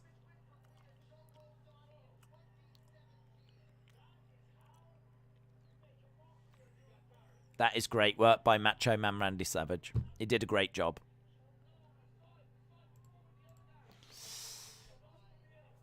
He gassed himself out, man. Yes, Santos loses. Payback. Santos loses. What's the payback, though? I don't get the payback bit. Did you have that as a separate bet?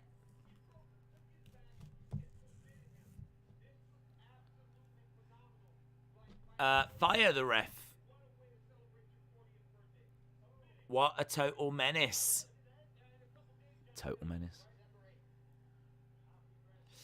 I told you, Clay is not losing this fight. I've been watching Clay forever, says Brad.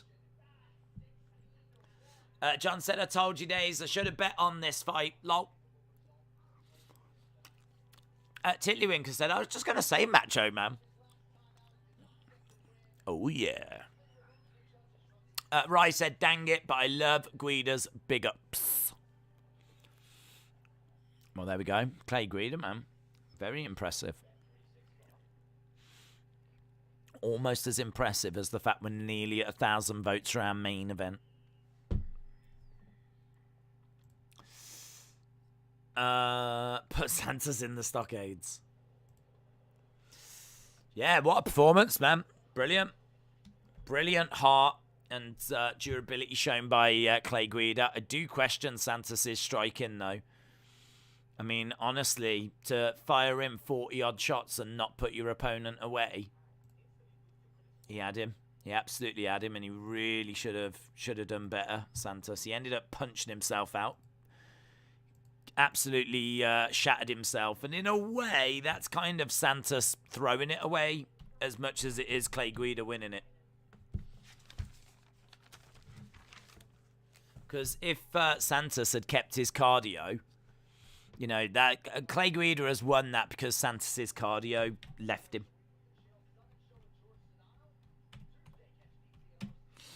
Kroot versus Hill is our next fight.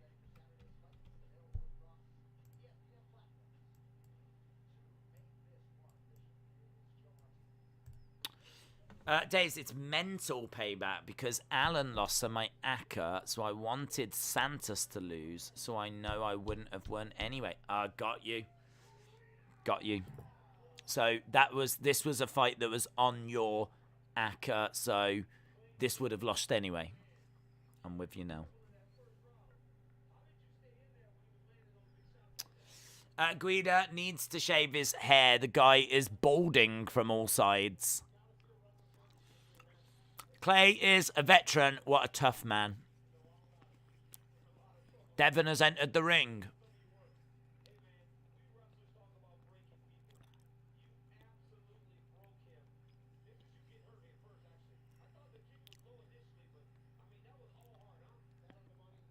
Yeah. He says that you absolutely managed to break him here.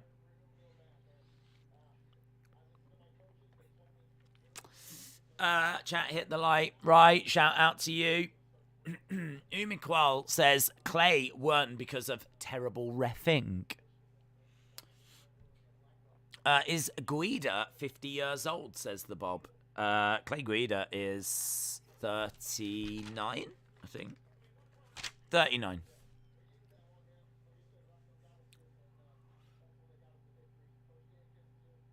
Right. 3 fights left. 3 fights left. That's where we are. Got about an hour and a half left to go.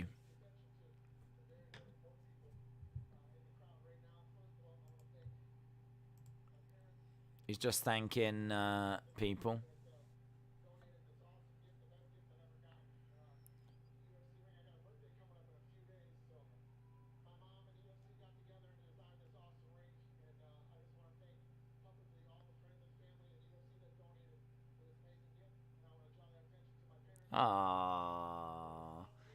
The UFC and Guida's parents got together and they made him a nice ring, and he just showed it off there.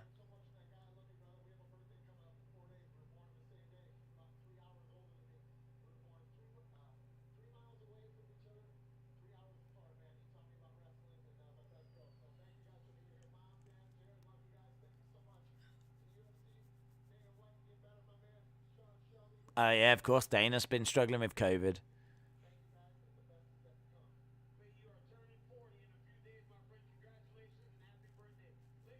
Very nice. Days, with roughly around 500 watching, what percentage would you say chat in the chat? I have no idea. I don't know. You would know as much as me. The Bob, shout out to you, my friend. John said 39 and still winning in the UFC. Listen, we're learning that it's rise of the boomers right now. That's what's happening in the UFC. It's rise of the boomers. The boomers have risen. Glover Teixeira is inspiring all the boomers. I mean, in all fairness, that was boomer versus boomer, so whoever won was going to, the boomers couldn't lose. The boomers are now fighting themselves so that they can't lose. Unbelievable. The Bob, shout out to you, my friend. What do you think of McGregor's muscle gains? Kind of ruins the cardio. I don't get it. I don't get it. I mean, surely he ain't going to be able to fight in the lightweight division with the size he is. So, I don't get it. Why do all that muscle work to then have to lose the muscle to get weigh in for lightweight? And last I saw, he was pacing back and forth in front of a TV during Max Holloway's fight a few weeks ago. Well, that's it. That's an even lower weight. So I don't get it. I mean, unless he's looking to move up and he's got something in mind at a higher weight class, but I don't know. Yeah, I was very surprised. I agree, it doesn't make sense. Adrian, shout out to you. He's not a boomer. He's Gen X, says Loudam. Boomer. In this world, you're either boomer or not a boomer. There's no Gen X. I'm not messing around with all this millennials and all that. You're either boomer or you're not a boomer. That's it. You're either old or you're not old. There's no middle ground. You're not maybe old. And you're not maybe boomer. You're either boomer or not boomer. Diaz versus Henley. Here we go. Days, have you seen that Chael Sonnen is slanging micro plots on Scotland to add the tag of lady or lord to your name? Imagine Lord Days or Lord LTDTV. What? What are you on about? What are you on about? Are you saying that Chael Sonnen has bought some land so that he can become a lord? Because that's what I've taken from that comment. But that is me reaching and trying to make sense of something that made no sense. Tupac said, wasn't Conor watching that fight holding a sword? I don't know if he was holding a sword. Was he holding a sword? I saw him pacing back and forth, but I didn't see him with a sword. Oh, he probably was. He probably was. Conor already gasses now, and he has to feed more mass. It's weird. Maybe it works for him, but I doubt it. Tim says 97 minutes of fight time so far tonight. We've had an hour and 37 minutes of fight time tonight. And we're at fight number 11. Should be good. Next fight after this is the Riddell fight, which should be amazing. And then the fight after that is Font against Aldo. If he moves up there, there's no chance of him winning any fight in the top 10 at all, says Darren. Yeah, I keep saying it. I don't get it. I completely agree. Ronnie said Keith Peterson should have stopped that last fight. There was a lot of unanswered strikes.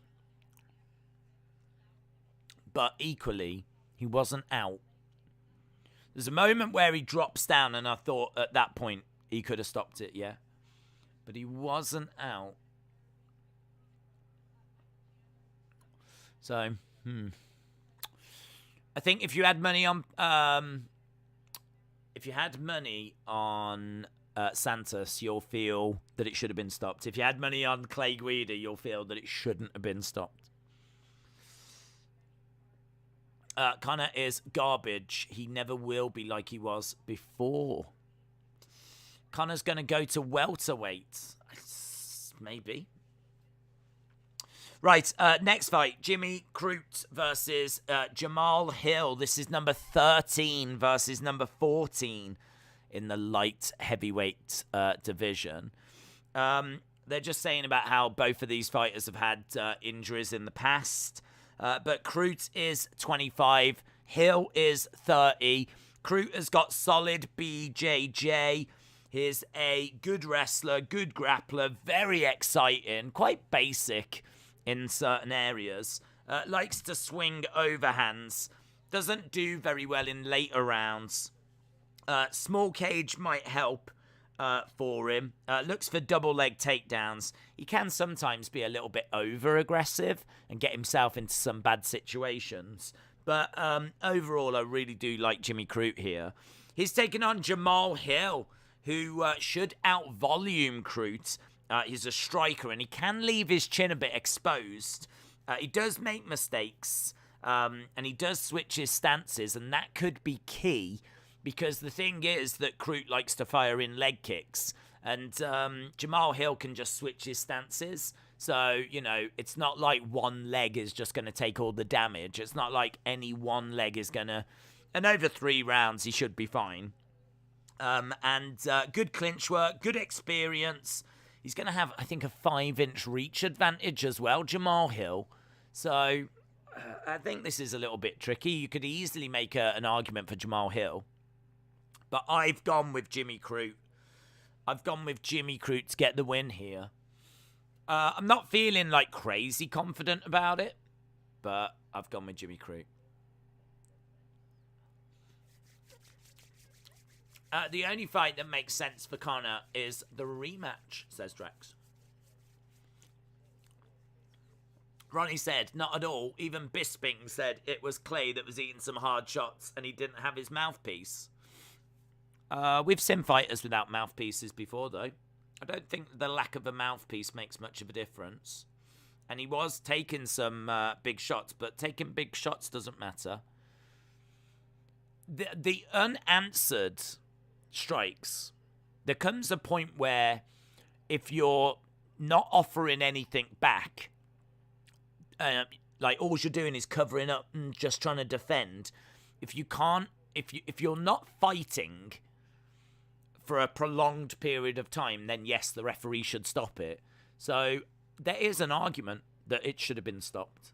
I completely agree with that. I mean, he took a lot of shots unanswered, but he didn't get knocked out. He was still trying to move and still trying to block and get out the way, and he was still showing. It's not like he was just there covered and that was it. So I can sort of see it's 6 of one, half a dozen of the other. I definitely wouldn't sit here and say, yeah, that fight should have been cancelled 100%. If it had, I wouldn't have argued. It didn't, and I mean, well, look, Clay Guida went on to win. Clay Guida went on to win. There was a fight, and Clay Guida won. I mean, shouldn't you stop a fight because basically the fighter is losing, they're just covering up, there's no way back for them, they're just taking damage. So shouldn't you stop a fight for that reason? How about the fact that the fight was allowed to continue and Clay Guida went on to win? So if you had stopped it, you would have denied his victory, which he went on to achieve. Which kind of then says that, well, maybe the fight shouldn't have been stopped because the person that was being beaten up went on to win anyway.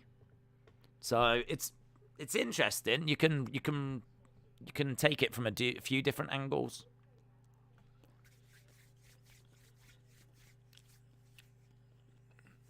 I love these things. What, these conversations? I mean, I love those conversations. Very interesting. That's what makes... He really did come back and he showed heart, says Ronnie. He took a lot of hits, but he was still moving, says John. Look at how the ref didn't stop the Chandler-Oliveira fight. Yeah. I mean, if he did take a lot of hits, and if the ref had made the decision that he took too many hits and he hadn't thrown, because he didn't throw anything back, so he was just moving and covering, and if the ref kind of feels that he's not offering anything in return, he could have stopped it, and I don't know that there would have been too many arguments. He let it go, and obviously Clay Guida went on to win, so I do love stuff like that with MMA. Something to really get your teeth into and have a good debate about, you know. Should it have been stopped? Should it not have been stopped? Feel free to share your thoughts. What happens to the lightweight if Poirier beats Oliveira and then moves to 170? Well, I mean, he would have to defend the title. He'd have to defend the light. If he wins it and moves up a division, he would have to defend the title. Otherwise, he'd force having it taken off him. If you can't just have a belt and not defend it, even if you do move up in a different division. I mean, he could definitely hold it for a while. He could probably hold it long enough so that if he won at a higher level, he could be dusting 2 belts. But unless his next fight straight after that is going to be to defend that lightweight championship, the UFC would take it off him. He'd have to relinquish it. If you're not going to defend it, you've got to relinquish it. Another mullet? Yeah, another mullet. We were looking at Jimmy Crute. Right, here we go. Jimmy Crute against Jamal Hill. 3 fights left to go. We've got about an hour and 20 minutes left. I mean, obviously it depends how long these fights go for, but as a rough ballpark, we've got about an hour and 20 minutes.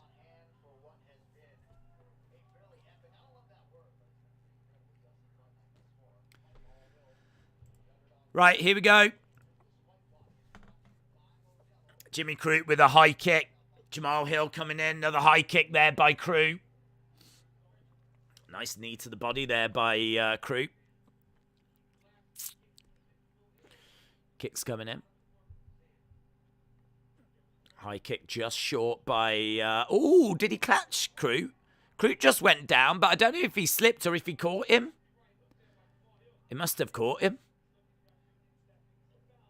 Yeah, he went down hard there. I mean, it looks like he got clipped. Knee to the body by Crute, so a real warning sign there to Crute. It's worth mentioning again that this is... Oh, he goes down a second time! Jamal Hill! Wow, sweet dreams. Jamal Hill with a first round finish. Jamal Hill.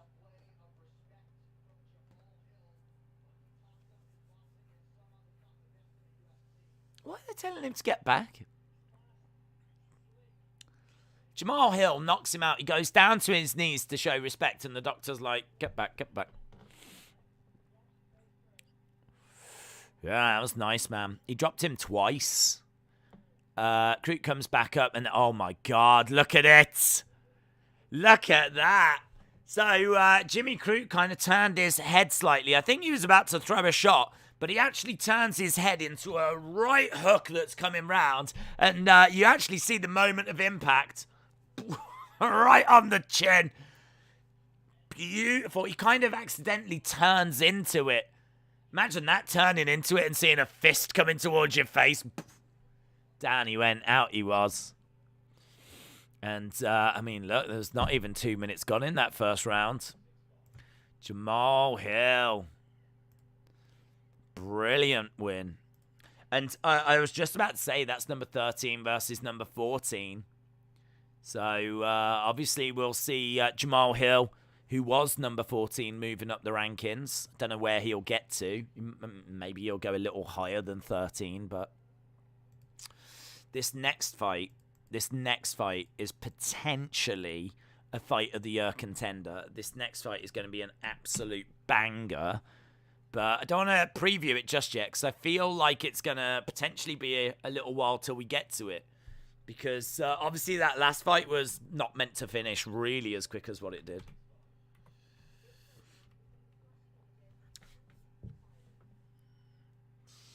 Right, we are going back. It's a brilliant, brilliant finish by Jamal Hill.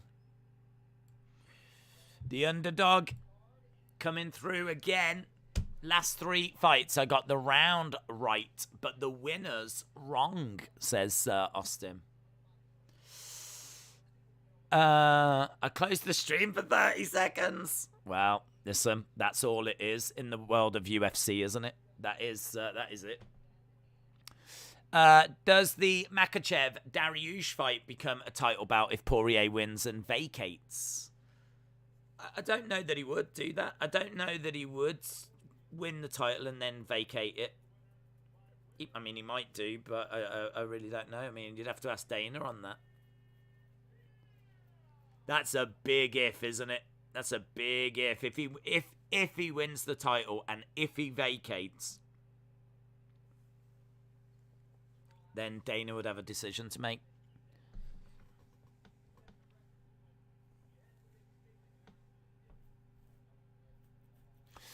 I'm doing good. I'm 7-4.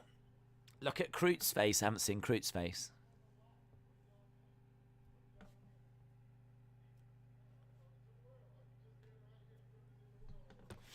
Jamal Hill just destroyed Jimmy Crute. This card has been insane, says Adam Martin. He got smashed. His eye is gone for a week or two. I didn't see it. I think I was looking at the chat when they did the results. Hill just crushed Crute. Alan Jaban says, damn. I'm going to have a look, see if I can find a picture of it. I'm sure it'll be all over social media. Crute.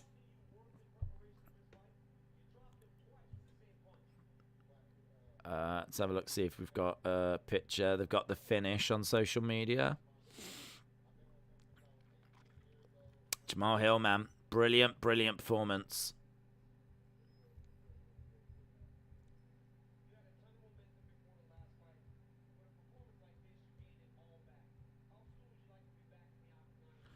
How soon would you like to be back in the octagon?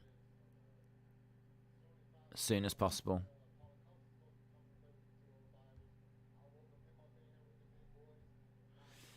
It says that fight finished so quickly, but Kroot's face got destroyed. I want to see it. 48 seconds of pure hell for Jimmy Kroot.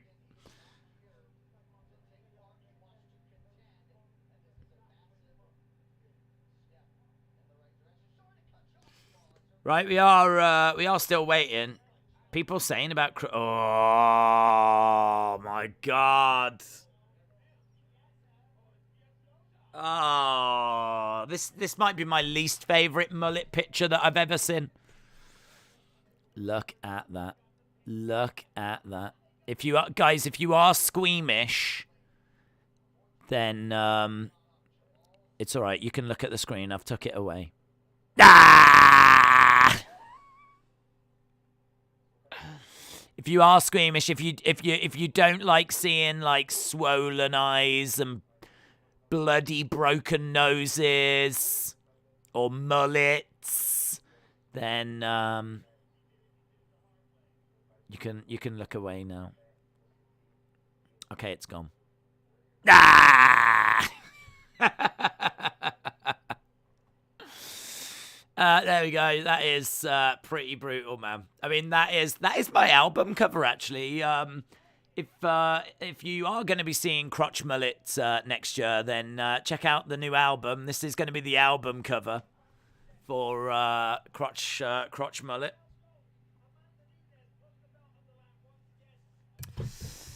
They look like lips, says Austin.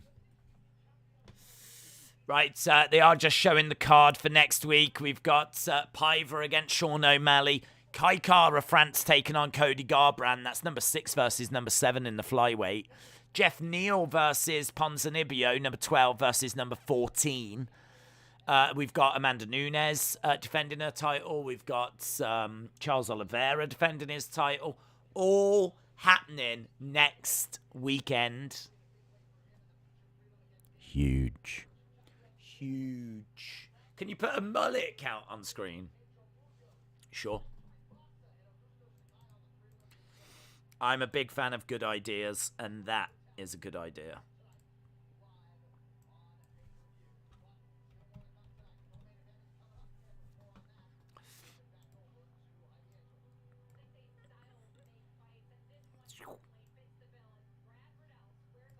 I think it's been 2, hasn't it? I mean, I don't want to get it wrong. I don't want to... Tell you what, there's been more mullets tonight than there's been low blows or eye pokes, or low blows and eye pokes added together. It's pretty impressive, isn't it?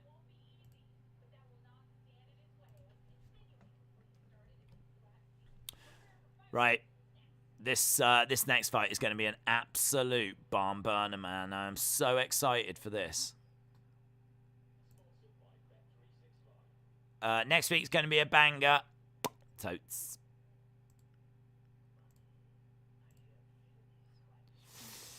I'm hyped for next week's card, says Hayden. How'd you feel about Garbrandt moving to flyweight? I'm excited. I'm excited to see it. Could be a good move.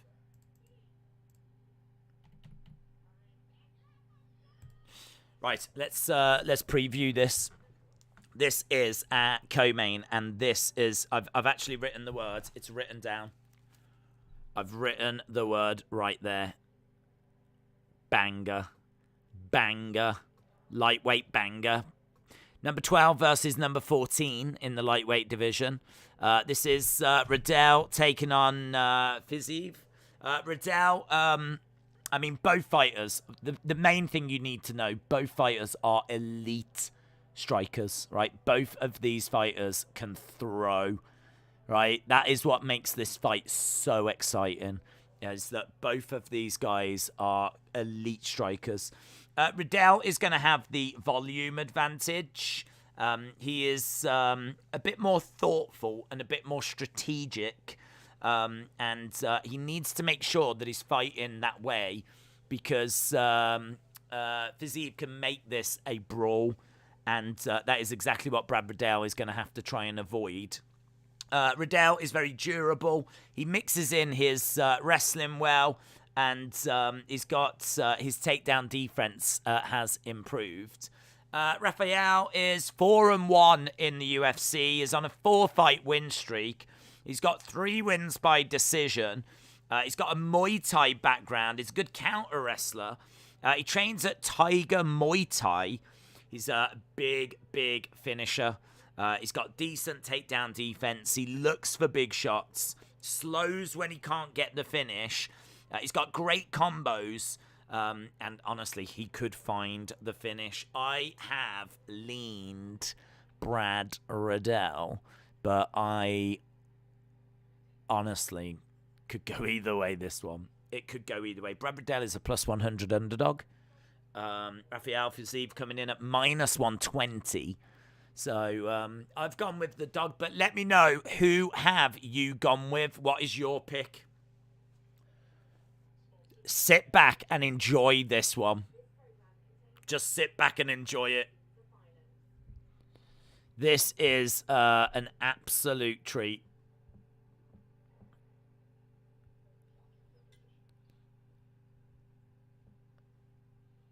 I don't know what this is. Is this a video package?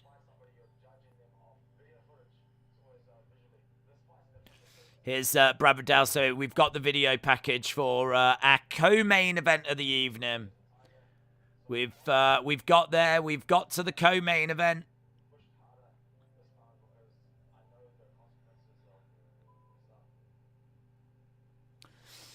Um, 59% of the chat has got Aldo. I'm up in my parlay. If I cash out now, I'm already doubled. I think the main event is a real gamble. I think it's really flipping close. I mean, you have to. You've got. No one can tell you what to do. You've got to go with your own gut feeling.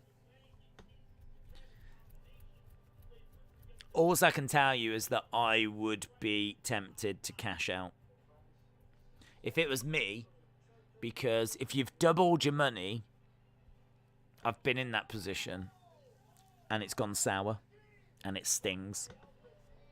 Equally, if you do cash out and then it hits, you're going to be annoyed. So, do you know what I mean? You can't win, can you, really? Well, you can. You can definitely win, but you can definitely lose as well. So you have to ask what, you know.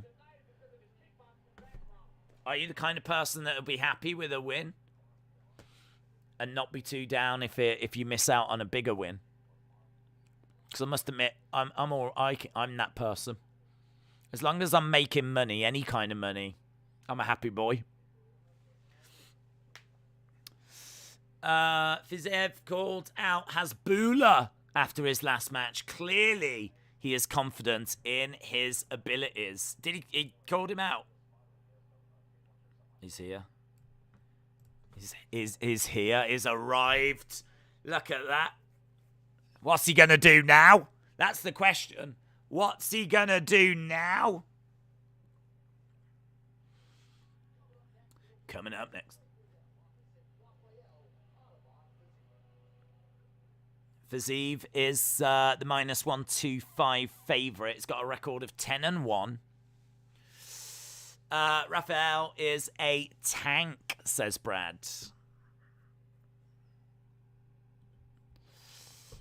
Guida mullet should count.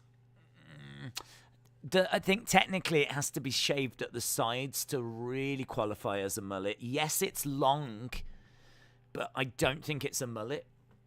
A mullet is long at the back and shaved at the sides, whereas Clay Guida's hair is just long hair. So I don't know. I don't know that it does. I mean, if you was to show that to a barber and ask them if it was a mullet, I'm fairly confident they would say no. If you was to show that to Macy Barber, I'm fairly sure that she would say it's not a mullet, and so I have to go with what Macy Barber says. Days, I am watching the UFC Fight Night, and I'm watching Wrestling Days. It's a good combo. Days, is next week's UFC on BT or box office? I think it's straight BT. Very rarely does it go onto pay-per-view. It would be pay-per-view for a Conor fight. It would be pay-per-view if it was like when it was the first time they went to Fight Island and they had 3 title fights. But I think next weekend, like Amanda Nunes and Poirier versus Oliveira, I don't think that's going to be a box office here in the UK. So I think it's just BT. Days, you should get a mullet. Mr. Loudamp said he's bald on top. Guida is.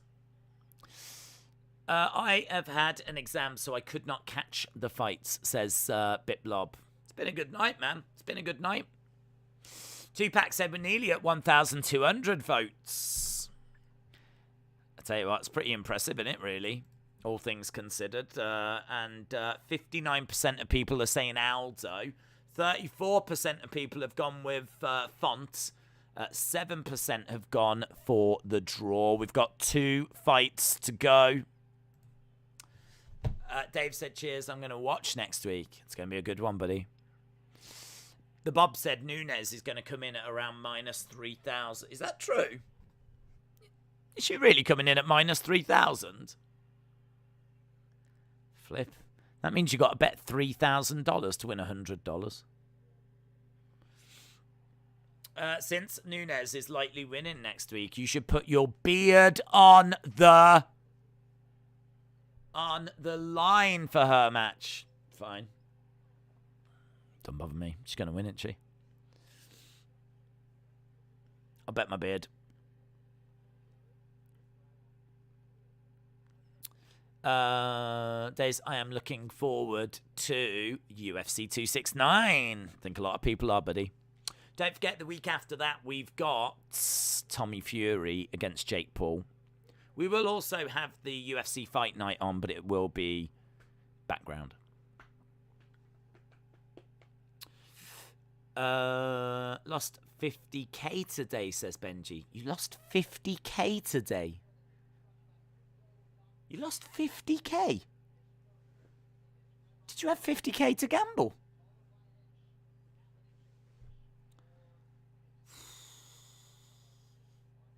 I mean, there's not much I can say there. That's a big loss, dude. Maybe you'll win it back tomorrow? Hey, this is going to be a banger. Benji, I am sorry to hear that, my friend.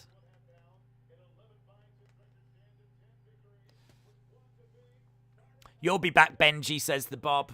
You'll be back. Just think, you made it in life to the point where you even gambled 50k. Do you know what I mean? Like, in my eyes, you're still a winner. I will never get to the point in my life where I can put 50k down on a bet. I will never get to that point. So, in many ways, the fact that you even got there is you take that as your dub. Nunes isn't that she wins. It's what round she wins in. Right, here's Herb Dean, the greatest of all the herbs. Apart from mint. Right. Let's move Hasbulla out the way. Right, here we go. Co-main event underway.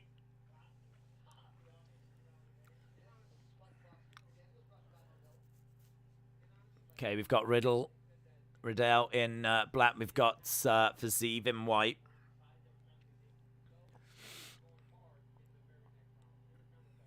Low kick there by Fiziev, but doesn't land it. The only problem with these is I think once they get going, once they engage, it's going to be amazing. But they might just stand off each other for a little bit because there's got to be an incredible mutual respect.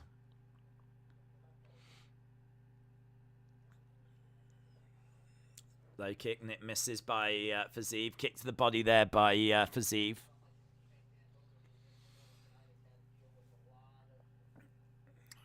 Come on. Minute gone already. There is that mutual respect. You just need someone to do something. You need someone to start the ball rolling. Lovely body kick there by Riddell. Fiziev having a little look as Riddell is high kick. Oh, look at that. Look at the speed of them kicks by Fiziev. Look at the speed of those kicks.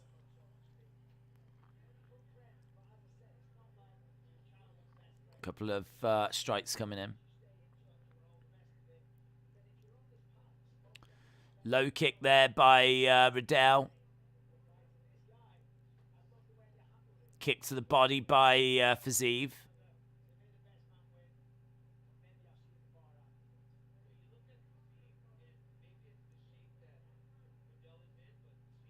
Low kick there by Fiziev. Yeah, I mean, this thing has really not got going yet. Still waiting. It is tentative at the moment. Just 5 strikes to 2. You do get this sometimes where they cancel each other out, but Fiziev putting the pressure on at the moment.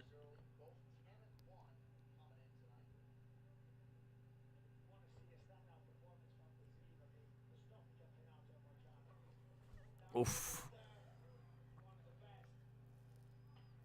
Kick to the body.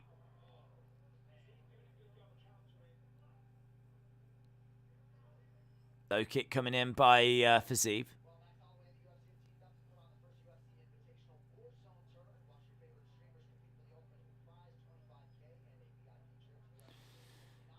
First 3 minutes, and it's a bit flat, to be honest.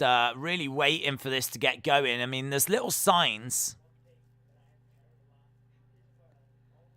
Nice straight left there by Fiziev.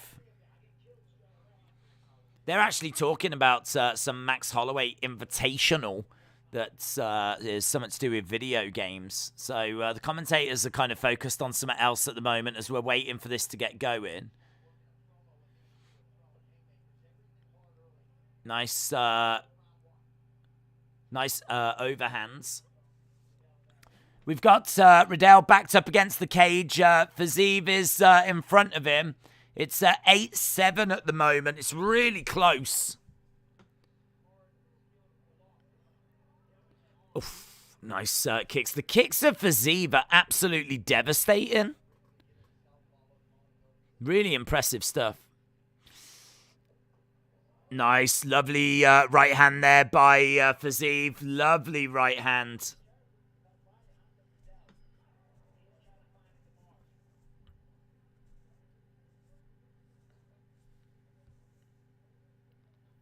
Again, comes in with a few strikes.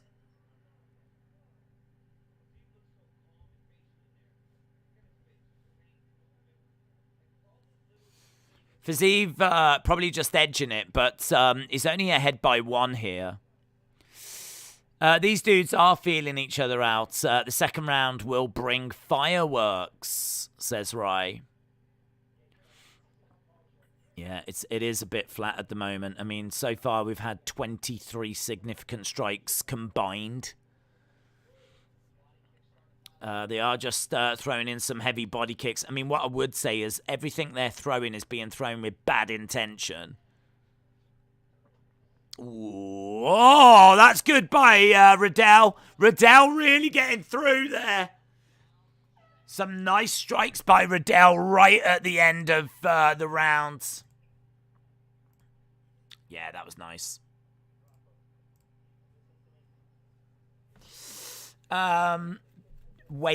Waiting for that to get going, to be honest. There was a lot of standing off each other. They were throwing stuff, but only 37% accuracy for Brad Riddell, 41% for Fiziev. I think because of that first round, even if these next 2 are bangers, I think it stops it from being a fight of the year contender. Unless these next 2 rounds are going to be 2 of the greatest rounds we've ever seen.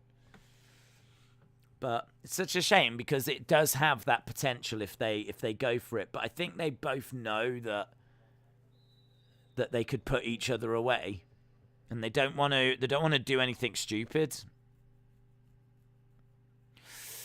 I'm not watching, and I can't wait for this match to get started. Five Dog said Clay Guida is like the Energizer Bunny. That boy can go.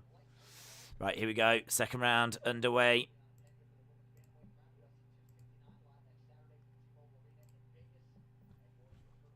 Doing a little promo now for UFC 269.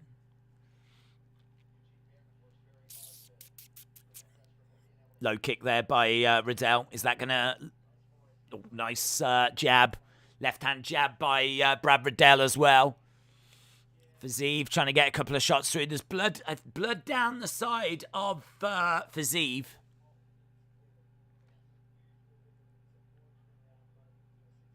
Kick to the body. Close first round, but I've got 10-9 Fiziev, but it could have easily been the other way. 10-9 Fiziev. 10-9 Riddell, said Ryan Frederick. Kick to the body there by Fiziev. So it seems like people are going in different ways.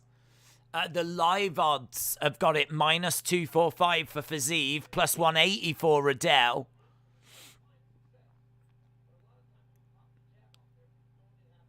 Low kick coming in by Riddell.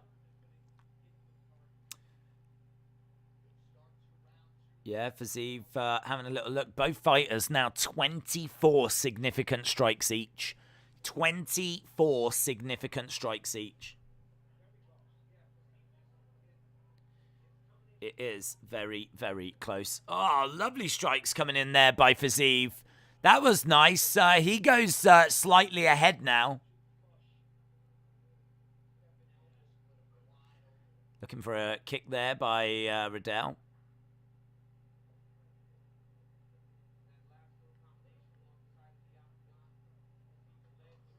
Nice heavy shots coming in by Riddell.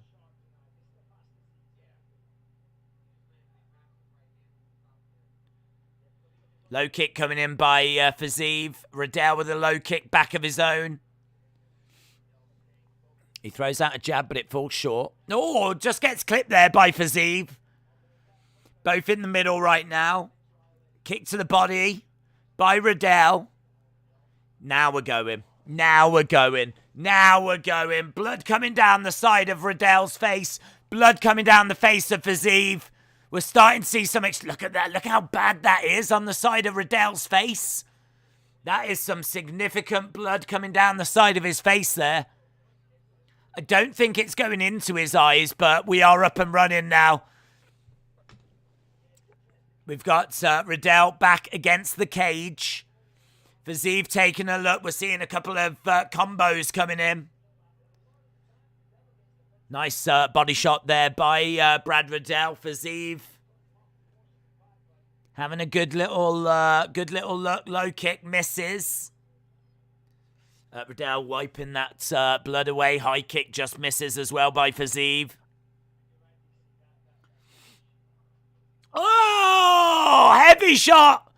So Riddell goes in for an overhand right. Fiziev kind of grabs him, and all you can hear is a big thud, where I'm guessing Fiziev got one on the inside. Kevin Holland said, I like this fight. It's a fighter's fight. Knee strike coming in by Fiziev. And again. Over by the side of the cage. That cut looks to be above the eye of Brad Riddell, you know. I think that's going to be a real problem. Kick to the body. I mean, we could be looking at Fiziev taking the first 2 rounds. I'm probably going to have it 1-1. I think Riddell might have just edged the first, and I think Fiziev takes this one. So it's probably 1-1 as we go into the final round. Nice, goes for a kick, and Brad Riddell catches the leg. 30-odd seconds to go. Fiziev just edging it. Low kick there by Brad Riddell. So 16-15 to Riddell in the first round, 27-21 to Fiziev in the second. Low kick again, and again just falls short there by Brad Riddell. He does get through with a nice left hand though, Brad Riddell. Trying to come forward, and that'll be the end of that. We're going to go to a third round here. Third round. And for me, that was, as I said, a Fiziev round. I've got it 1-1. 6-4 to Haney. Oh, is it a great fight? Damn it. I was hoping that was going to be like a first round finish, and then I wouldn't feel so bad about not seeing it. I saw the West Ham goal. What a goal, said Edward. Oh, that's beautiful. Yeah, beautiful. We have got nearly 1,300 votes coming in. This is a proper knock if I've ever seen one, says Brad. Yeah, that second round was really, really good. Really, really good. This is very competitive, says John. Right, we're about to get up and running.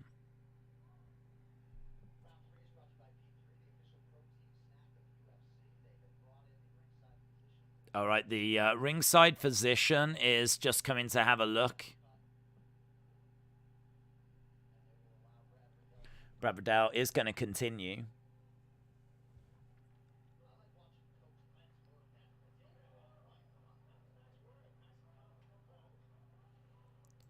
Right, here we go. Days I am 24th in the league on Tapology. Well done, dude.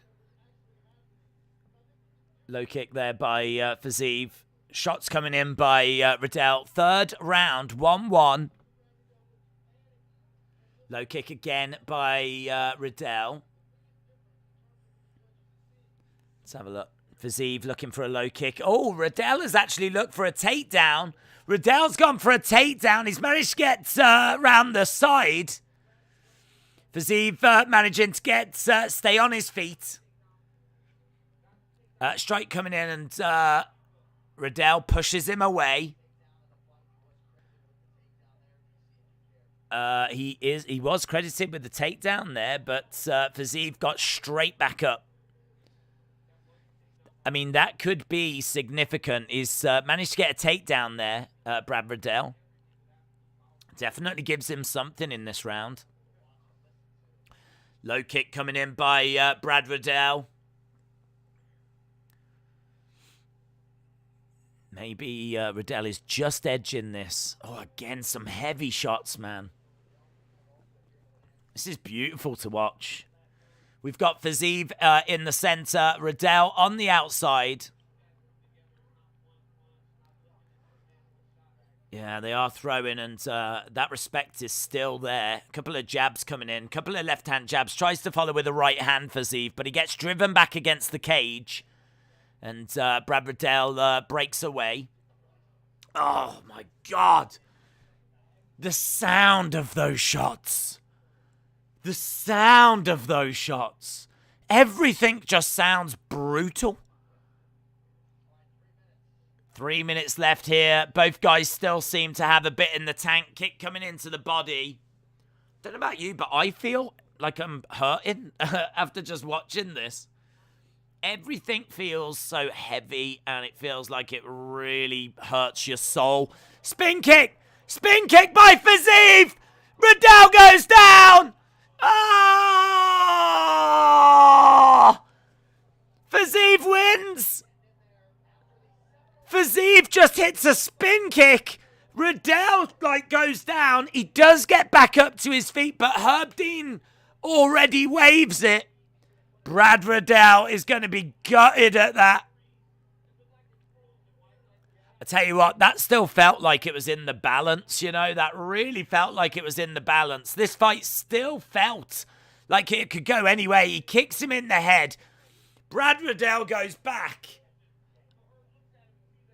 Herb, I mean, it's amazing because he doesn't go down. He gets kicked in the head and he actually goes back against the cage. And they're saying that he is out of it. He's kind of out on his feet. Bisping said it's a great call.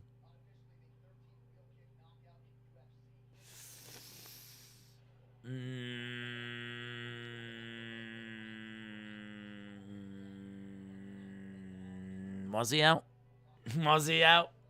Herb Fastine. Yeah, it felt really fast. I mean, what? It's spin kick. He gets hit in the head, and he kind of goes back against the cage, and then he, like, holds his head, and Herb Dean's in and stops it. I mean, at no point is Brad Riddell, like, out or anything like that. It's not like he's slumped against the cage. Like, that doesn't happen. If I had money on Riddell, I would be feeling aggrieved. I would be feeling very frustrated. I don't, so I don't care. But I would be feeling frustrated if I had money on Riddell. Bisping and Cormier like it. They ain't got an issue. They say it's a good stoppage. I could see an argument. I could see an argument that it was a bit quick. Fiziev, call out Hasbulla. Dang it, now I'm 5th. There we go. In Muay Thai, that kick is called a Jiraki. I've never heard of that.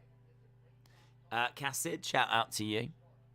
Shinjo said he would have just took more damage. Don't know. Don't know. I can't say. I mean, like, he I don't know. I'd like to have seen a little bit more.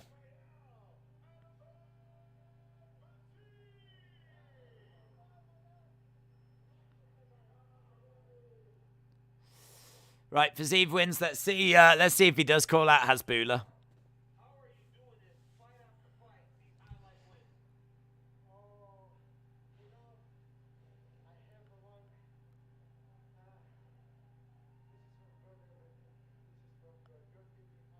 God gave me power.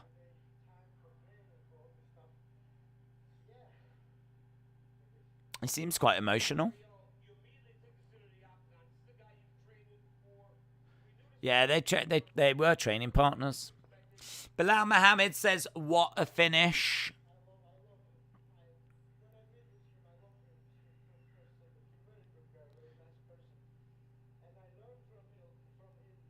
I learnt from him.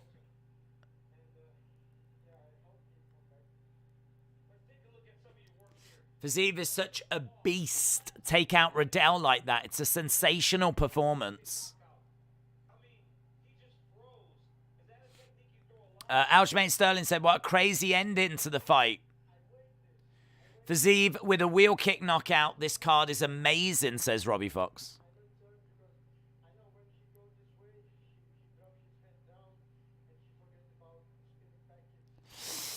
I got the Haney fight at 7-5, says Moldy Spoon. John said it is fight of the night so far. Hayden said it's time for the main event.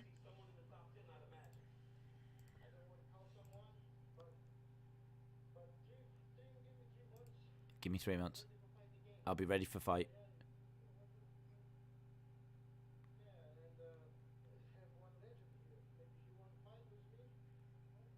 What was his name?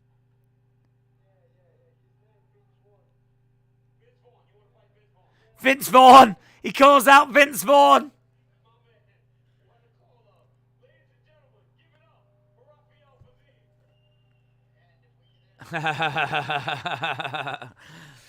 He calls out Vince Vaughn. In fairness, Vince Vaughn does jiu-jitsu. Gracie jiu-jitsu, I believe.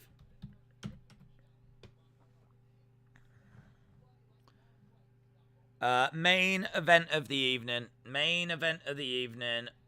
Font versus Aldo.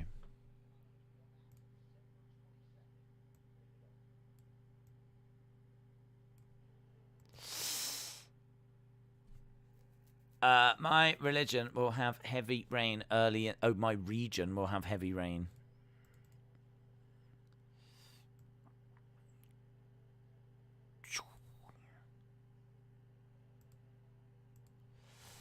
Cassid, shout out to you, dude. Interesting info. Right, Font and Aldo. Let's just change these graphics over.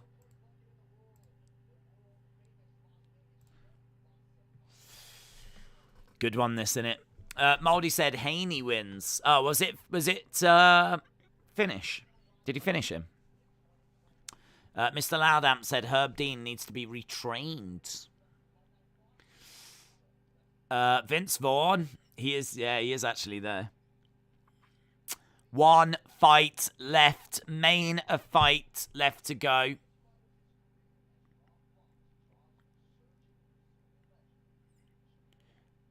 I hope Aldo turns heel, says Money MW. What time will the NXT... I don't know yet, Johnny. I need to have a look at it.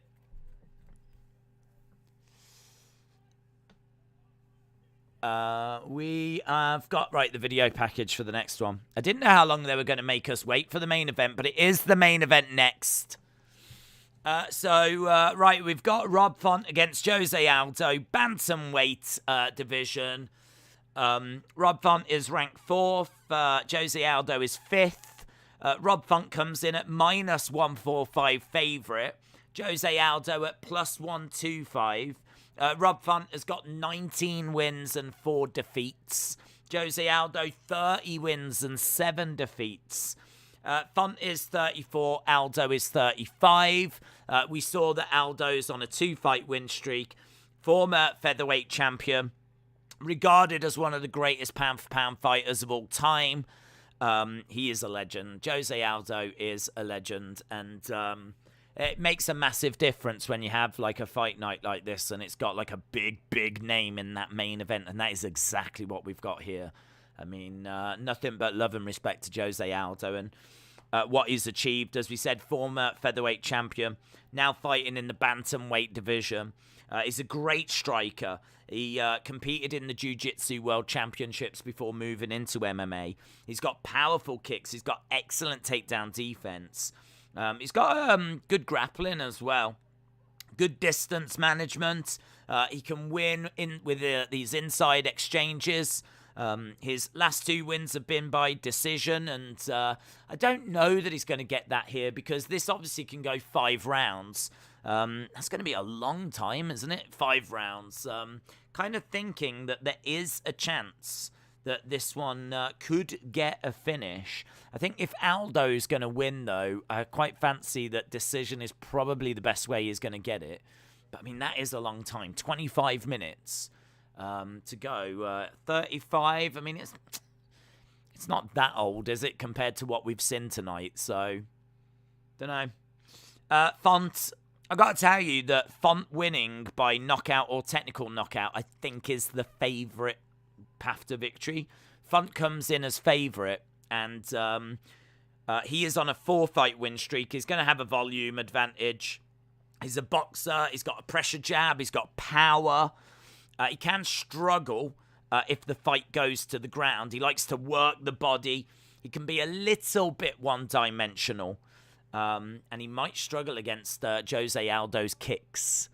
But, Rob Font, -145. Jose Aldo, +125. Font to win by knockout or technical knockout is +240. Aldo is +460. Font to win by points is +230. Aldo is +310. So there's nothing there that's like looking really wide. There's nothing there that's looking like completely unrealistic. But everything is definitely in Font's favour. I just think it's quite close. I think Aldo's on a really good little run. I think his losses have been against big names. We looked earlier. He's lost against Max Holloway. He's lost against Conor McGregor. He's lost against Peter Yan. He's lost against Volkanovski. He's lost against Marlon Moraes.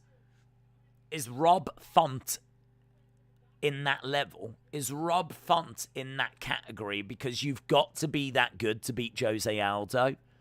And I don't know that Rob Font is in that category. I don't know that Rob Font is a Peter Yan, a Volkanovski, Max Holloway. That's why I've leaned Jose Aldo, but Font can absolutely get this done. Absolutely he can get this done. This main event can go either which way. It can go either which way. So let me know in the chat which way you see it. We're sneaking up to, and maybe we will get to 1,500 votes by the time we actually get going. We are certainly sneaking that way. Big fight field, this one. Conor McGregor wins by titanium shin bone, says RK Gaming. Aldo by submission. Didn't see the sub props, to be honest. I didn't see the sub props. I only had KO, TKO, and points.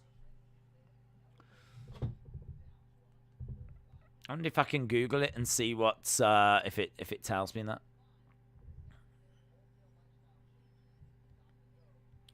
Aldo submission win odds. Right, Aldo has made his way down. We're just waiting for Font to make his way down right now. Odds Shark. Would it be on there? See the fonts represent employer probability, betting odds.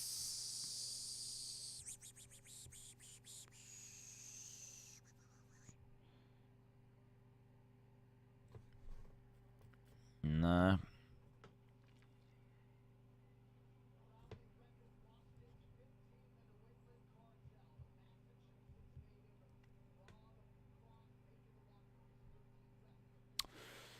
Right, here is Rob Font making his way down. Problem here is in the UK, we don't get the flipping American odds. We get all the... We get the UK versions, which I don't like. I'm so used to the American way of doing it now. Days, did you hear the rumours of Fireman Sam buying Morecambe for 50p? Fair play to the lad. Good investment there. Akim Fenwa eats custard. Breaking news. What is your name, Days? Don't know why you think Aldo wins this. Font will control the pace with his reach and possibly take him out in the later rounds. Sherman said, in my simulation, Font won. He could win. He absolutely could win. He's coming in as the favourite. 4-fight win streak. Second most knockdowns in knockouts in UFC bantamweight history with 5 for Rob Font. 6th highest striking rate in the bantamweight history as well. He's coming in with some great numbers behind him. The UK odds are easier to understand, are they? I'm the other way around. I struggle with them. I find, I really find the American ones a lot easier. I suppose it's just what you're used to, isn't it?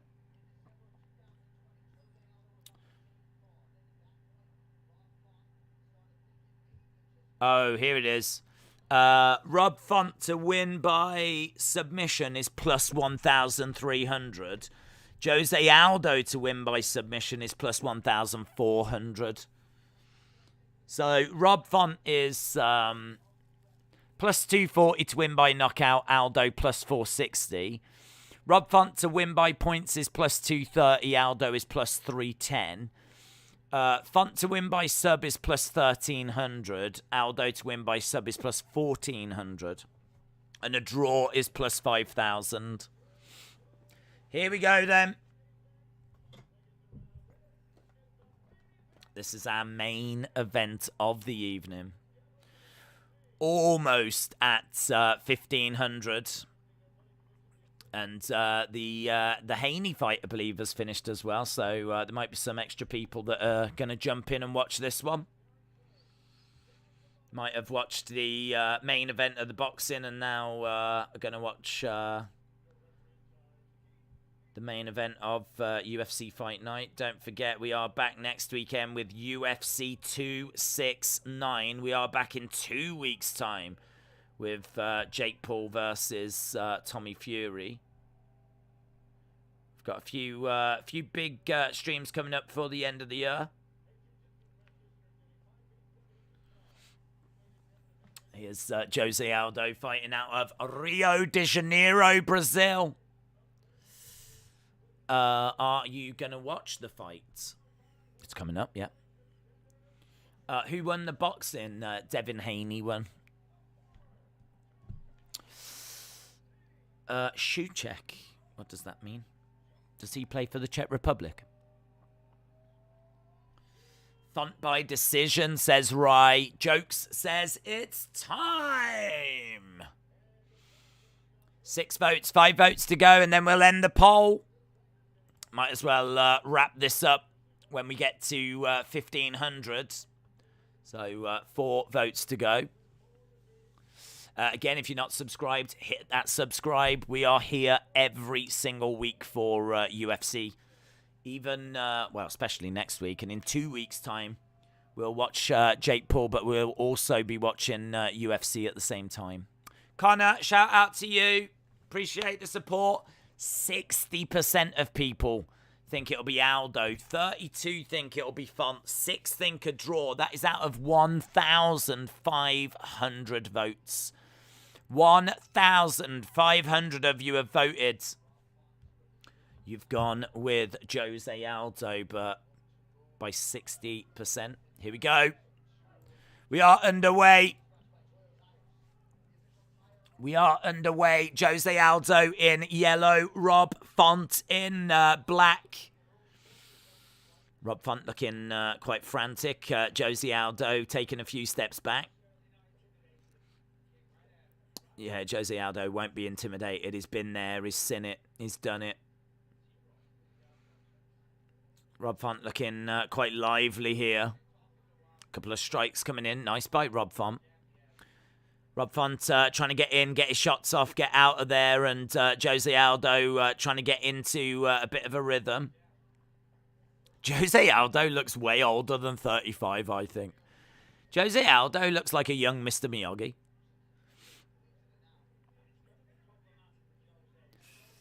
Locked in LFG men. Low kick coming in by Rob Font. Looking for a takedown. He's managed to grab Jose Aldo. He's managed to get round the back of Aldo here by Font. Over by the side of the cage.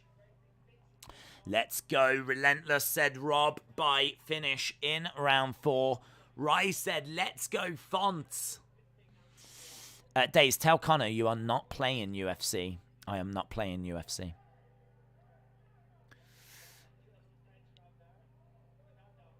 Round the back of Aldo. So Font in control. He's managed to grab Aldo. He's got him up against the side of the cage. He's kicking out at the legs at the moment.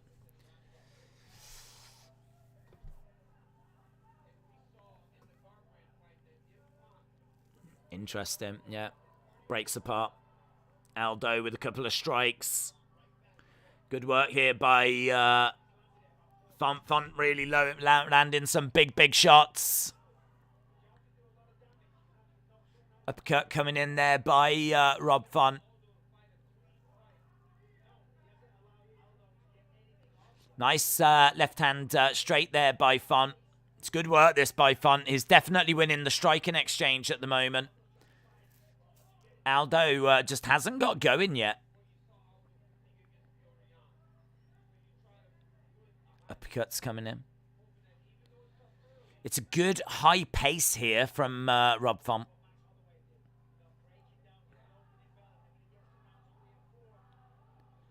There's a Aldo chant from the fans. Nice block there by Aldo. Good head movement there by Aldo. Uppercut misses by Font. 21-5. Rob Font has been really, really positive here. Really, really positive. He's come out of the gates. Yeah, Rob's in a really good groove here, Font. Low kick coming in by Font. Good head movement there. Aldo getting out the way. Aldo's still absolutely fine, but he is losing this round. Clearly. Nice. Good right hand. Nice strike coming in by Rob Font. Overhand right. Aldo backing up a little bit as Rob Font on the front foot. Font with a winging left hand there. Body shot by Aldo. Oh, straight left jab by Aldo. That's better. They both kick at the same time. That's better by Aldo. Just letting know Font that he's there. 26-9 or 28-10 now. A couple of lovely shots by Aldo right at the end, but definitely a Font round still. Definitely a Font round. Oh, he's peppering him. That's great. Great work by Font. Lovely right hand to the side of the body, and then he delivers a left hook to the head. 20-odd seconds gone.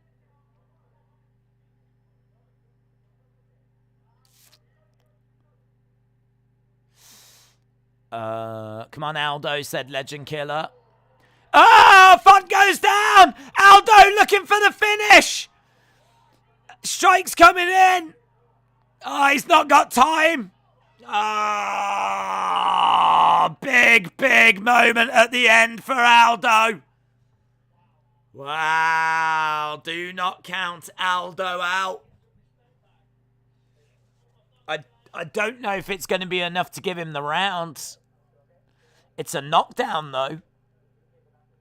It's a knockdown. It's a knockdown for Jose Aldo. The problem is that it's come right at the end of the round, and he's not been able to capitalize on it. There's blood coming down the nose of Font. We're just going to have a little look at the replay here.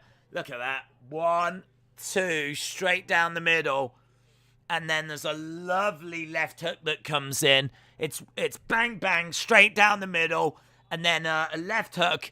Rob Font goes down. And Jose Aldo is straight onto him with some ground and pound. And Font is just having to, like, cover up. But the thing is, there's just seconds left and we get through. Yeah, I mean, he's definitely giving him something to think about there, hasn't he? He's definitely giving him something to think about. Good little fight, this. Good little fight, this. Main event that we wanted, this is.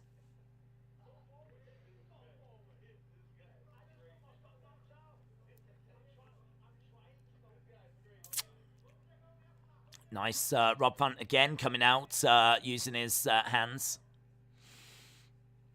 Come on, Aldo. 75 years old and still going strong, says Darren. Nice shot to the body there by Font. Rob Font. Yeah, he's letting his hands go, man. He's got the volume. Font's definitely got the volume. Takedowns don't steal rounds. Knockdowns steal rounds. 10-9 Aldo. Goodman says 10-9 Aldo as well.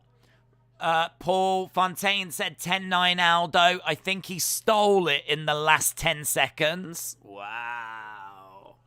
It's hard to know. Honestly, it's hard to know. It's all how the judges see it. How do the judges score? I mean, that is a Font round.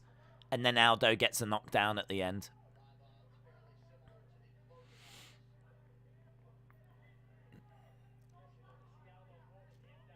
Aldo has got Font on the back foot.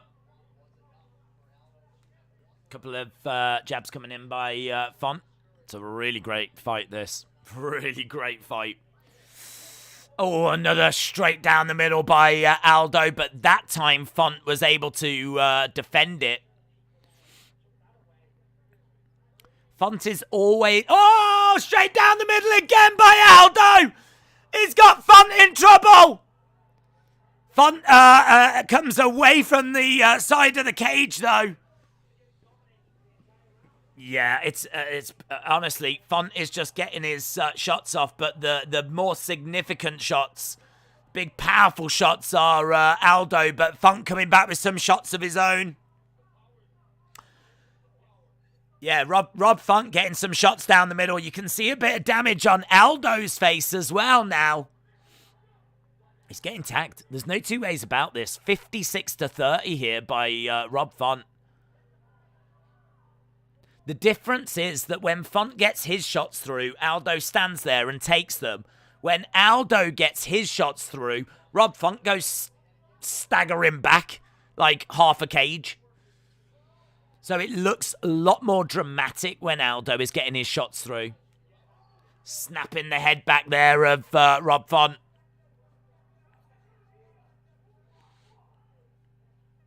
Kind of feels like Aldo probably needs to get a knockdown here as well because the volume is with Font. No denying that. The volume is with Font. Aldo, I don't think, is going to match Font's volume. Again, he's waiting to just go down the middle, and it just feels like he's looking for another opportunity to go straight down the middle. Shove his fist right down the throat of Rob Font. Went for another kick there, Rob Font. In the middle of the octagon. Low kick coming in by Font. Such an interesting fight, this. The volume is with Font. And he'll take rounds with that. Good body shots there by Font. Good body shots. Couple of strikes coming in up top. Seems like the power is with Aldo. Nice kick to the body there by Font. We're into the final minute. As Font is edging forward. Looking for a body kick again. Leg kick coming in by Font. Aldo.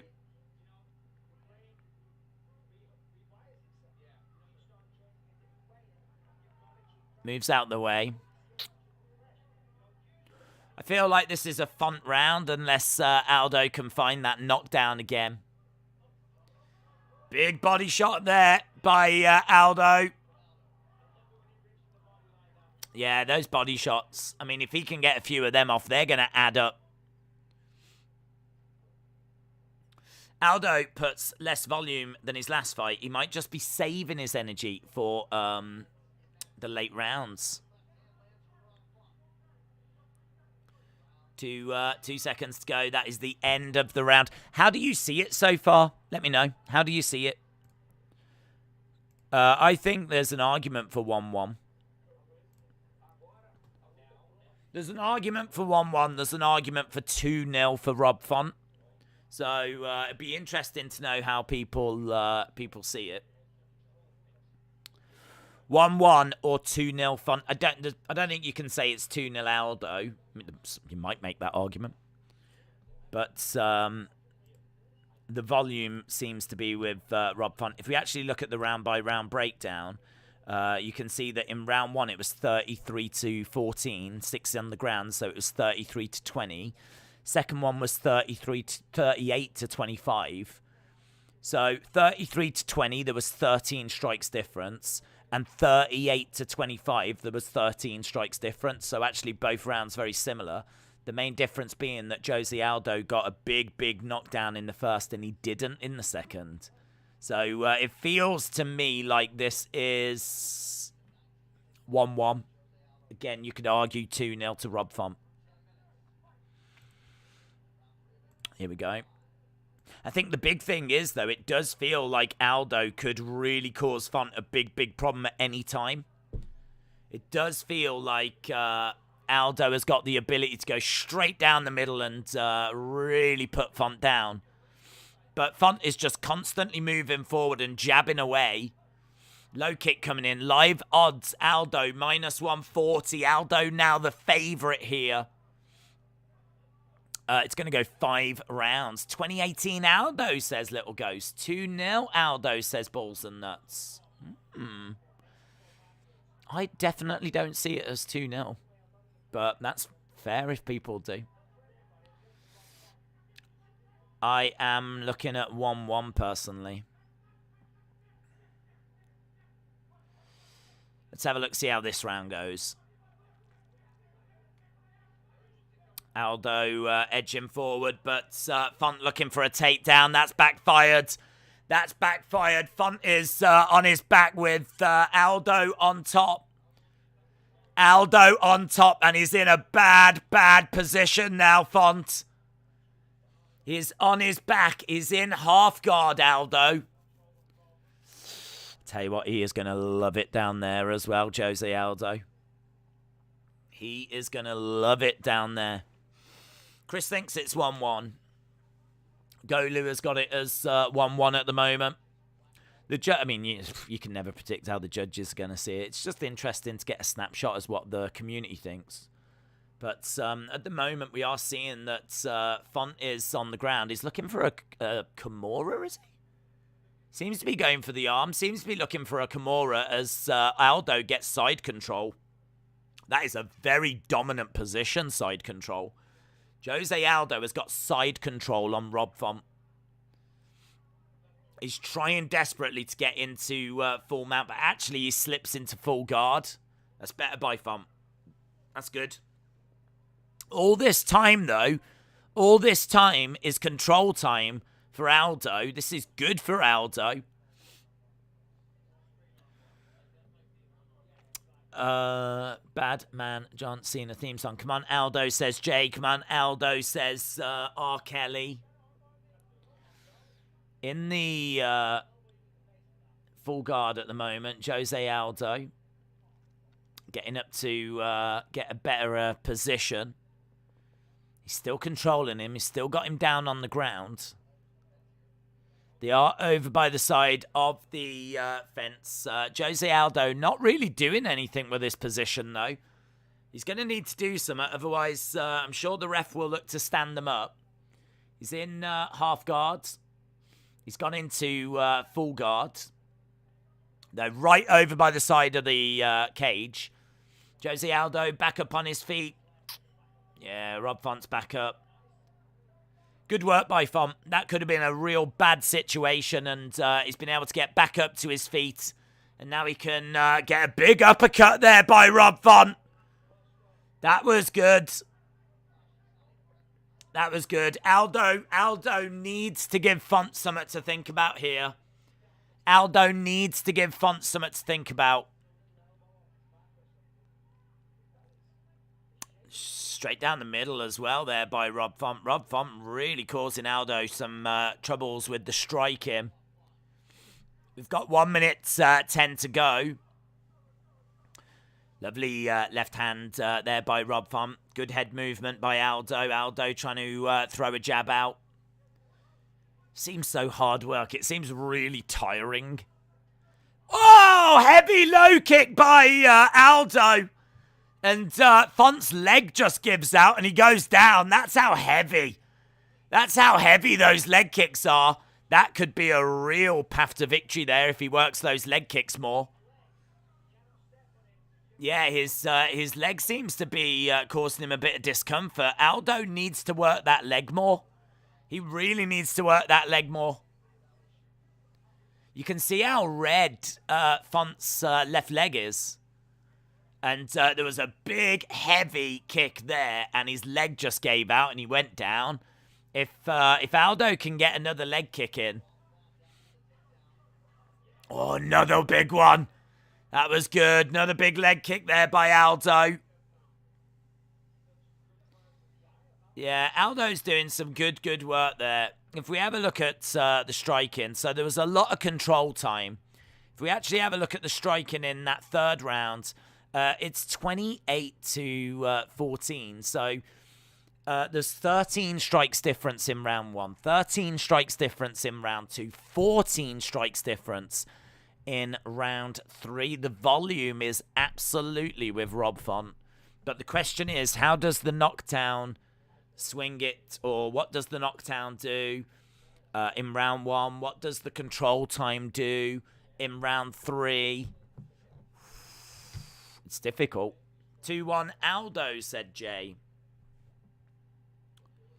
What are you seeing? What are you seeing? I do think that leg is very, very interesting. That looks like it could be a real path for Jose Aldo. I definitely want to see him working that leg in this next round, because it looks like it's right there for the taking.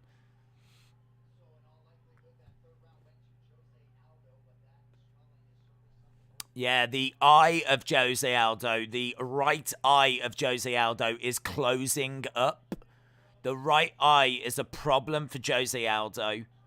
So as much as we're saying about the leg of Font, the eye of Aldo is maybe even a bigger concern. Oh, lovely strikes straight down the middle. Rob Font didn't like that. He didn't like that at all. Knee straight to the body. Font goes down. Aldo trying to get on top, and he does. Yeah, I mean, I don't know how wise this is, because Aldo with some big, big moments, and rather than getting the ground and pound, he jumps onto him in side control. I tell you what, though, Aldo looking for the finish. Aldo looking for the finish. This is going to be a big, big win if Aldo can get it. He's managed to get a knockdown, and he's managed to get control time here, and this is all going to look good to the judges. This is all looking really good to the judges. Excellent work by Jose Aldo right now. Jose Aldo may be 2-1 up going into this round, but you could make an argument for 2-1 to Rob Font as well. It's quite a close little fight, but this round so far, undeniably a Jose Aldo round. Who is winning? It could be right now. It could be 2-1 either way. Honestly, 2-1 either way. But this round is going so far to Jose Aldo. He's managed to get the knockdown. Rob Font's been able to recover. He does find himself down on his back with Jose Aldo on top of him. There's still 3 minutes to go in this round as Jose Aldo is in control. Aldo has managed to get a couple of knockdowns in this fight, and that is very significant. The volume is undeniably with Font, but I think Aldo has got the control time. Aldo's got the control time. He's got the 2 knockdowns. It's chess, not checkers. Yeah, he's doing well here. He's on top of him. Oh, and he goes into full guards. Font is doing so well of making sure that this situation does not get horrific. He's doing really, really well. Really good work so far by Font to stay in this. He got knocked down, and he could have got put away, but Aldo jumped on him, and he's been able to control him ever since. That knockdown coming quite early in the round as well. I mean, control time here must be a couple of minutes by now. We got 1 minute 50 to go. Wright says, get up, Font. Hayden says, come on, Font. Font is on his back, and as he said, he's doing all right. I hope Aldo doesn't gas. Font has got great ground defense. He does. You're absolutely right. You're absolutely right. He is showing great ground defense. Really not allowing this to get away from him. He is still eating a lot of control time, though. That's the only thing. But he is throwing a few forearms whilst he's down there.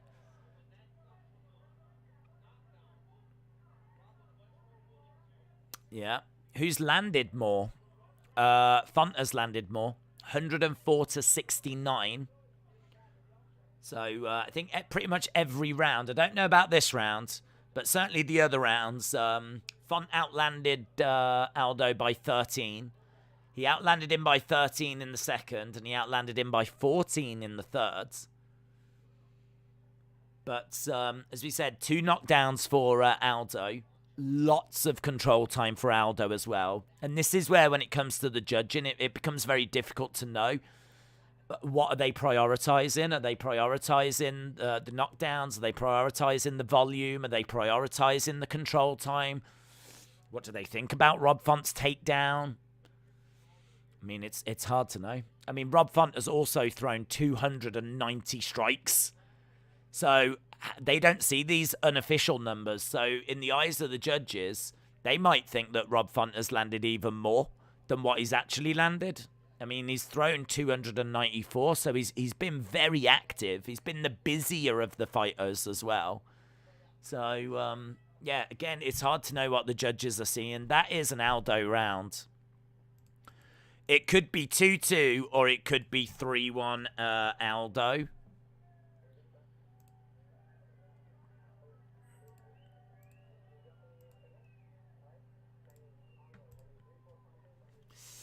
Aldo is winning. Al Gore has got it 2-2. Abdul said 2-2 or 3-1 Aldo. D Bitfall said it's tricky, but it might be 2-2. We're going to need this fifth. 2-2 says Mortal Collectibles. 2-2 says Shinjo. 2-2 or 3-1 Aldo. There's a round in there that's close. Either way, Font needs this round. I really think Font needs this round. Font needs this round to get something out of this fight, I think. Okay, so they're saying to Font they think they need a finish. So his corner might just be saying that to fire him up. Or they might genuinely be under the impression this is the 3-1 that we just said. Either way, let's have a look. Font is going to go for a finish here. He's been told he needs a finish. So he is going to go for it. That is going to leave him open. And it should give us a hell of a fifth round. Aldo over by the side of the cage. Font is stalking him, jabbing away. This should be a banger. Don't take your eyes off this one. Knee there by Aldo. Live odds have got Aldo at -900. Rob Font at +475. Aldo edging forwards. I mean, I do think Rob Font's been great in this fight. I mean, his volume has been wonderful. It's just a couple of power shots that have put him down. And when he's gone down, Aldo's been able to get control time. But yeah, Aldo does look like he's fading here. Aldo does look like he's fading. Font is going to get a knockout. First, third, and fourth are for Aldo. Second for Font, but honestly, the second is pretty close. I can't see the judges giving Font a decision after being knocked down so many times. I think Aldo takes it back to the ground. Nice elbow by Font as the two go into the center. Knee to the body there by Aldo as Aldo is moving forwards. Aldo needs to try and get this fight down to the ground because I don't think he's going to want to stand and exchange. Over by the side of the cage as Font throws in a body shot. Just over 3 minutes left to go. 3 minutes left to go. Abdul thinks it's 3-1 to Font. Saeed has got it 3-1 Font. Debital said it's 3-2 Font. There's no way that Aldo is winning.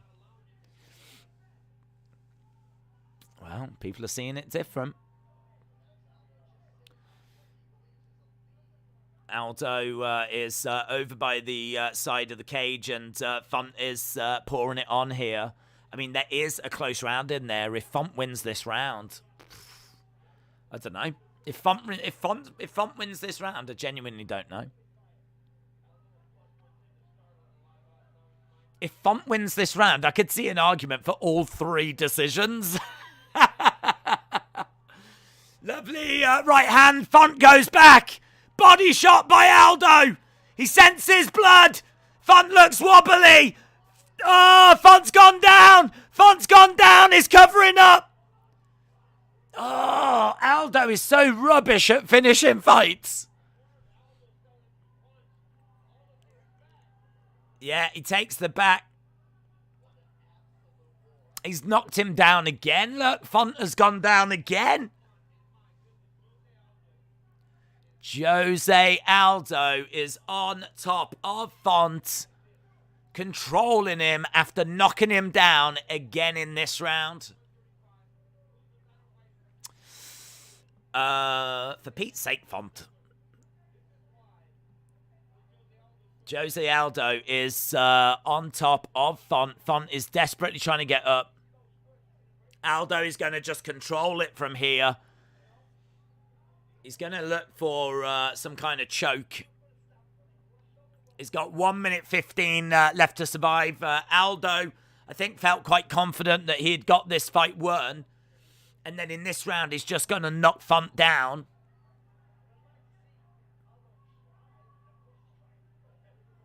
Bisping said, I would like to see Aldo try to get a finish here. At the moment, it's literally just sat on him. Daze, this is a great fight. I'm glad you're enjoying it. He's looking for a choke here, Aldo. 44 seconds to go. It's hard to see Rob Font get anything more out of this fight other than just survive, and we'll see what the judges have got to say. I think I'd be looking at like 3-2 Aldo. He might have it. This looks quite tight, you know. This looks quite tight. Font needs to try and get to decision. He should get there. 15 seconds to go, but Rob Font is in survival mode. Aldo all over Font with 7 seconds to go.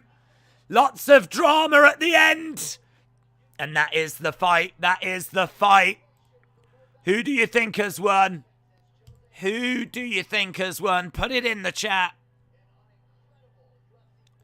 Which way do you think this fight has gone? Which way do you think it's gone? Font 3-2. 3-2 Aldo at the worst. Aldo 3-2. John says Aldo 4-1. Aldo 4-1. Al Gore says 3-2 to Aldo. 50-45 Aldo. Aldo 3-2. 3-2 to Font. Aldo. Aldo. Aldo, Aldo. Aldo. Seems like a lot of Aldos. I've got it 3-2 Aldo. I've got it 3-2 to Aldo. There's no denying that Font got the volume, but he just got knocked down too many times. If you look at, I mean, it's pretty much 4 rounds to 1 Font when it comes to the striking. But those knockdowns are so significant. And the control time, I think, is significant. 5-0 Aldo. Font 3-2 says Rai. Right. They've got, the trainers have got Aldo on his shoulders. Let's get the decision. It's going to be upset whichever which way this goes. Jose Aldo was plus 310 to win by decision. Here we go. Judges. 50-45. 50-45. 49-46. Jose Aldo. Jose Aldo wins 5 rounds to 0. 5 rounds to 0. And I think 4 rounds to 1. I mean, that's wider than I had it. I had it closer than that. I had it closer. 5-0, 5-0, 4-1, I think it was in the end.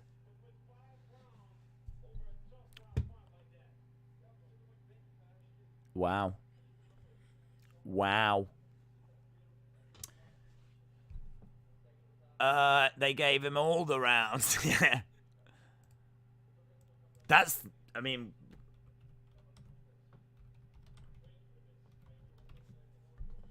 I thought he won. I had him 3-2.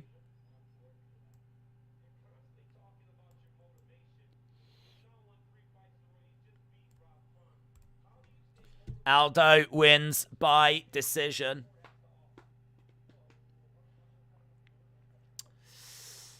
To be honest, he did get dropped a lot, says Simple Star.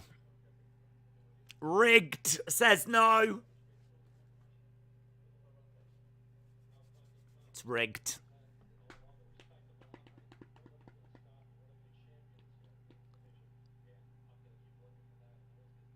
Aldo pitching a shutout against a young lion over 17 years into his career. Knockdowns must have been huge for the judges, and the close rounds they gave Aldo also. I mean, 50-45. I don't believe that you can't give at least a round to Font. I had a couple of rounds to Font.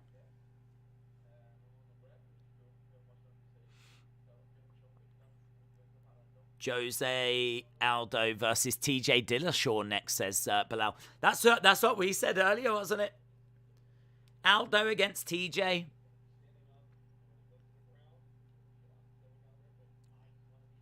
What a legend.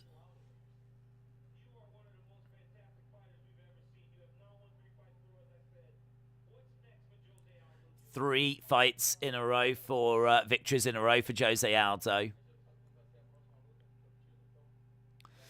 I think if TJ doesn't fight Peter, then it will be TJ.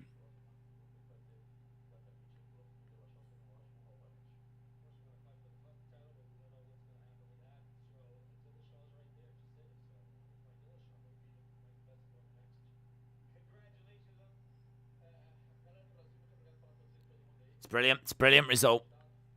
Aldo going into his next prime.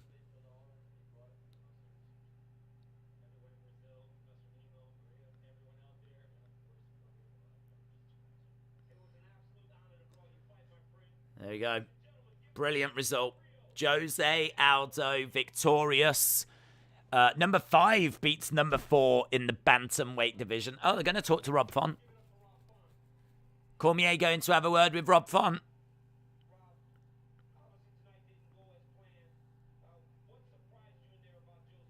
What surprised you?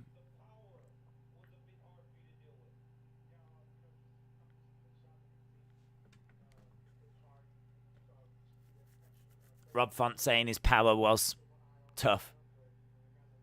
Guy's a legend.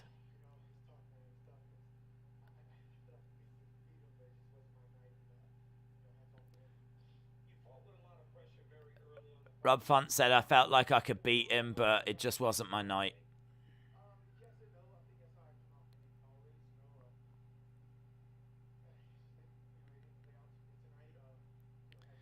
He is a legend. It's a massive name. Jose Aldo. I mean, to lose to Jose Aldo, there's no shame in that.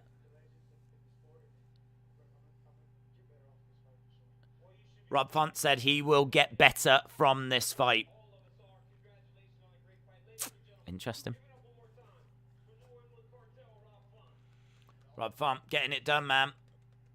The jabs messed with Aldo's breathing a little bit. The knockdowns shut out Font's consciousness. Font was dropped too many times.